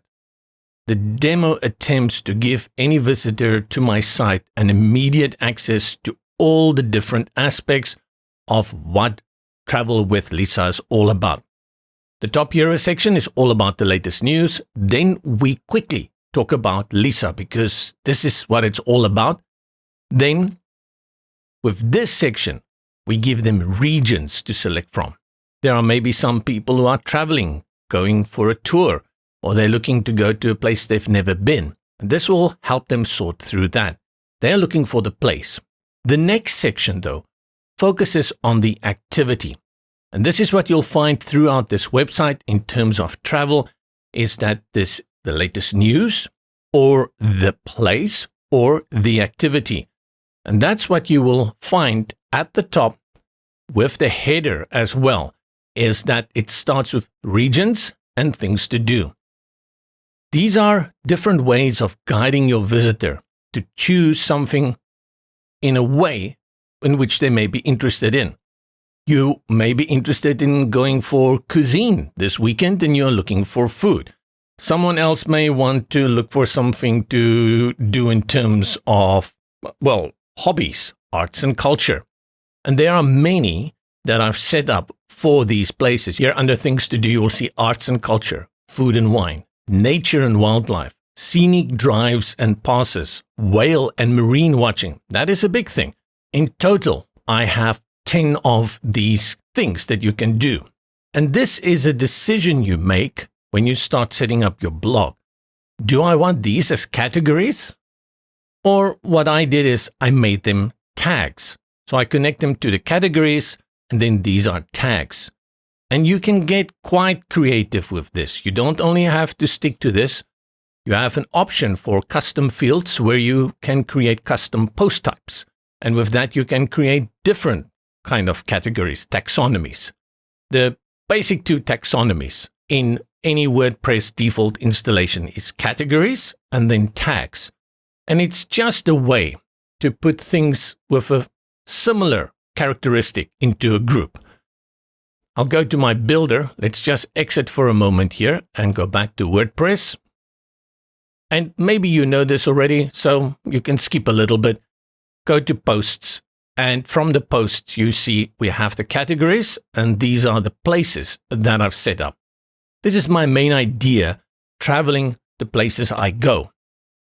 Then I've also assigned these tags. But I decided that my tags are going to have one thing in common. The one thing they have in common is that they are activities. However, what you could have done is you could have gone to categories. And you can create a parent category. And you could have named it places. And then these would have all been subcategories. Then you create a second parent category called events or things to do, events. Let's say activities. Activities is a better one. And then you placed all your tags as categories under that. How you do this is really kind of up to you. All you need to figure out is how you're going to display it on the front end and how much you need. Because for Lisa's website, I only need these two groups. I decided to put one in categories and the other one in tags. Makes it very easy. We go back to our home page, edit in Breakdance, and just quickly, again, jump back to the demo. What happens here now is that it's still about links to our post. But now we are drawing in the reader, the visitor, by category, some nice little image, and a few icons to spice it up, and nice titles, food and wine. This looks really, la-di-da, something that you would like to go and do. And note that this is just a post list, and again, this is in chronological order. If you're interested in food and wine, you can click here on Ribia Castile or Wellington. If you are interested in arts and culture, go to Greyton. Or slow travel, you can go to Saint-Helena-Bay. So many of these places that you can choose, and this is the setup. This comes back to what I mentioned to you earlier. Now that you know this is the post list, what we're going to do here, 5% is setting up the post list, 95% is all about the styling. Let's do that. Breakdance, here we come. I select the last section, click on Add, and drop in the section. Go to Background, Color, and choose my slate black. Add, and this time we look for columns, and this is going to be 50-50, so this first option. First, I bring in an icon at the top. I'll search for icon, click Enter Return on the keyboard, and it drops it on the page. Icon is selected. First thing I'll do is bring in my own icons. Do that by click on Upload. And one thing I want to just point out here is I discovered that you cannot upload these icons into your media library in WordPress and use it here. any custom icons that you want to use, you have to do it here within the builder. Bring my assets folder. These are the 4 icons. I'll select them, all 4 of them, and drag them onto a little box. Then create a new set, and I always call it my icons because that's so easy to remember, and select Save Icons. Now I just look for food and wine, the first one, and there's my icon. The icon comes in with a color in the white. When I had found this icon, I set the color and it comes in with this color. If you want to have control over the color of the icon, whichever platform you use, make sure you download the SVG without any changes or edits to it, and then you have control over the color. Everything for this is about design. We go to the icon. For the color, I believe that should be on pearl or white. Let's go for white. I just think white looks better, and the size, nice, at 80. I'll remove the margin at the bottom, which is spacing. It looks like there's nothing going on there, but we know there is space applied. Margin bottom, 0. We don't see anything happening on the page because what you can't see, you can't see. Below this, we bring in our heading. Add, look for heading, enter, drops in. Let's change the heading. And this one is food and wine. And I'm using the tags that I've set up in my tag section. I'm using them here as well, food and wine. If you look at this, you will be inclined to maybe make this H3, but actually all of them I want to make H2. They are kind of head of sections, so I'm going to give them all H2, but we'll still go ahead and change how they look. H2, let's change the color. We go to typography, and I decided to put this on white. And I mentioned I brought the icon in already, actually with the color set, so I can see even though I selected white, the icon is on pearl. So I'm going to make the title also pearl. The very thing I said you should take care of, I tried to override it now, which you cannot. Just to explain to you what I did, I used this website, the Noun Project, and then I looked for an icon. I have a subscription with this. I looked for a food and wine icon, and when I selected it, I set a color here by going to icon and choosing a color. Once you set a color here and you download it, it will come in with this color in Breakdance, and you cannot override it. I've tried, you cannot do that. Some builders will allow you to do that. To make sure that you bring in the icon with the control to change the color, reset everything here on the right, and you just bring it in as an SVG in this format. Don't worry, the background is still transparent because it's a SVG. Don't worry, it isn't black. It's just kind of a placeholder for the color that you want to apply. But what I had done is for this food and wine icon, I already set it to my color pearl, and I downloaded it like that, so I cannot override it. So for my title, I'll also go for pearl. Don't need to make changes to the font size, but the weight, I'm just curious, do I want to mess with the weight? No, I'm also not going to mess with the weight. So we've set that up. That's great. Below this, we bring in a little blurb to explain what is our food and wine all about. I'll do that with a regular text element. Search for it, drop it. Let's change the color first. We go to typography, and I'll put that also on pearl. While we are here, I can make changes. Font size 24, and the weight I will reduce to 300. Make it just a little bit below the normal. And then there's a margin at the bottom that I add of 60 pixels. Again, we're not going to see it, but you did see this box stretch a little bit as I added that. And as I hover here, you'll see it says 60 pixels. Let's select the text and paste our text. And I think my 60 pixels is not applied here. It's actually applied here to my food and wine, my mistake. So we want to bring in that space between these two. Now we have nice separation. I always like it when you start building things out at the beginning. When you throw everything in there, it looks quite a hot mess. And you slowly work and it begins to look better. If that doesn't happen, whoa, I know that feeling as well. Next is the post list. Add, post, we look for post list and drop it. And this post list I drop below my columns. Click, hold, and drag it until I see it go to the blue box, and it's in my blue box. That's where I want it to be. And I think I got my settings all wrong. I'm going to make this one 35 because that's kind of what I've been playing with, and this one we can make then 70. 2 times 35. Is that scientific? Who knows? And there we go. Select the post list. The first thing I'll do is set up the layout. I'll go to Design, List, and choose the layout. We put it on List. Go back to our contents. Image, disable. All I want to keep is the title as well as the date. So I have the title. The metadata I want to keep. I'll just remove author and comment. Taxonomy is disabled, right? Content, disable. And then button, disable. Query, custom, edit. Now I want to find my tags. This is where I had set this up, and I only want to show everything connected to food and wine. Let's limit the posts to something like 5. Choose condition, has taxonomy, yes. Is one of, scroll down, tags, and this is food and wine. Apply query.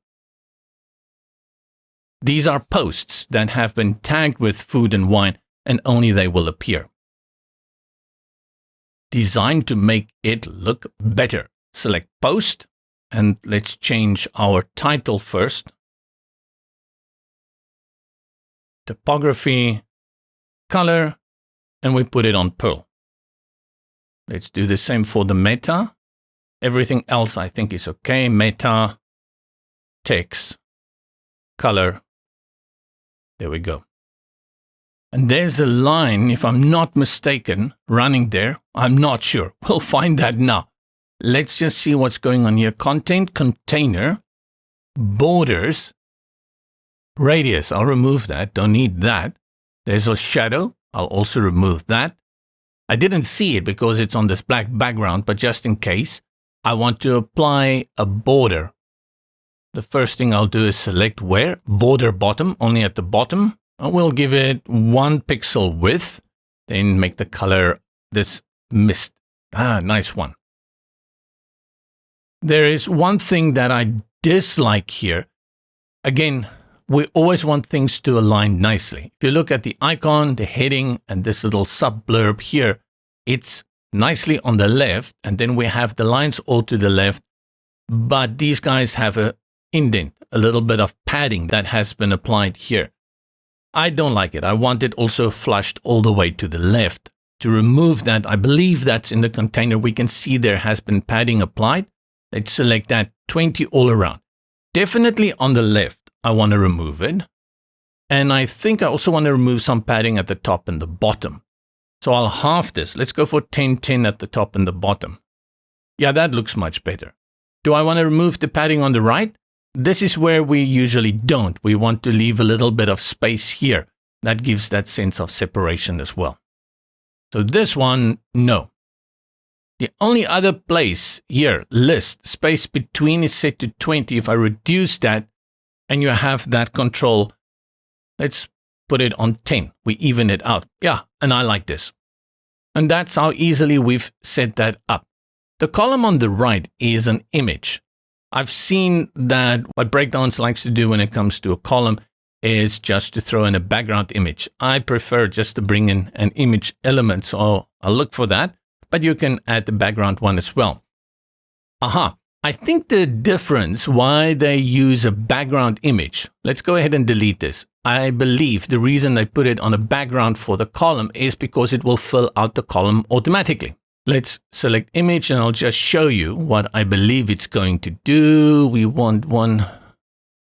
The image I'm looking for is not here. So I'll go to my library. It's this one. Bring it in. Select and drop. Yes, that's what I expected. Now it fills out the entire column. So it's always nicely, fully covered in the entire column, regardless of the amount of content you have here on the right. if I take this post list and I delete it, it will stretch. I don't want that, so I'll undo. I want my post list back, and it stretches. This is the one way you can do it. I don't need it to fill completely. I'll remove the image. I'll bring back my image element, drop it in, then select choose. And the only thing I will do here, I will space this so it isn't only at the top. And for that, I go to the column, layout. I'll put it on vertical and then vertical aligned to the middle, just like that. I like it. It's good for me. We create our second section below this. We're going to do more or less the same, just change the font sizes slightly. Add section, change the background color, same as the previous one, which is slate black. For this one, bring in 3 columns, and select the second one, 333. We begin again with the icon. So let's select icon. This one is slow travel. For people who like to take it easy, we choose it, my icons, and it's a little snail. Slow travel. Okay. Change the icon color. We'll also put it on Pearl and size 72. Previous one was 80. This one we make it a tad smaller at 72. Bring in my heading. Search for it, drop it, put it on H2 as well. And we call it slow travel. Style it out. Typography, color Pearl. And the size here we drop to 32. Next, we bring in the post list because we want to show all the tags associated with slow travel. Do not go and create it from scratch. What we're going to do is go to this one, which we have styled already, and just copy it. We're going to duplicate it. Many ways you can do that. Go to the tag here. I'll duplicate it. Now we have 2. Click, hold, and drag on it and drop it below slow travel. Click on my heading and add some space here at the bottom. Let me just wait. 1, 2, and there we go. Around 20. Okay, just going to let it go there. Select it and make a few small changes just to make it a tad smaller.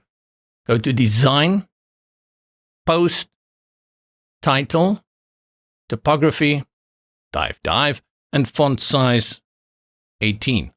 Slightly smaller, but the meta I will leave as is. It looked like we were going to do a lot of stuff, but look, it's done. Now I'll go to the column, select the column, duplicate it 2 times. Go to these 2 columns, right-click and delete. Right-click and delete. And we change out the content. This one is arts and culture. Let's look for my icons. And see this one. Arts. We have to set up the query arts and culture. Let me do all of them. And then after that, I will set up the queries so we can get the right ones to show. And this one is, I think this one is nature and wildlife. Why, I can't remember now. And wildlife. Let's go to the first one. Select the post, content, query, edit query. We already set up this taxonomy. What we do is delete it from a drop-down, go down to tags, and this one is slow travel, and select. Apply query. Nice. Next one is arts and culture. Select the post list, query, edit query, remove the current taxonomy, go to tags and arts and culture, and apply query. And then last one, query, edit query, remove, and bring in what is this? Nature and wildlife. Oh, I got it right. Good. And apply. We do want these 2 sections to look like one section. And to do that, go to any of them at the bottom or top where they meet and reduce the margin. Is that enough space? I think even for this one, we have to bring in so let's put it around 50. There we go. We need some space here. The default gap, I believe, is around 35. It's probably put on some variable, but what I want is for this gap to be a tad bigger. Select any of the columns, go up to the parent container, because it's applied to the whole container, layout, no spacing, column gap, and I'll just put that on 70. Increase the gap. Let's have a look. And you thought probably when we started this that it was going to take a very long time. And look how quickly we had created this area with the tags set up. Create a guide for anyone coming to our site to quickly find what they need to find. Love it.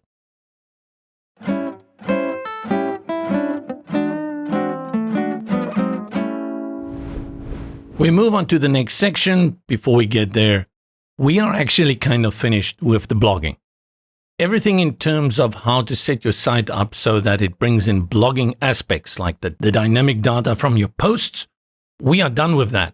From here on, we are just building out sections to complement the rest of your site. And if you were only interested in the blogging part, that's kind of done and you can skip. And where you should skip to is towards the header builder. So I can show you how the advanced header builder works and bring in those mega menus. We're going to do it at a very basic level, but it looks so awesome. But just to let you know, if you want to learn more about Breakdance and how we're going to build out the rest, keep watching. If you think you know enough, you're not interested in that, then you skip to the header section. With this section selected, we bring in a little teaser at this moment. I call it a teaser section to bring in your social media and a little bit more about Lisa. We select section as we always do, click on the plus and columns. We make this 2 columns. First column, go for image and just enter. When I say enter, remember in Breakdance, you just search for the name in the search box and it will find the top one, highlight it. Let me undo here. Control Z, Command Z, click on the plus. See here in the top left, search elements. I will search heading like this. I just type in head. It gives these 4 options. The first one is highlighted in blue. I don't need to click on it, nothing. On your keyboard, you go ahead and just press enter or return and it drops it in. I love this feature. But why did I bring in a heading? I wanted to bring in an image. Undo, Control Z, Command Z. We do the same. Click on the plus, look for image. And let's say in this case, you don't want the top one. You want image box. You just use the up and down arrow keys to select the one that you would like to bring in. We are just looking for the image. Click on it, drop it, choose image, and we bring in a nice, sparkling, romantic image. Just to give that feeling of love is in the air. Nothing more we need to do here. Go to the right column. We look for a heading, enter, return. We change this one and we say it for the love of Mzansi, which is another name for South Africa we use. And make sure it's on H2. I did like that bigger size. Let's select it, go to typography, and we go font size. I'll double it to 96. That's pretty big, but I did like it at that bigger size.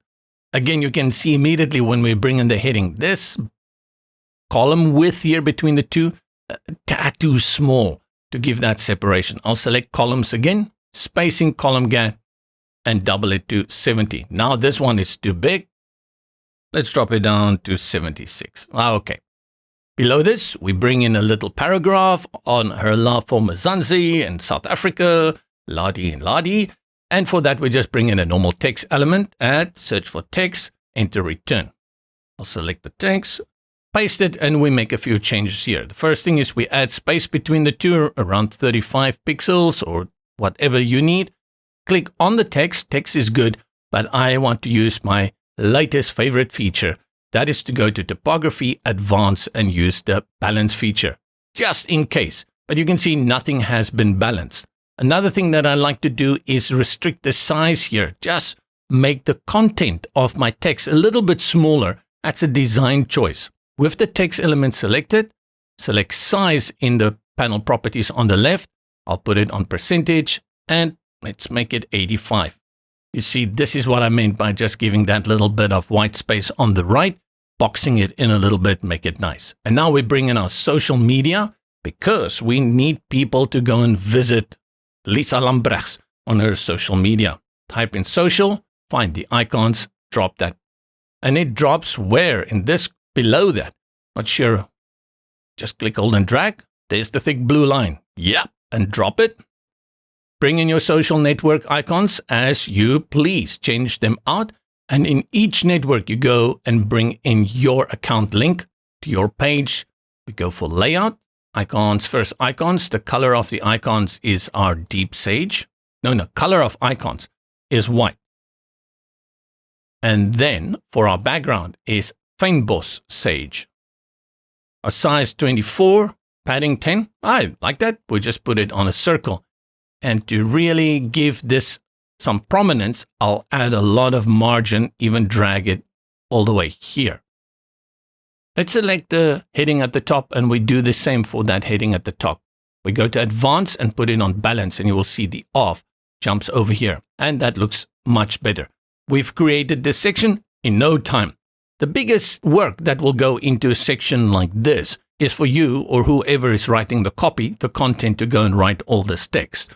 Of course, we use AI a lot lately to help us with this, but at the least, this is the part that's going to take most of the work. And for the photographer to actually go and take this photo and edit it, this section here, you should be able to do with your eyes closed. Well, no, but you know what I mean. Below this, we're going to bring in our two, what do you call that again, global blocks. I'll just collapse everything here in the structure panel and then click here in the empty space so that no section is selected. Why do I do that? The last time we worked, this section was selected. Let's keep it selected. Then we go to add, look for global blocks and click on the global block. And what it's going to do is drop the global block inside the section. I'll select, and this will be latest photos. We bring in this one again, but we do not want it inside the section. We want it as a section by itself. To make the global block become a section, go to the structure panel, click, hold, and just drag it to the left. And now it's a section by itself. To avoid that, you do what I recommended we do. Collapse everything in the structure so you have this empty space here at the bottom and select there so that you basically select nothing.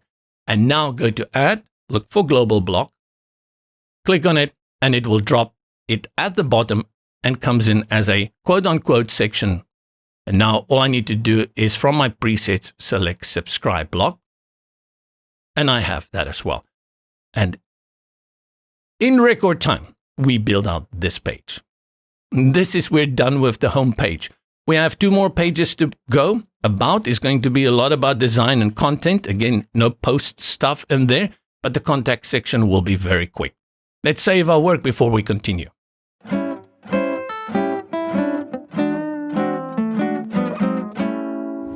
To create the About page, we have to exit to the WordPress dashboard. Go to the Close button in the top right corner and select Exit to WordPress. If you didn't save anything, it will prompt you to save. Now we have to go to our View Pages and then select Add Page. Give it a title, which is About. Schedule it for immediate release and then select Edit and Breakdance. We'll build out a nice section for the hero, tell you more about Lisa. Great to draw the audience in to read more about her. We'll talk a little bit later about the layout of the About page. There is also some sense behind each section. It's not just information about her. It's really about creating her identity and her brand.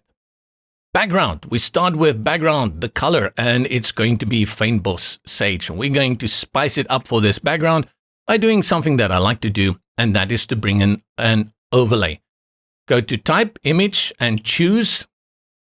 Let me see if it's here. I use this little doodle sketch and select Choose.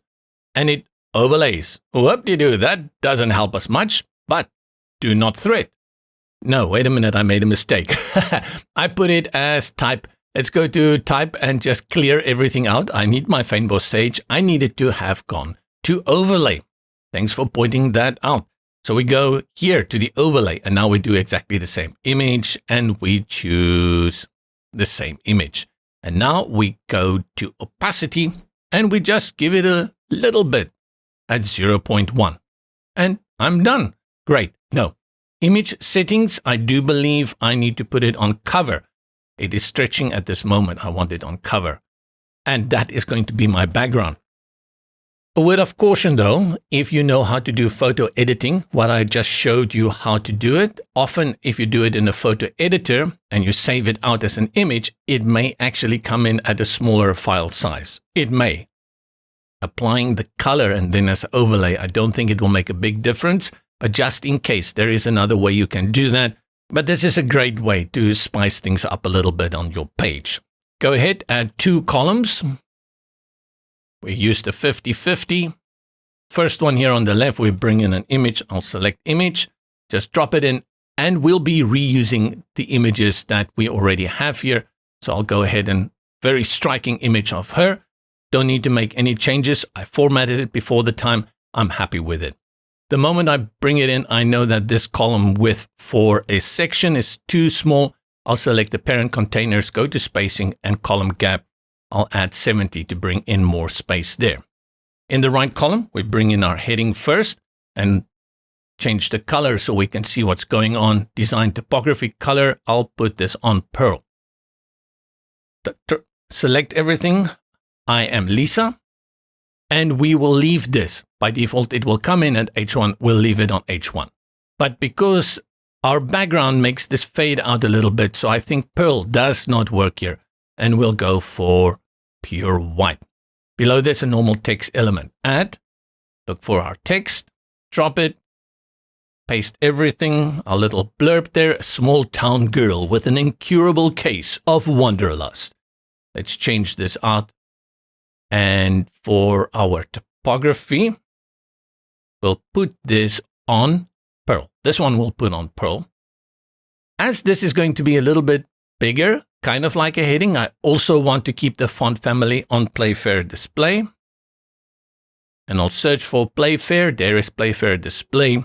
And for the font size, increase it. I got to 38. And the weight is fine with us. What we'll do is we'll go to Advanced and also put it on Balance, just in case we make some changes. Below this, we bring in another text element. So add text and drop. And this will be an intro to Lisa.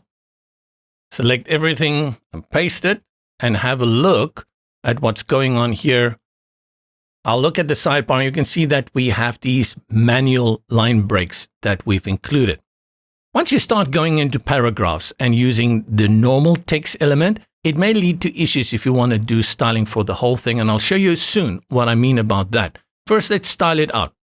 At this moment, we cannot see it. It's completely lost. So we have a few choices. Actually, even if you put this on white, it will still be quite difficult to read. So what we do is we give it a background to make it stand out from the section background. And how you do this, the text itself does not have a background. It doesn't have a container.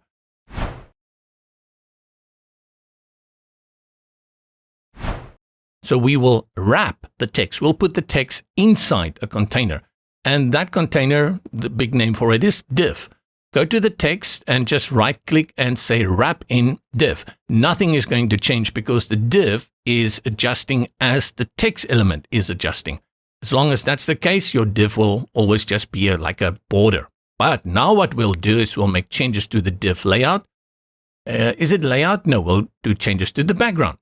Go to the color and I will select Pearl. But I will reduce the opacity of this a little bit so the background can still come through, but that we have this contrast we are looking for. You agree with me? This looks really bad.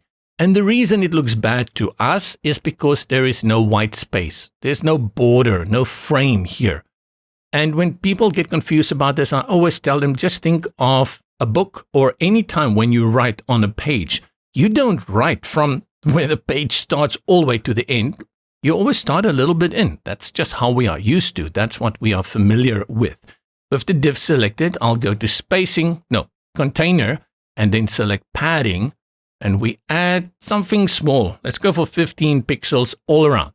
Select apply all. Just that little bit. Look at that. and we can see what's going on. Add some space between this sub tag, and I'll bring that around to 75. And now we already created something nice. On the left, we bring in social icons again, and you want to bring in your social icons across your site all the time.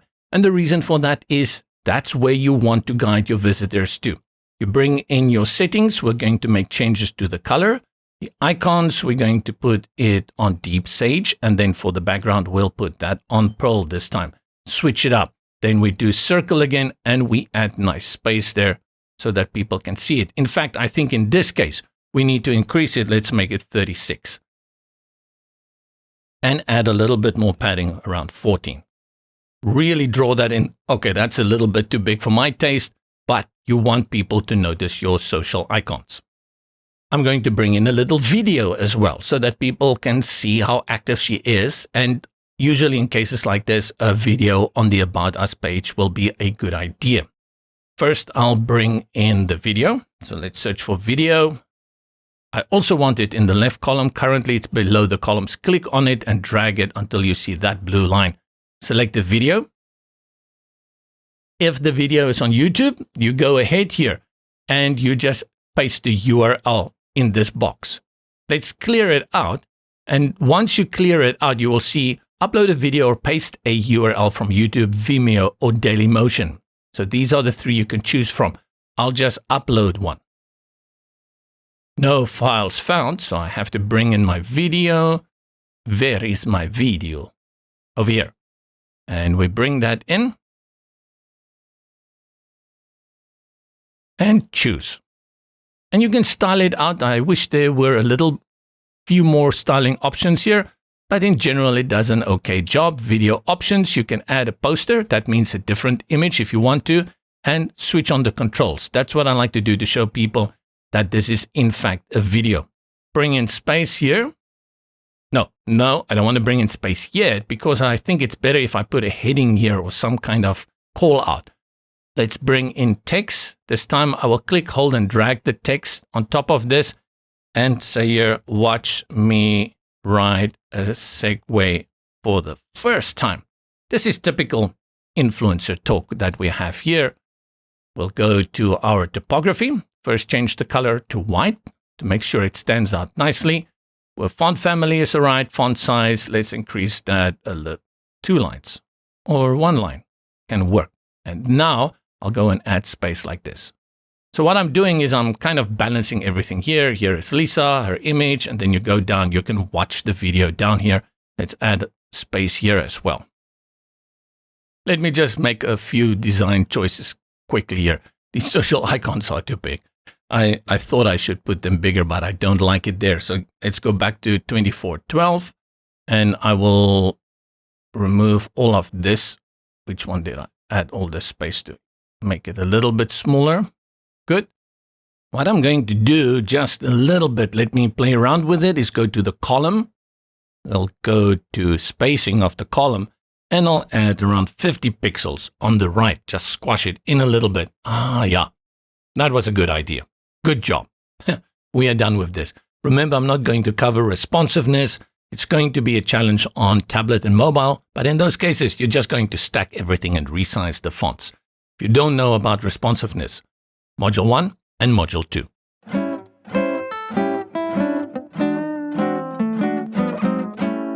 Next section, I want to show you the power of working in a text editor like Google Docs or Word and setting up all your H1 and H2 and H3 and doing all of those changes in the document and then copy paste it in the rich text element. And many people don't do this. And when I show them, they're often like, oh, wow. Most of the time, we'll write copy actually in any of those documents. And even if you are working with an AI, you can tell the AI, make my headings H2, make the subheadings H3. You can instruct it what to do. And the copy that the AI will generate, when you copy that and paste it in the rich text element, will honor those settings.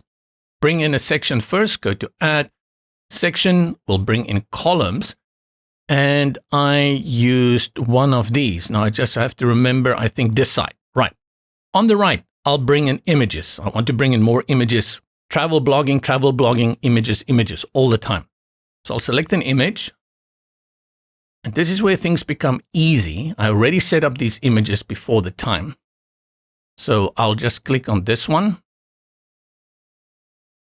And all I'm going to do is select the image and duplicate it 2 times. Select the next, switch it out.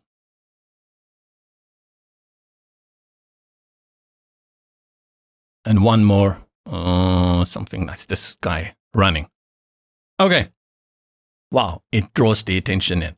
But what I want to do now is I want to talk a little bit about my love for my country, which is the words of Lisa. And Lisa wrote this little piece here in Word. It works exactly the same in Google Docs or other editors. Now, before you go ahead and just copy and paste this, what you do is you select the first line, and from the styles up here, there's heading title, heading 2. You select heading 2 because that's your section heading is a heading 2. Then you select the next one, which you want to make, let's say, a heading 3. If there's a heading 3, there should be more than one. In this case, only 2. I'll go ahead and select them and copy, right-click and copy, and we go back to Breakdance. Add in the column and look for text, but we are looking for rich text. If you select text and you paste all of that, it looks like this, and you cannot make changes to each one of these independently.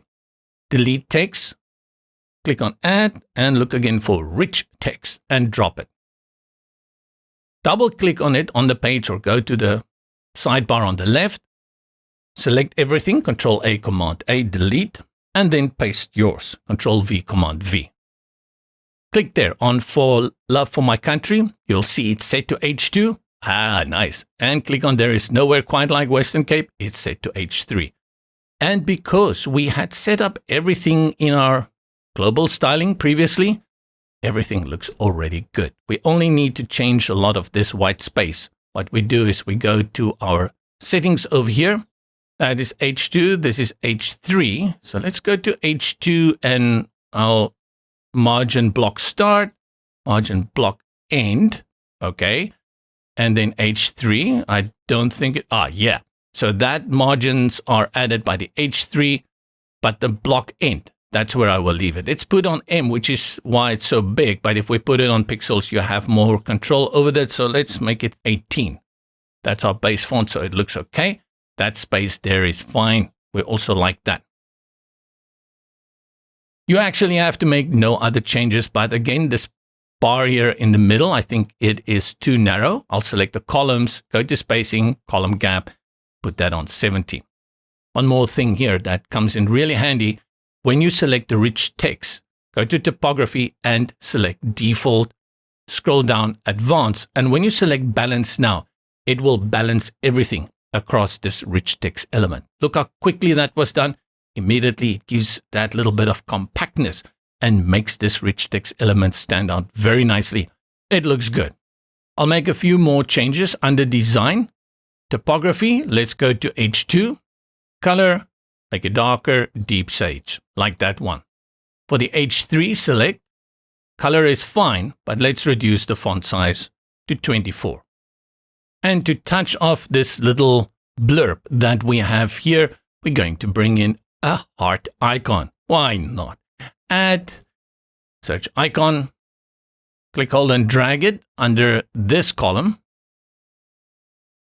Icon choose, and I'm pretty sure there is a heart icon somewhere here, and there are quite a number to choose from. Choose this heart icon. We'll change the color just a little bit, go to icon, color, and put it on Feinboss Sage and add spacing. Margin at the top, 35. Save the work, Control S, Command S, and next we build out a few nice info blocks.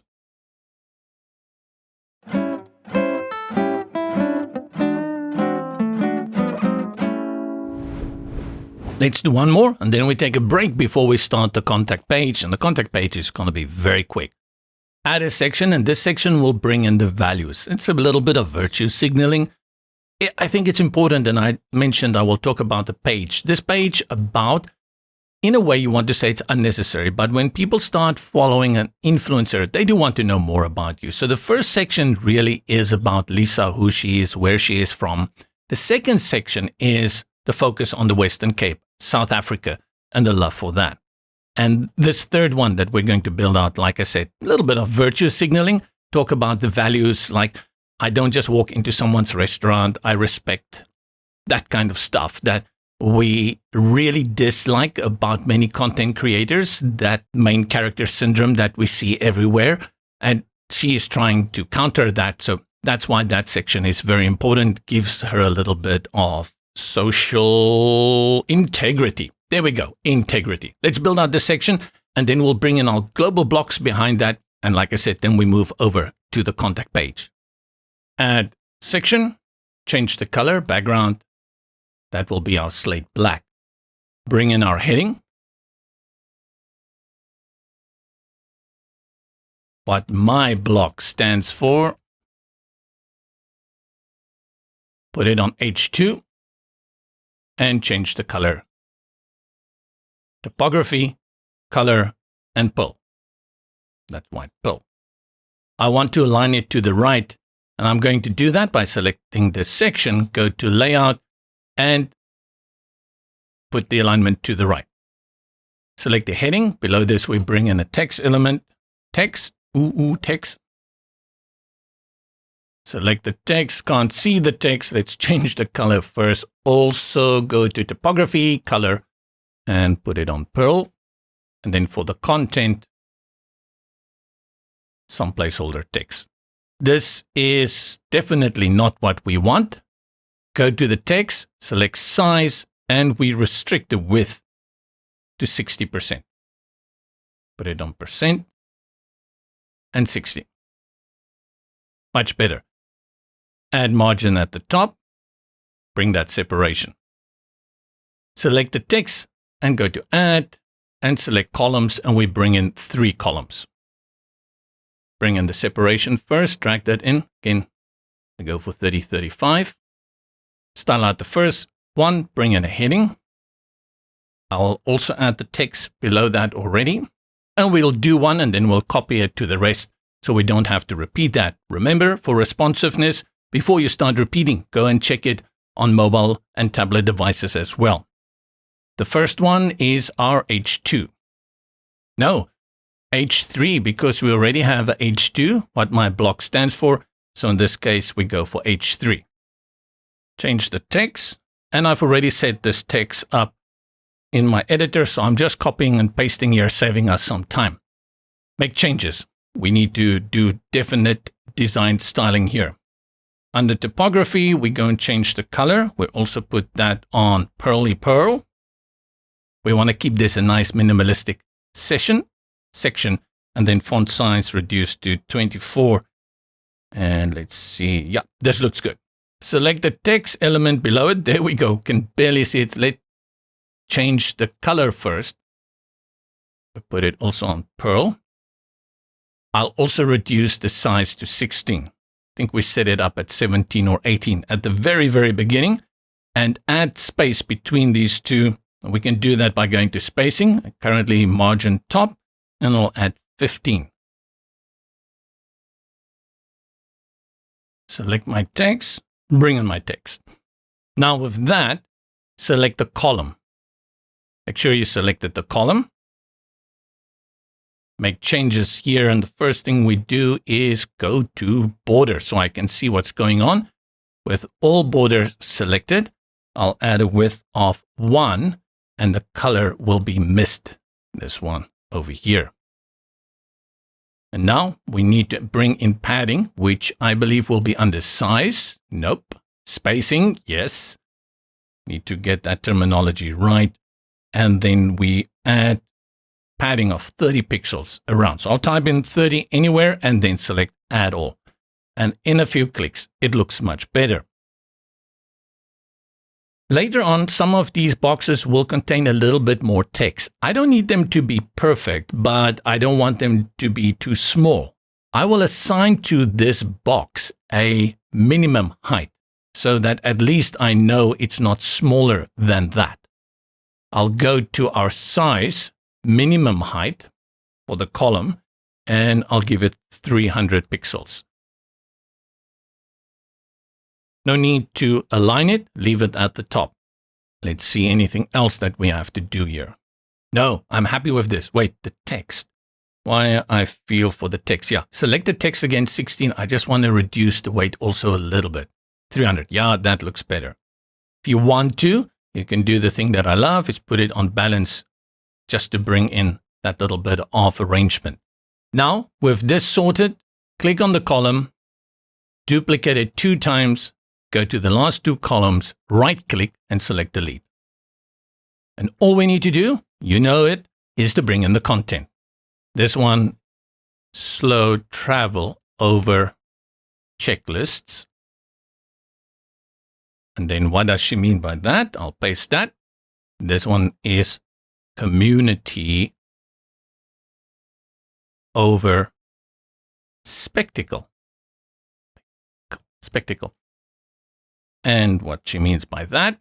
And now we bring in another set. So I select the parent container for the columns, which is the columns container, and duplicate.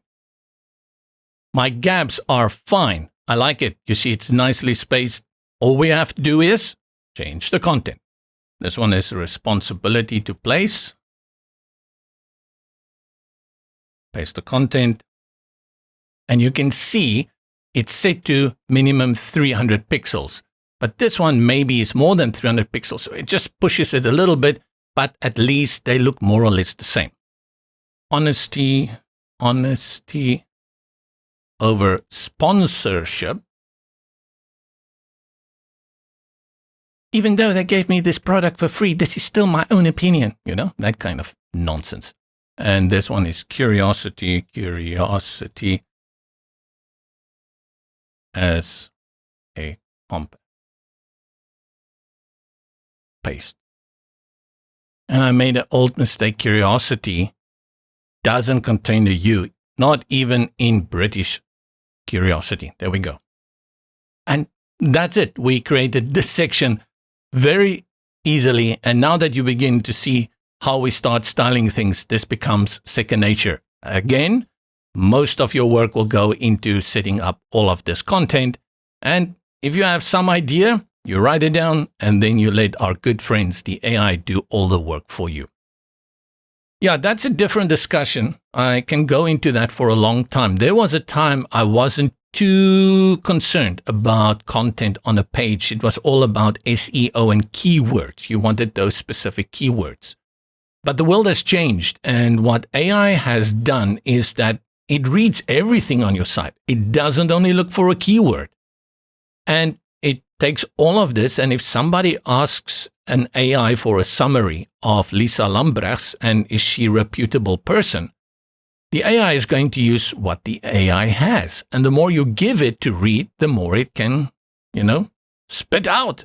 And that's why I kind of now lean towards that you have to start bringing in useful text.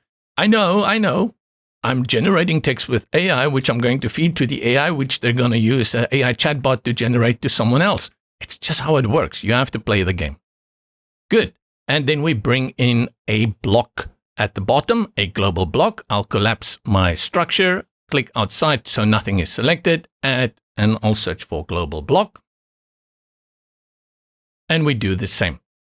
I'll bring in first my latest photos, and below that, I'll bring in another global block, which of course will be my subscribe. And at this point, you may actually think, why didn't I just put these two in one global block? Well, your choice, right? Something that can be done. I mentioned earlier, you can even put this in the footer. And we are done with the About page. Let's save that. We tackle the last page, which is going to be super quick because it's a contact page. All we want them is to contact her and maybe set that subscribe thing again there.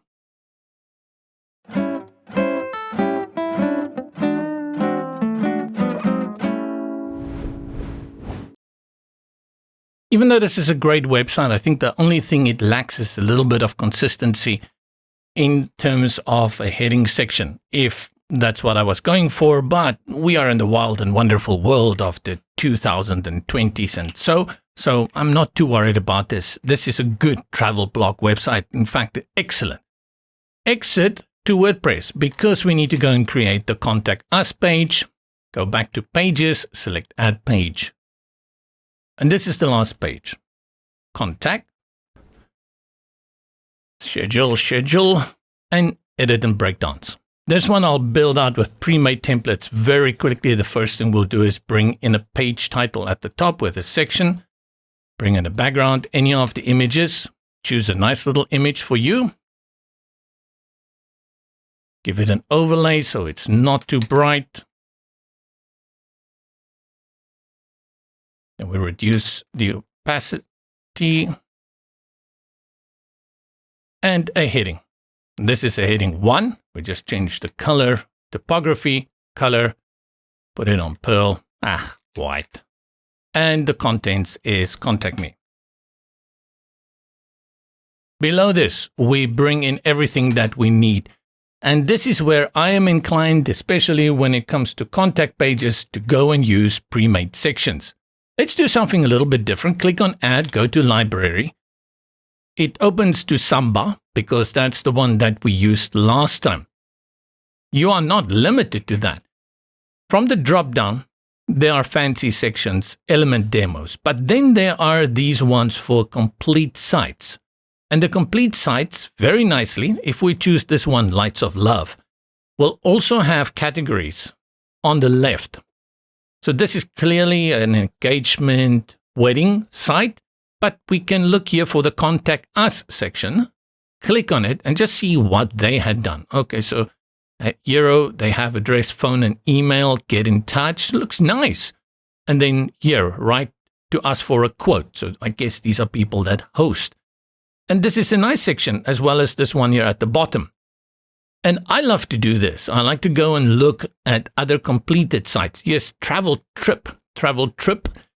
And then we look again for the contact section. So nice rounded corners. Fill out the form below to reach us and ask questions. Why not go with this one? And it's got a great image. And there's send message. The only thing that you need to keep in mind is that we are not using these kind of corners across our site. So for consistency, we'll remove that. But even this subscribe one here at the bottom is different to the one that we've been using, but I really like it. Choices. So many choices. First thing I'll do is then go, and this is a huge section apparently. Okay, this is an entire section. Let's go ahead and add it to the page and see what it does. And it brings it in by our formatting, but very, very nicely done. When making changes, for example, let's say this dual heading here at the top, and you want to know what has changed here, then you just click here on Modified, and you can see everything. Drop us a line if you have any questions or regarding our destination plans. They have 2 dual headings here, so you can style it out differently. I don't think we need this. I'm going to remove it just like that, and then there's some lorem ipsum text here. And for these things like our address, I'm not sure you want to put in Lisa's address. People will show up at her house with proposals, and I don't think that's a good idea. But you'll adjust this according to what you have going there. For the image, let's just go ahead and change the borders, take away the radius. I took it away, but the radius is still there. That's interesting. Borders, image, width 100%. Let's switch out the image to one with Lisa. Let's use this one again. Oh, okay. Interesting. I guess it's because it's a placeholder image. That's why I did that. But in this case, we want the image to grow a little bit. So what we'll do is go to Image, and for the height, put it on 600 pixels. And then we need to go to Object Fit and select Cover to make sure it looks nice. Fill out the form below to reach me and ask questions. And this again is a dual heading. Very strangely why they did that. Okay, there is a reason for how they used it. I will just bring in a normal heading. Reach me. And set up the form. Send the message. All you do here is you set up the form. With this, it's probably already ready for responsiveness on tablets and mobile devices, so very little you have to do there. And guess what? We are going to repeat those global blocks below. I'll just make sure nothing is selected. I'll click here in the structure panel on the right at the bottom, and I'll go for global block. And then, of course, the global block drops in and we choose my latest photos. And then below that, we bring in another global block.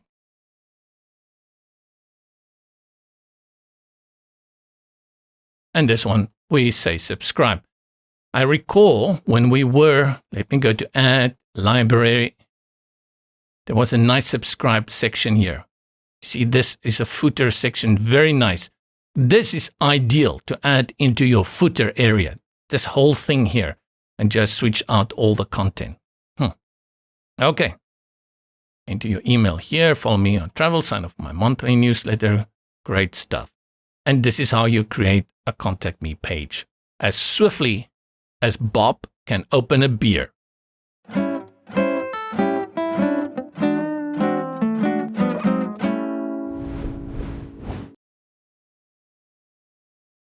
Now we start working on the header builder, and we can just stay here, not the header builder, but rather the header, and we're going to use the header builder for it, and a number of things are going to happen. But first, let's create the header. You do that, the header is a template. You can do it in the backend in WordPress, but you can do it on page. This is the one place where Breakdance shines a lot. You can do it straight here. Go to the editing page, quick navigator at the top, click on the plus, and we call it header. Then post type, select header. And we only have one header. You can create multiple headers. We're not covering it here, and then assign them to different categories, tags, as you want. Here, we're just going for this header. We'll first just create the header. We'll get to the advanced menu after that. With the header, click on it, and we select the plus, look for header and header builder, select. You don't need to bring in a section here. You go directly to the header builder. Does it mean you don't have to bring in a section? No. You can build out an entire page here if you want and put it in your header. The difference here is that the header template has a specific function. It will always appear at the top. And that's basically all. The power comes in with this dude here called the header builder. To understand how things are brought in and how they are balanced, go check Module 2. I may repeat some of that, but not that much. There are 3 areas that's going to go here at the top. The first one is Lisa's logo. I'll bring in an image because that's where the logo is going to drop, and the logo is called Travel with Lisa. Choose, and is it here? There is a dark one here, but it's not dark. In the end, I decided to go with a light version. So let me just find this one over here, white. And you can have dark and light versions, and that's where you will be creating more than one header, and choose. And naturally, we're going to see sweet blue buggerall because it's white on white. Because it's white on white, I'll go to the header builder, select it, and I'll change the background temporarily so that we can at least see what we are working with. First, I will bring in all the components that I want to put here, and then after that, I will start styling out. With my image selected, the next one that will come in is my menu builder. Look for menu.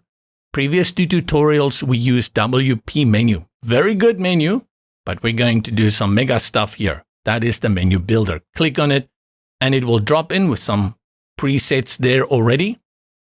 And next, we'll bring in a button for our contact that we want to set up the contact page completely by itself. And let's bring that in. Now everything gets pushed. There's not enough space, so we make it look better. Select the image, and we'll change the size, image, and I'll put the height to 36 pixels, and it works well. What is important? We want this logo, Travel with Lisa, to always link back to the home page. So people should be able to click on it and then go to the home page.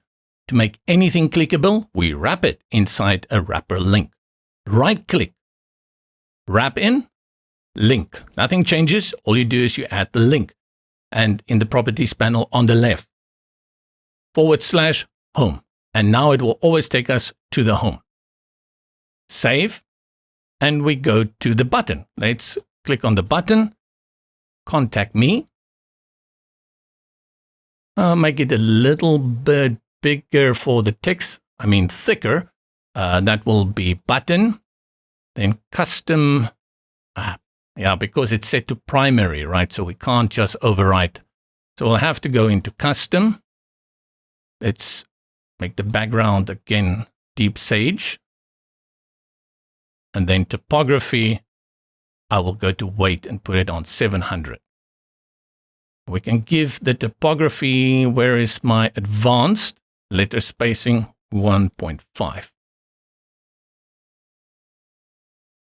And we link this button. We already have that. Click on the contents, whatever this one is, properties, and /contact. That is the page that we've created for the contact. And if you don't know which pages you've created, select the link option here, and it will open a dialog box for you. And you can see there is the contact page. Simply click and link on it. This is a shorter way if you know that. And we save. We'll style this out in a GIF. To see how it will look on the front end, we need to actually go back to the home page. And I can tell you what's going to happen. Absolutely nothing. And the reason you're not going to see the header is because we've created this template, but the header doesn't know it has to appear across my site. This is my home page. There's an overlay there. Remember to bring that overlay, just refresh the page one more time. The overlay should be back. There we go. Oh, I forgot about this great page that we've created so many moments ago. To bring in that header, go to the quick navigator, go to the header, hover, and select Edit Settings, Location, Everywhere, and Save. And with that, we'll be able to see the header on this page once we reload it.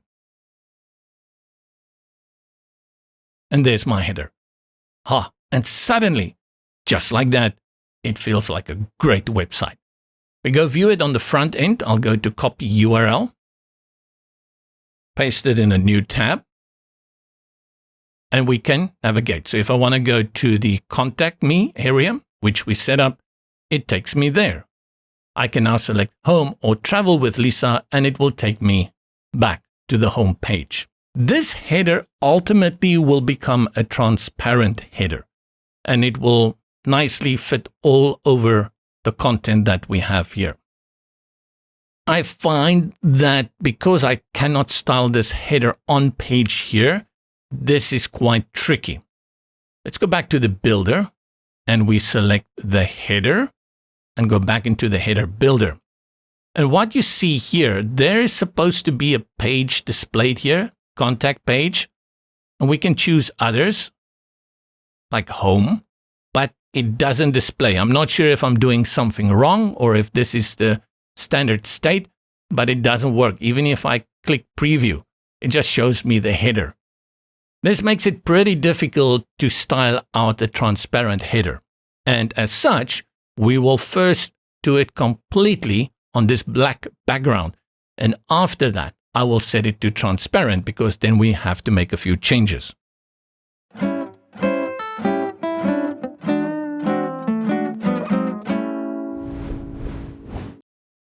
Now we get into the exciting part, which is the advanced menu builder, or what is this called? Menu builder. It's just a menu builder. Do not let this scare you. It comes in with a lot of things from the very beginning, but you'll get to it very quickly. Here you take manual control. You are not going to use WordPress menu. Yeah, well, you could if you wanted to in drop-down menus, but your menu links at the top, you are going to create them all manually. Let's open the structure panel because you can see here. This first one is a menu link. If you want to link to pages like the About or the Home or the Contact page, you do that with a menu link. And you have to set it up manually like before. Then you have drop-downs. These are basically just canvas areas. They are not data or smart stuff. They are pure just a container where you can bring in your own content.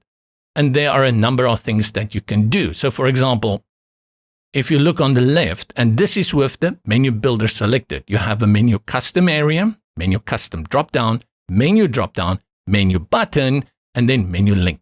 We're only going to use two in this tutorial. We'll use the menu link and we'll use the menu dropdown. Go to the structure on the right. Let's delete all of these guys so we can have a clear idea of how it looks when there is absolutely nothing. We only have the menu builder, but inside the menu builder, we have no links, we have no elements, we have no whatever. Yeah, elements. It's called elements. I see that. First, I want to bring in a home page link. So it's a link to my home page. That's a menu link.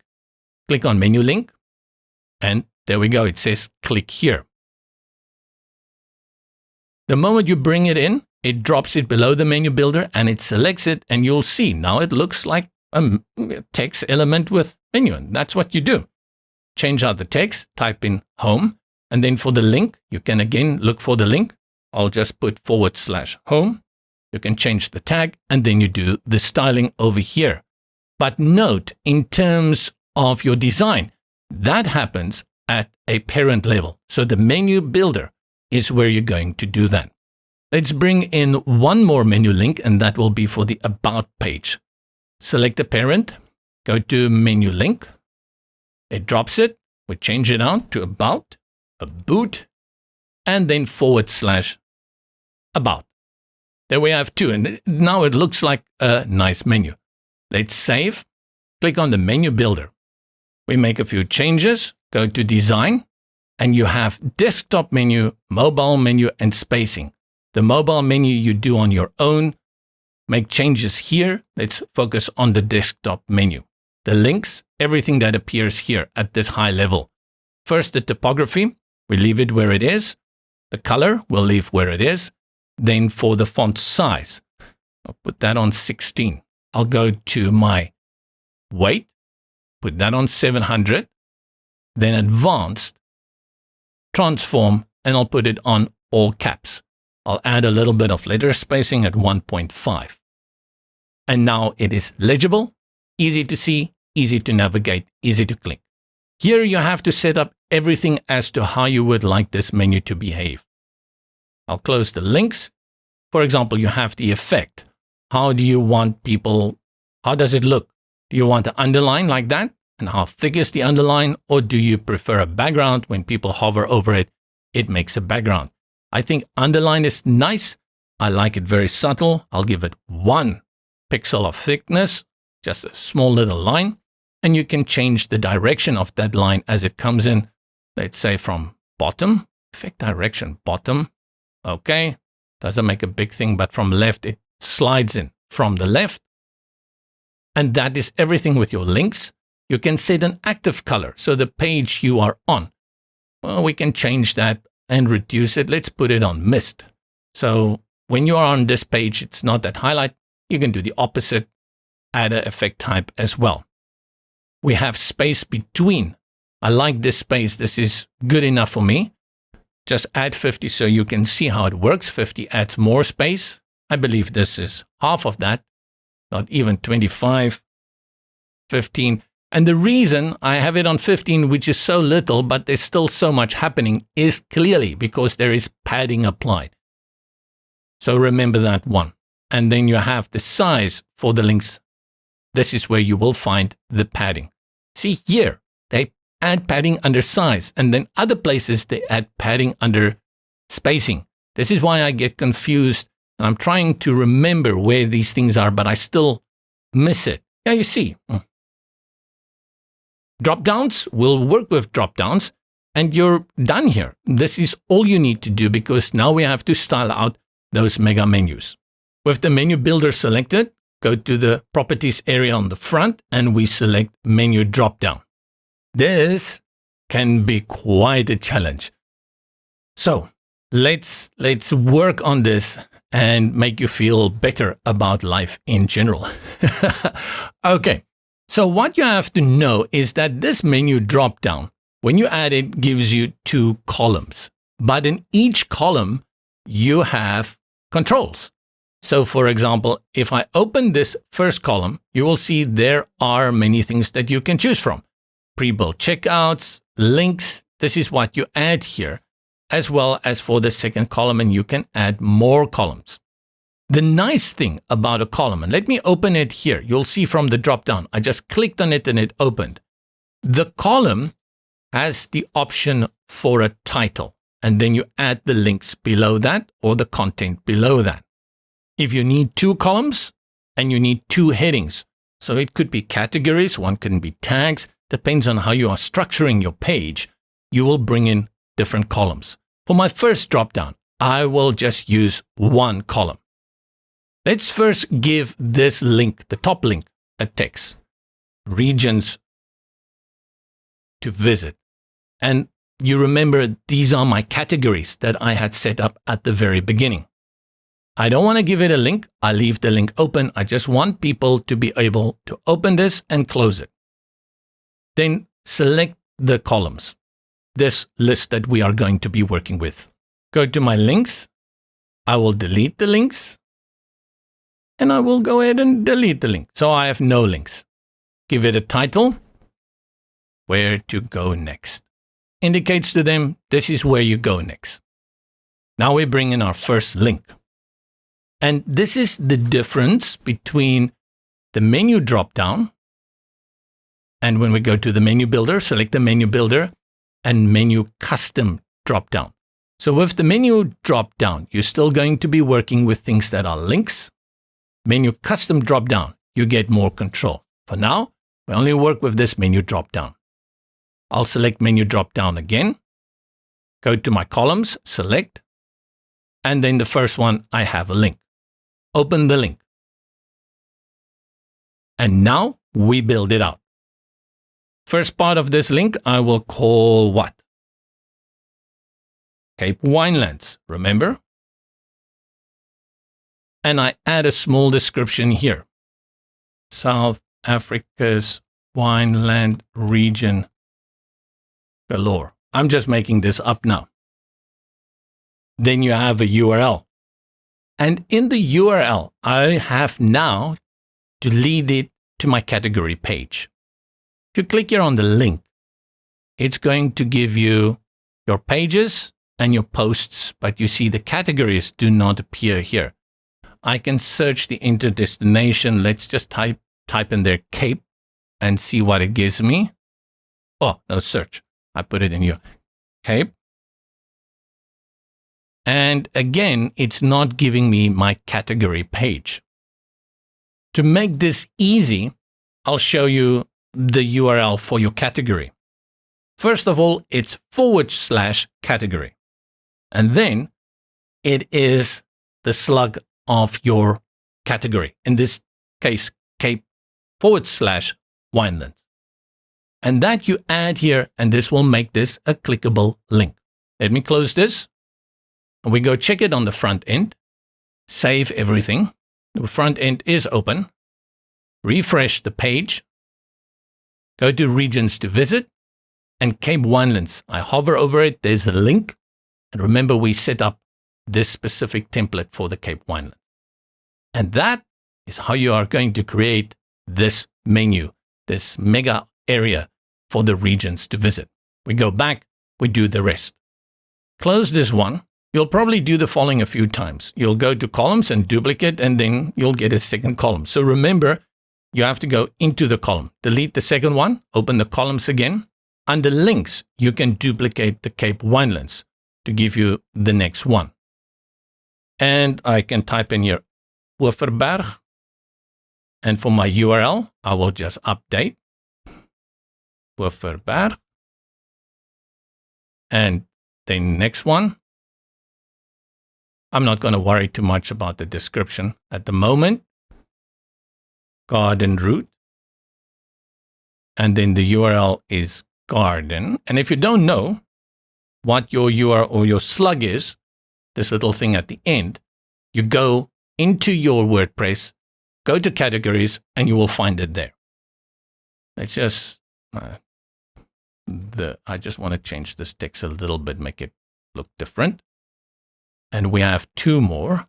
This one is West Coast. And we add here West Coast.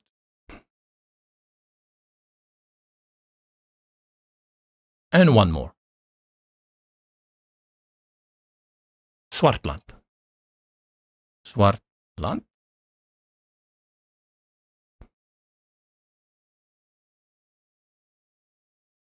Before we jump to the front end, you have all the styling options here under design.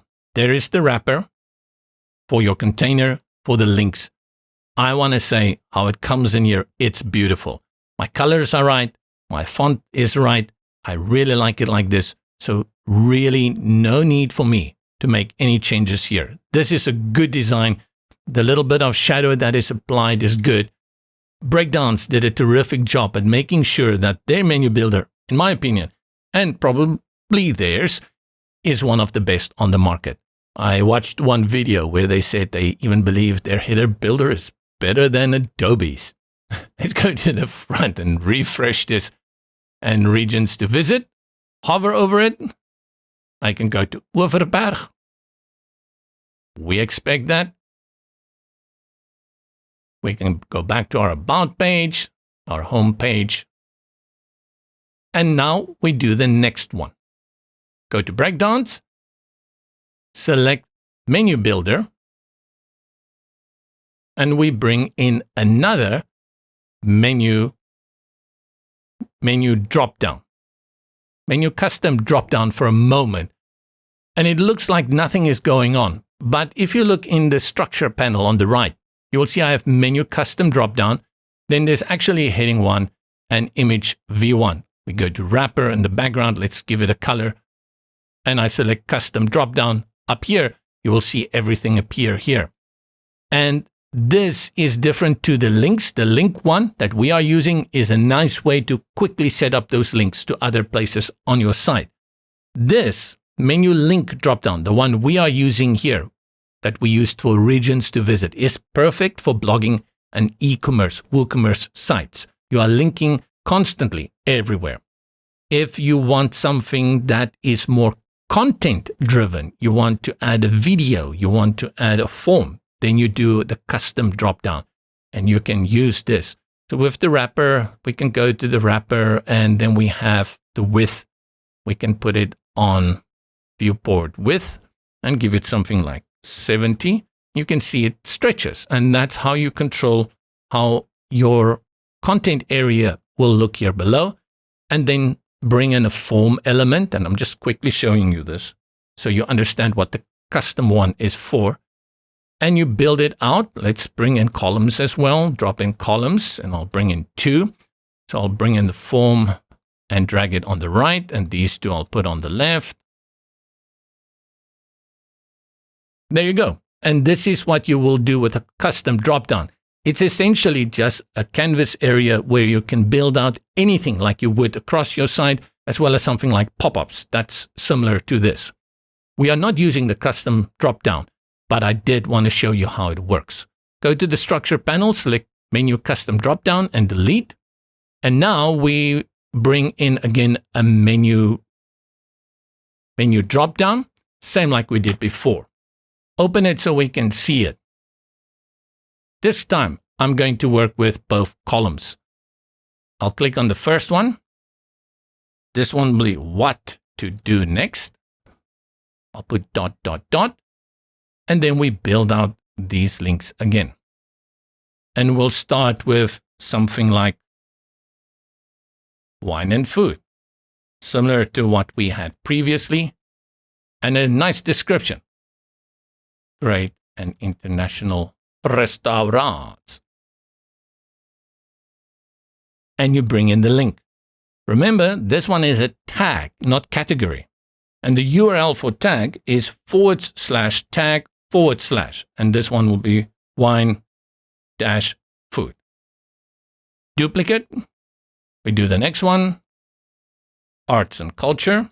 And I'll do a few more so you can get the hang of it.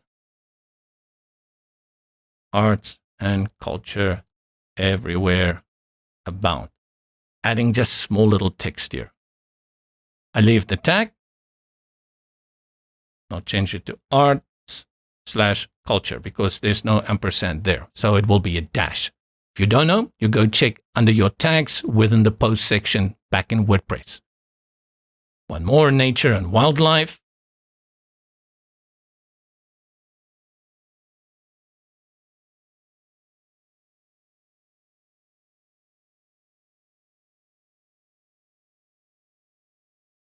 This will be nature dash wildlife. Scenic drives and passes. And last one for this column, whales, yeah, and marine watching. Update the tag. Good. We are done with our first column. Let's go to the next column. We changed the title, and I did this and more choices. You can remove both titles if you don't know what to do, but I wanted to keep it balanced. If I don't have a title here, then all of these links move up, and I wanted to keep something there. So I added that one. Control Z and more choices, and then we start here. Let's go ahead and delete these guys first. Architecture and Cape Dutch. And look how my box is nicely adjusting. There's my description. Balances nicely. I'll put in my URL. And just note that you can add an icon. So if you would like to add an icon before the time, what is this? Architecture. So I can say building and bring in your own custom icons. This will be a good place. Look at that. Very nice. And then for that, I believe we can change the graphic position, icon, image alignment to the top. Nice. Translate will give me that ability, to bring in 5. Yes, nicely aligned. But I'm not going to use the icon in this case, but it's a very nice feature to have here. So I'll just remove these settings. And more choices. Okay, more choices. Link, add link. Festival and events. Description. Tag. Third one, almost done. History and heritage. And I know this one should be then history slash heritage dash, not slash. Second last one, outdoor. Where am I now? Isn't this second last? Oh, so add outdoor adventure. And then the last one. This is called slow travel and town life. One thing about slugs, or your URL for your categories and tags. Look at this URL for my tag for the slow travel and town life. My slug is slow travel village life. And this can be a little bit cumbersome at some points, especially when you try to remember what it is. And that's why you have the option within WordPress to override the automatic slug that is assigned. And then you can maybe just make this slow. And you don't need all those extra words with the dashes added to it. And it makes it easier to manage as well. If you don't have a too complicated website with too many categories and tags that are the same, then just stick to one word, slugs, that little end of the URL for your tags and categories to make it easier to manage. Just something to point out, it's not the end of the world. Again, pay attention to this area we've created. Save this. We go to the front, refresh our page. Drop down, we need to change that. Let's go to arts and culture. Nice. Let's go to nature and wildlife. And for these guys, you see it's currently set to news. You have to create their own templates to make sure that it is relevant to the topic. If I choose something like this whale and marine watching, expect the topic at the top to show some dolphins jumping out of the ocean or an orca eating a sea lion. That is what you're going to add up here. Let's change that. Go to where it says drop down. We change it to things to do. Go back to the menu builder, select the parent. And what I'll do here in the structure on the right is take my menu link for the about and drag it all the way to the bottom of my menu builder, so the about is over on this side. Now I have my home, regions to visit, things to do, and about.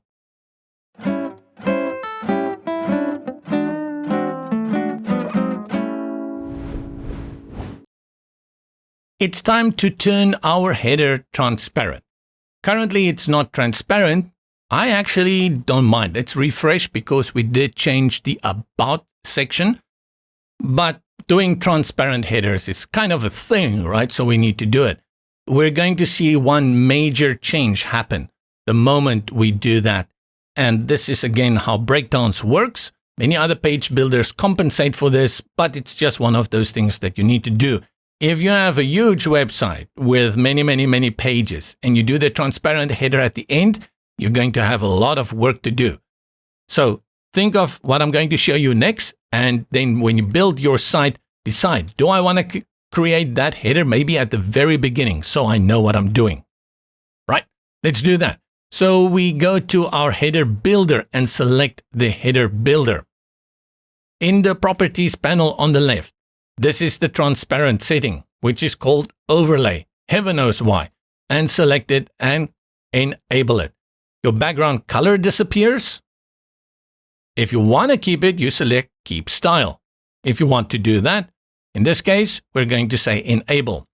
Why do you may want to keep the style? And that is where you just reduce the opacity. You don't want it completely transparent. You just want a little bit. And then you do that. In this case, all you need to do is enable it. We don't need to play around with the Z index here. Sometimes you will need to do this, but our site is going to be perfect for that.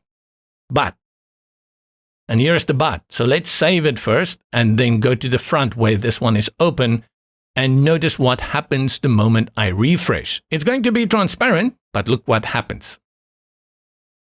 It is transparent, but it made my entire section move up to make it transparent. In many theme builders, what they will do is they will already add the space to this section here, to your page title. They bring that into consideration, but Breakdance doesn't know what you intend to do. If you do it like we are doing it at the end, you need to go back to every template, every page, and add that space. So let's start here and we quickly do it. This is first our home page, and I'll select my hero. And to add that padding, I will have to go to the design, spacing, and margin. No, padding at the top. And add about 150 pixels, 175, I think will even be better for my hero section here. And now it looks again presentable. We save this page. Next one, let's go to the about page. We do our pages first. And now that we know that value, like 175, it becomes easy. Click on the section, design, spacing, padding at the top, 175. If it's too big, then you go for 150. Save. You see, Breakdance didn't load my image overlay. Refresh, I just want to see. There it is. Now it looks better. Note though, you cannot see Jack there at the top, right? That's where this one will fail. Go to contact page next. And this one should have an overlay, so it shouldn't be an issue. There's the overlay. Again, click on the section, go to spacing. This one I'll only add 150. 175 is maybe too much. But we'll also have to go look at how it looks on our templates. So save, look for the single post template. There's a template for post archive, but let's first go to single post. If you don't see it, remember you have to scroll. If it gets too much, they don't expand here at the bottom. You have to scroll, and I often like, why I lost it. Single post, let's have a look at the single post. So again, click on the section, padding at the top. This I'll add 175 and save. and then post archive. We have a few archives. So template, category, archive, Cape Winelands. Same thing here. Make sure you select the section, padding 175. Save. And do we have one more template here? Post archive.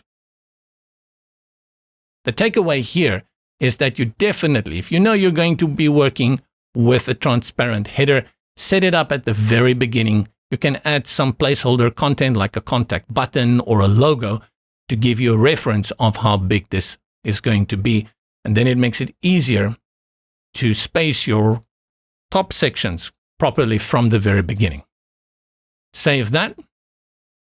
What else do we have here? Is there another template page? We covered all of that. Nice. On this page, let's save, and we copy the URL, go to the front end, and we just look quickly at the About page. On this page, the header clearly doesn't work. And in this event, let's go the extra step quickly here. I'm going to break my tutorial for a moment, and we go into Open Header. Close this one so I don't get confused. With this open, I'll go ahead and copy. Yeah, I'm going to copy the entire section. Note what I did. I right-clicked on the header builder and select Copy. Then we go to Edit Header at the top. We click on the plus, and we call this one Header Dark, Header Light. Post type, header. Give it a different name, otherwise it gets confused. And save. Edit settings. Apply to pages. Condition. Page is, and we will say this is the About page. Save.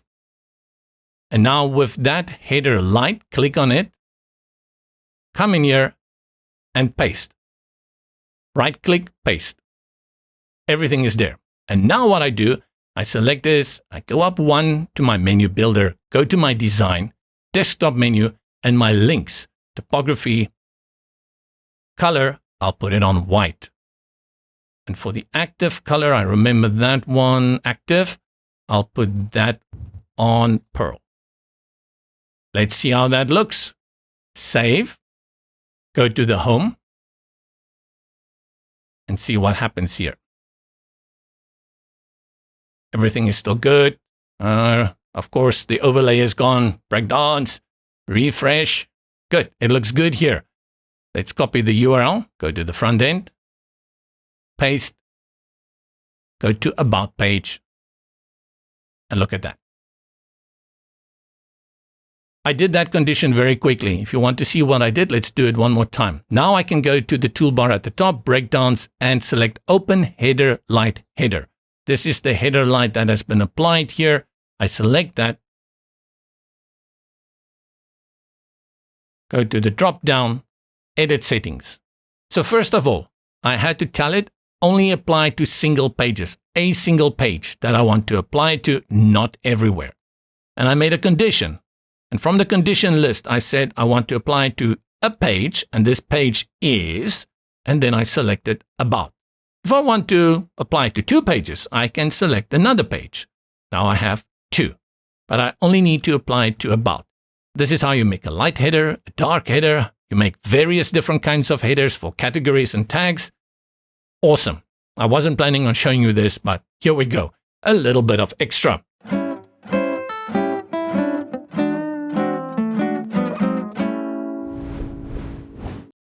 Let's go and create a footer. To do that, navigator at the top, click on the plus, we call it footer, and then post type, we call it footer. That's it. Save. And now that we've created it, edit settings because we want it to apply everywhere to our site. Save it and select footer. And with this area opening, go to add and select library. Yes, we're not even going to build it out. Well, we're going to change the content. Let's go ahead to Samba and look for anything to do with a footer. Do they have footers here? There is footers. And they're going to give us a selection of footers. Nice. So many. But you see, we'll have to make many changes here. And I like this one. I do like it. Let's go ahead and say add to page. It comes in with the green. Let's change out the logo and we put Lisa's logo there. And making the world a better place at one place. Okay, whoop-de-doo.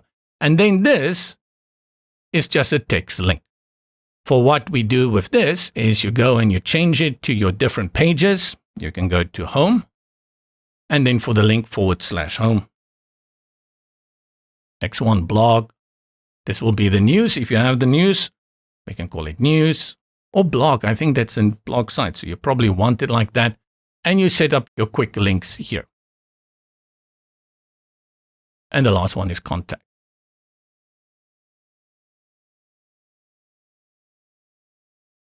I also mentioned a few times during this course that those global blocks we've created, you can actually add them here to your footer. Then you don't even have to create those global blocks. You just create the footer and it will be reused on all of your pages. Save.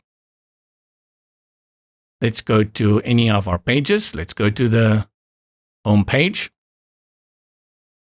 Good. We have our header. Scroll to the bottom. And there is our footer. And it fits perfectly into our site. And how much work did we do with this footer? Very, very little. I taught you basically nothing in terms of this footer that you didn't already know.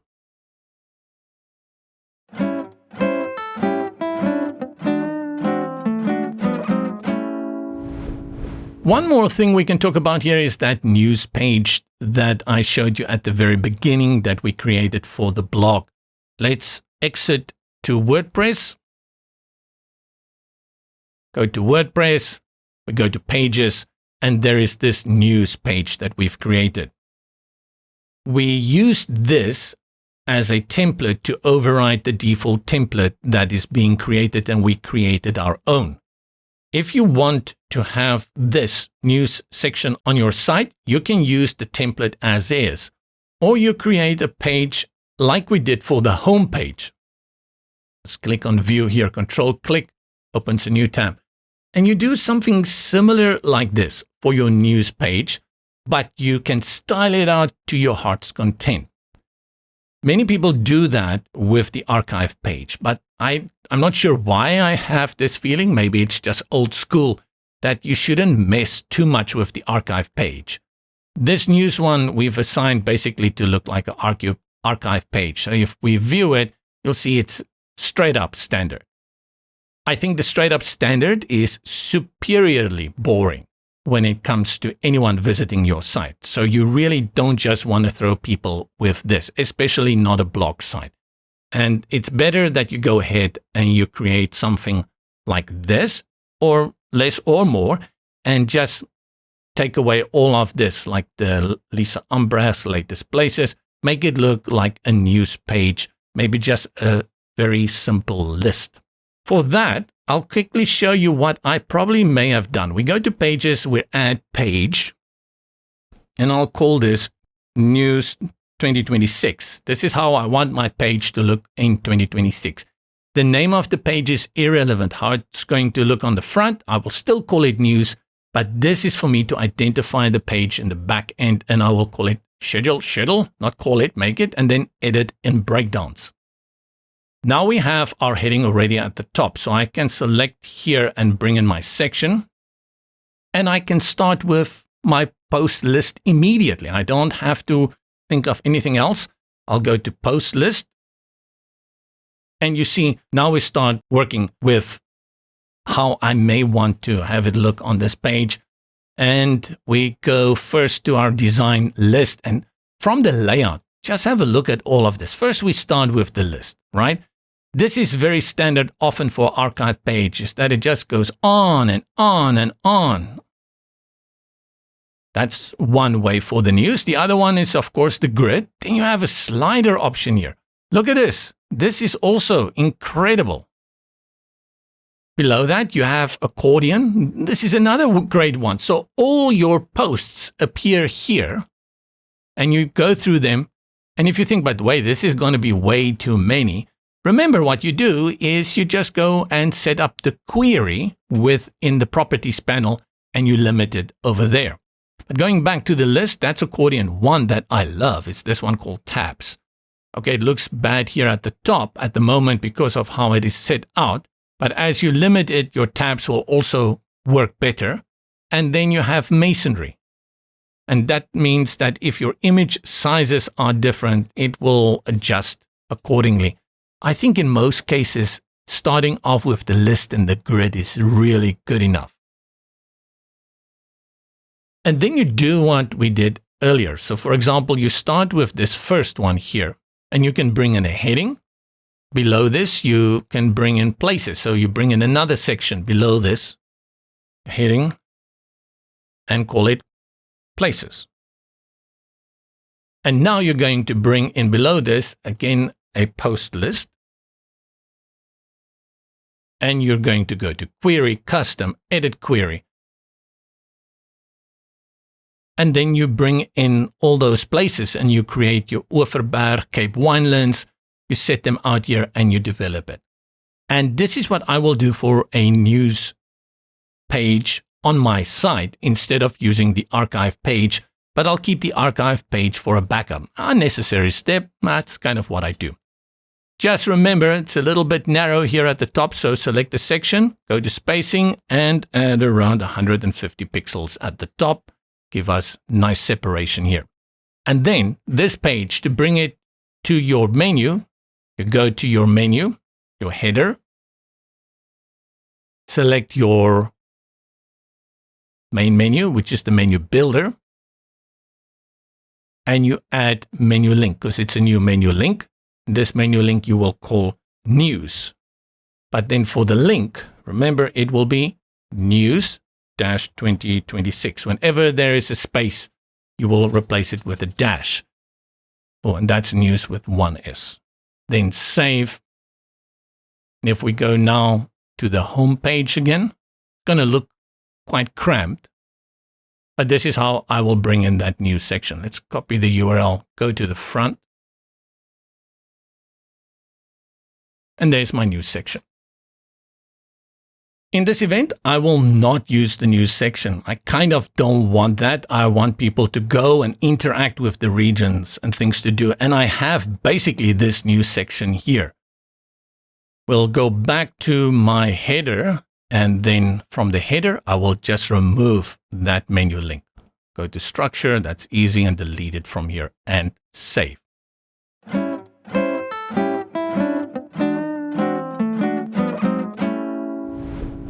Let's talk about two more things that you should take into consideration.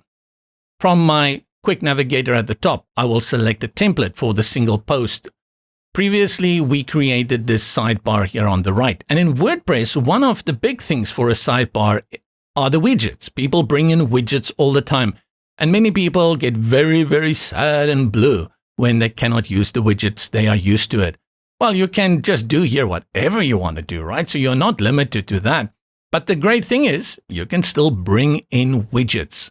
I'll select this post list that we have here. Where is it now? At the very top? No, where am I? Here, this post list. Okay. And I'll just go up into the sidebar div that we've created. Go and click on Add, search Widget. And you see there's an element called Widget. Click and drop it onto the page. And then from here, you will select the widgets that have been installed on your site. One thing I found here, which I thought was a little bit sad, is that I was using the Blocksy theme. And Blocksy theme comes with their own widgets, which are pretty awesome.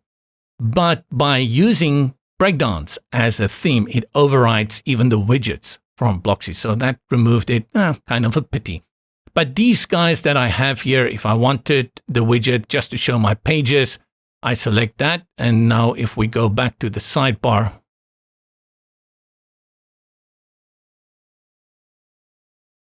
and it's not displaying here, so let's go see if it's displaying on the front end. I have to go to home again. Or did that widget mess up everything? copy the URL, and I have to remember to leave this page open. And we go to a single post. I click on this one. There's my sidebar working perfectly. And then we get to the bottom. You can see here. It's a pity it's not working properly at the back end. For some reason, it didn't work that well. No idea. But you have the power for widgets. So if you have great widgets that you are working with, you can bring them in here. Just note that there are loads of limitations. For example, it's showing my news page and it's showing my news 2026 page as is. One other thing before we get to the last part, and that is that if you are working within the Gutenberg WordPress editor, you actually still have access to everything that you've created within Breakdance. How's that possible? We go to posts and we grab any of these posts. Let's go to this one, Stellenbosch. Go to the blocks inserter on the left, and you can scroll up and you can scroll down, and you're not going to find it that easily. So what you do in the search, start with break. And here you get Breakdance global blocks. That means that I can click on this block and it drops it onto the page, and I can select the global block and I can use it here. There's my sign up. Let's choose another one from the inspector on the right, latest photos. But you can see, again, we have some limitations here. So these features do exist. I show it to you, the widgets and the Breakdance global blocks that you can bring in within the WordPress editor, but they are limited in their usage.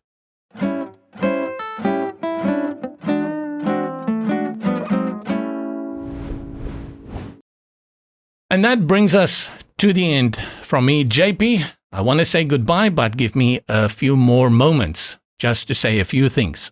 Page is done, but just like in Module 1 and Module 2, what is extremely important is that you go and test your links and you go and set featured images up for each and every page. I cannot stress how important those featured images are. One is featured images. I often see people posting stuff and then the images that come through are just bad. The second thing, especially here in South Africa, I think during COVID, how many people created their own websites in WordPress, and it seems that half of them forgot to bring in a site icon. We didn't do those things because we're focusing on blogging here, but it is important that you do that at a minimum, to go to settings, go to general, and set up your site icon, your favicon, your site title, and your tagline. Make those changes here so that when I get to your site, it doesn't scream noob. This brings us to the end of Module 3. I need to go have a huge cup of coffee. I know, caffeine, not good for the voice, but coffee is good for the soul. And then you have to stick around because next we will be looking at WooCommerce. Just like what we did here with blogging, I'm not going to show you how WooCommerce itself works. I'll show you a few links that you can follow on Breakdance. On Breakdance, their channel, they have a nice intro to WooCommerce for people who have never created a shop with WooCommerce. But what I'll show you, just like we did here with the blogging, is how you can take control of your WooCommerce shop, cart, products, and use the Breakdance builder to make it your own and take full control, as well as display those products across your site. Hope you are motivated to create that next site. Enjoy this. I'll see you around.